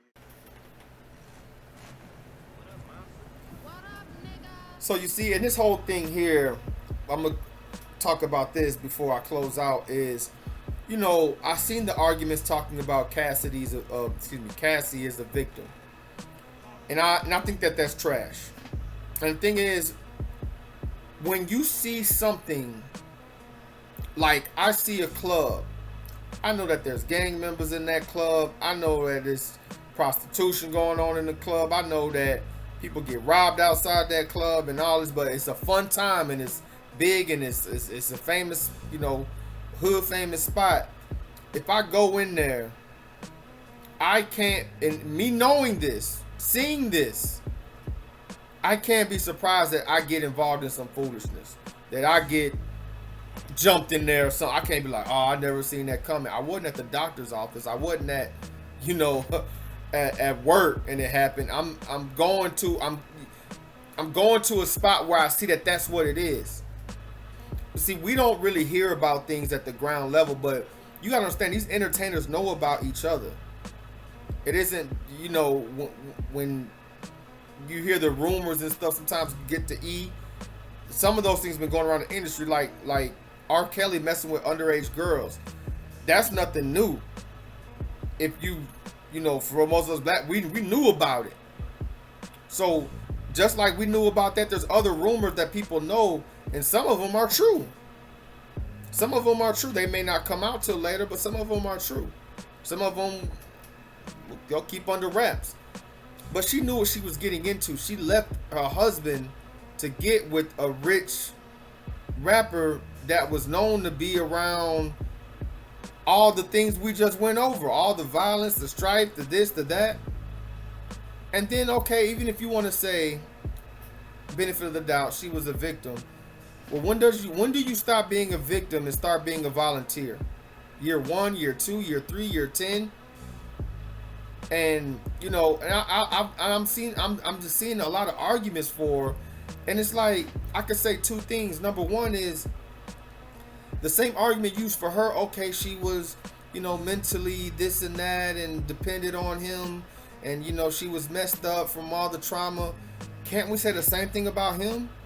Wasn't his mom kissing him in the mouth, and his mom was doing 53X work and raising him in an environment where his mom was popping that thing and he was right there? So can't we say the same thing about him, that he was mentally messed up? The thing about it is, we gotta hold people accountable. At some point, you can't be 40 talking about, oh, I went through this when I was 16. You need to do the healing. And at some point, again, at what point are you responsible for it? And the thing about it, because I watch a lot of things about serial killers, you know, and different crimes, FBI. I watch a lot. It'd probably be hard to pinpoint what I'm gonna watch. I watch a little bit of everything, but that's one thing that I watch. And if you notice, all of them had crazy backgrounds where they were beat, they were ignored, they were abused. Some of them mentally, physically. I mean, emotionally. They were locked away. I mean, all types of different things. So does that excuse them killing 13 people? That's what I'm saying. Like, at what point do we say, yes, you were done wrong, yes, you were brought into this wrong, but at what point, when you start doing to others, do you have to hold that L? Like when she's threatening people, when does she hold that L? When she's running the parties when he ain't even there, when does she hold that L? You are responsible for what you do. You can't just live life and say, oh, I'm doing this because this happened to me when I was in my 20s or when I was in the teen, or I had PTSD from that. At some point, you got to take responsibility for your stuff. That's why I said the time of ignorance, the Most High winked at. Deep down, deep down, we know what's right and wrong. This is why on the day of judgment, nobody gonna have an excuse, because deep down, we know. I've watched a story, and I wasn't even gonna bring this up, but it was a story about a young girl that was basically born or sold or given at a young age into a satanic cult, and they would abuse her all kinds of ways. I'm not gonna go into detail. Very sad story, but she made it out. I think she was like 16 or 17 or something over there in Europe, and she made it out. And I think her aunt, matter of fact, I think her aunt was running it or something like that, and selling her to men, but she knew it was wrong, and she got out and she got her life together. And then I praise the Most High that she did, and I hope that, you know, man, he covered her. But she didn't go and start her own and then start doing that to young girls. See, we all have a path to take, and you can't blame it on the past or this or what happened in '96 or whatever. You got, at some point, now granted, when you're a child, yes, but when you get grown, you need to put away childish things. You make a choice. It's like men that are abused. When you hear a lot about that, and you hear them abused. When you hear about men abusing women, a lot of times they were abused. That may be true, and I'm not knocking that, but that doesn't make it right that they go and hurt somebody else or a child or anybody else. And this is Jeremiah 4:30. And you, desolate one, what do you mean that you dress in scarlet? What do you mean that you dress in scarlet, that you adorn yourself with ornaments of gold, that ye enlarge your eyes with paint, all the makeup? In vain you beautify yourself. Your lovers despise you. They seek your life. There's women that enjoy this kind of punishment. I was talking with, I remember we with the customer service lady. We were talking about this because she had a homegirl that was like that. And I said, I've heard of this. I worked in the airport, and there was a girl, a lady, rather older lady. She had a sister, met nice guys, had nice guys, but she always went to the guy that used to beat on her. And her and her mother sat her sister down. Is like, why are you doing this? She said, that's what I like. That's what I like. She's like, I know that when they do that they love me. That's what she thought. There's women that go for that. I'm not saying it's right, but I'm saying that's what they go for. Water seeks its own level. There's been times in my family has been women that know this dude doing this to you. We go, not we, but my family would go beat the dude up, and she'd be back with him the next week, the next day. What do you do with that? What do you do with that? Both of them are accountable, but again, I think, and the second thing is, if Cassie was a man, I don't think they would even be saying any of that about trauma. They'd be like, well, that's their business. You know what I'm saying? But that's just the thing. You beautifying yourself, you're doing yourself up, and for these men that they can take you out. You why would you ever want to live? That's dangerous. If I wanted to take you on a first date, would you want it to be something casual or fancy? Casual. I don't really do dates. I don't like meeting new people. Ever since I got my heart broken once, never again. I don't go on dates. Well, how did he break your heart? He just beat me. That's it. He didn't let me go anywhere. He pistol whipped me. He broke all my phones. Okay. How long were you with him? 3 years. What gave you the courage to leave that situation? I still talk to him and I still want to get back together, even though he fucked every friend I had. He insulted me in every way, and I would still go back. What's making it so hard to leave? The dick and the love. And I'm just in love with everything. I'm crazy. I fell in love with everything about him. I would still want to be with him right now. So you don't see that as a red flag in yourself, that you're going after the asshole? Or? No, because I would just say, growing up, I was shown love different. Like, that's love to me. But what makes you think you don't deserve better? Because I haven't found it better. Well, I have, but like, I was still in love with him. I would still think about him 24. Like, I don't know. Why are you breaking this like this? Why are you doing this? Oh, for real? Can you please leave me alone? Why am I breaking this? Can you please let me close the door? Can you stop? For real, Rosie? Why are you doing this? I've asked you numerous times to stop. Because you feel for your safety, right? Because I want you to stop. Now you're setting me up, right? No, I'm not.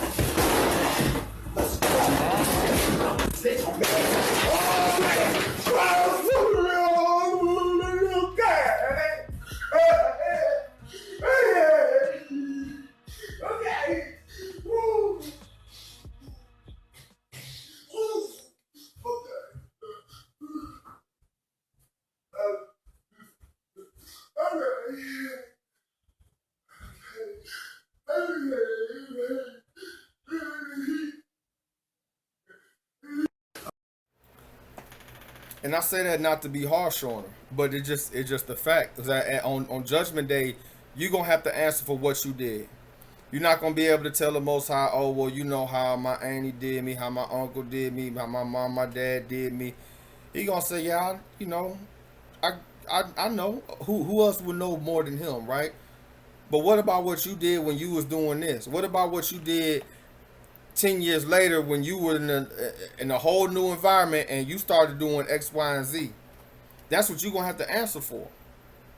Every man, and I mean man by mankind, going to have to carry their own burden.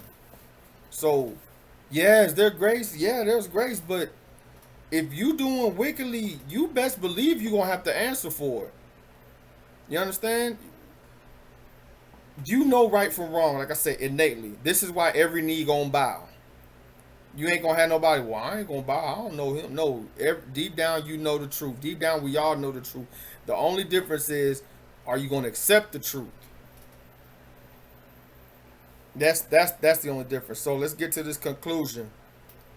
And this is Proverbs 17 and 15 for those that want to defend these people, because you've been groomed to worship them. You've been groomed to be an NPC. We all were. I'm not saying I wasn't. We all were. Just some of us snap out of it. This is to snap you out of it. It says, Proverbs 17:15, he that justifieth the wicked and he that condemneth the just, even they both are an abomination to the Most High. Both of them. Those that condemn the people that speaking out against this, and those that are uplifting these abominable people, you're both in the same boat. Habakkuk 1:4. Therefore the law is slacked, and judgment doth never go forth, for the wicked doth compass the righteous, therefore wrong judgment proceedeth. This is saying that judgment never goes forth. Judgment is saying this is right, this is wrong. This is left, this is right. It never goes forward because you got too many of us, and I'm speaking to you, Israel, that want to give people a pass because they may look like us and they may have quote unquote made it. But made it to do what? At what end? Because they made it and doing wickedly, just like this R. Kelly thing. Yeah, he did wrong, but whatever, and this and that, I'm still gonna jam him, whatever. That's your prerogative if that's what you want to do. But what does it say? That's why judgment don't go forward. Then you wonder why these little girls and these older men is still hooking up and linking up, because you have accepted it. If you accept it with, you can't say I accept it over here but not over here. If it's the same thing. That's why this stuff keeps happening. And even on the other end, now you got these older women, teachers sleeping with the younger men, younger male students. Now it's completely off the rails. Don't you see what I'm saying? Because it's like a snowball effect. Once you accept one thing, more things are to come. It's like if I accept somebody stealing and robbing stores and warehouses to store the items here, then if they like, yeah, man, and also I shot somebody, and I want to leave, I left a couple guns in there, but I left you something for it. I'm like, nah, man, I don't want no guns on no bodies, man, because I ain't trying to deal with that. The TVs stuff you steal is cool. And they gonna say, well, what you gonna do about it? You already got the TVs there. You already in. It's like when OBZ made the GAY marriage cool. What happened next? Trans. What happened next? Fluid, gender fluid. What happened next? Now they trying to give the kids a 53X change. You see what I'm saying? You open the door to sin. The thing about that's why the law is there, because the law stops that. The law stops it right in its tracks. When you open the door to sin, you can't say, oh, just a little bit of sin can go in. A little leaveneth the whole lump. Once you let a little bit in, you don't know how far it's gonna go. It's people that join a gang and they might be on the corner for 30 years and they might live and be OGs and unks and all that. But then you got people that join a gang and they die within a year or two. But you open the door to evil, you don't know what's behind it. If I go like this, just like with this old block and all this stuff going on these streets of Chi-Town. When I was coming up, like, I'm not gonna say it was just as rough, but it was rough. Like, I'm like how I be hearing about these youngins going, they pulling hits and they talking about how many bodies they had. Like, that's wild to me, because where I'm from, like, you ain't even have to be in the game to get shot and killed. It could be a disagreement. You can get into it with somebody at the corner store, they walk out and bump you like, dang, bro. Or you push them or something and that be it. Upper room. You giving Yasha the dab, you know what I'm saying? Like, it was that easy. So let alone you being in a gang 2 streets over and you catching bodies for 2 years straight. And, like, what do you think is gonna come to you from that? So it's the things that we do and that we see as normal. Then when the judgment comes, when death comes, because death, leads directly to judgment, or the end. When the end comes and Yasha comes back, that's going to be a time of judgment. That's not going to be a time of us being raptured in the sky, and that's going to be a time of judgment. And it says every idle word that proceeds from your mouth will be judged. So how much more will your actions be judged? And what you cape for? Like he says, he knows your heart. Yeah, he do. Jeremiah 17 says the heart is wicked. Better use your mind, man. And speaking of mind, Romans 1:32, although they know God's righteous decree, although they know God's righteous decree that those who do such things are worthy of death, they not only continue to do those things, but approve of those who practice them. So they not only, not only continue to do those things, but they approve of those that's doing those things. So when you see these rich, like I say, there's no respect to persons with the Most High.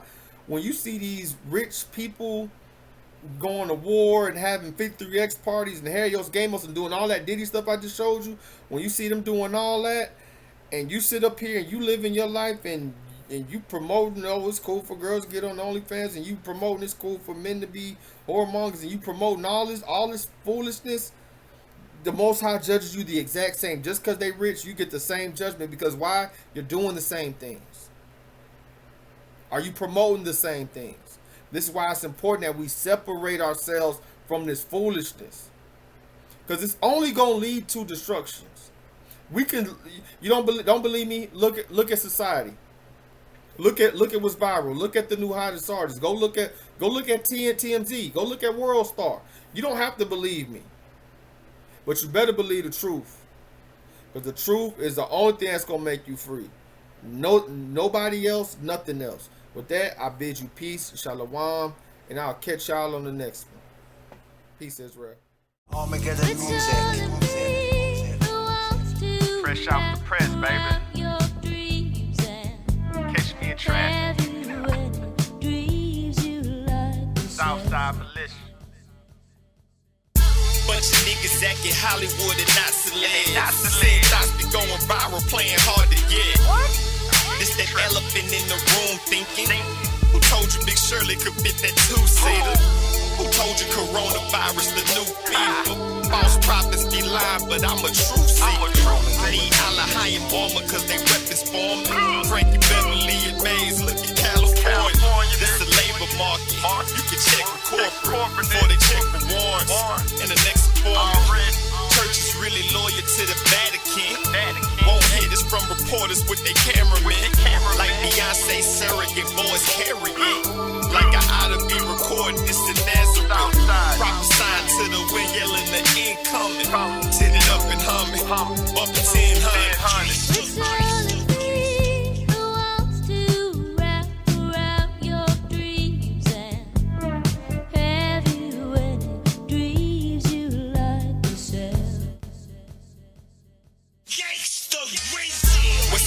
Goblin to a god then, who was God sent? God talk versus gossip. Feel them sticks, we be carrying they chopsticks. Yasha said, copper swore like our ops did.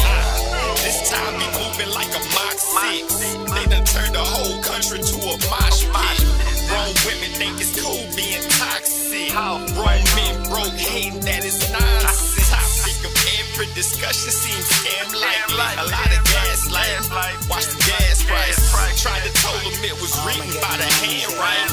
Need some chastising and some baptizing. Careful walking through this land, they the landmine. Man, they couldn't kill us with the last virus. They selling dreams and wolf ticket scalping. Tell us hood, get the album, this is Ken the Mouth.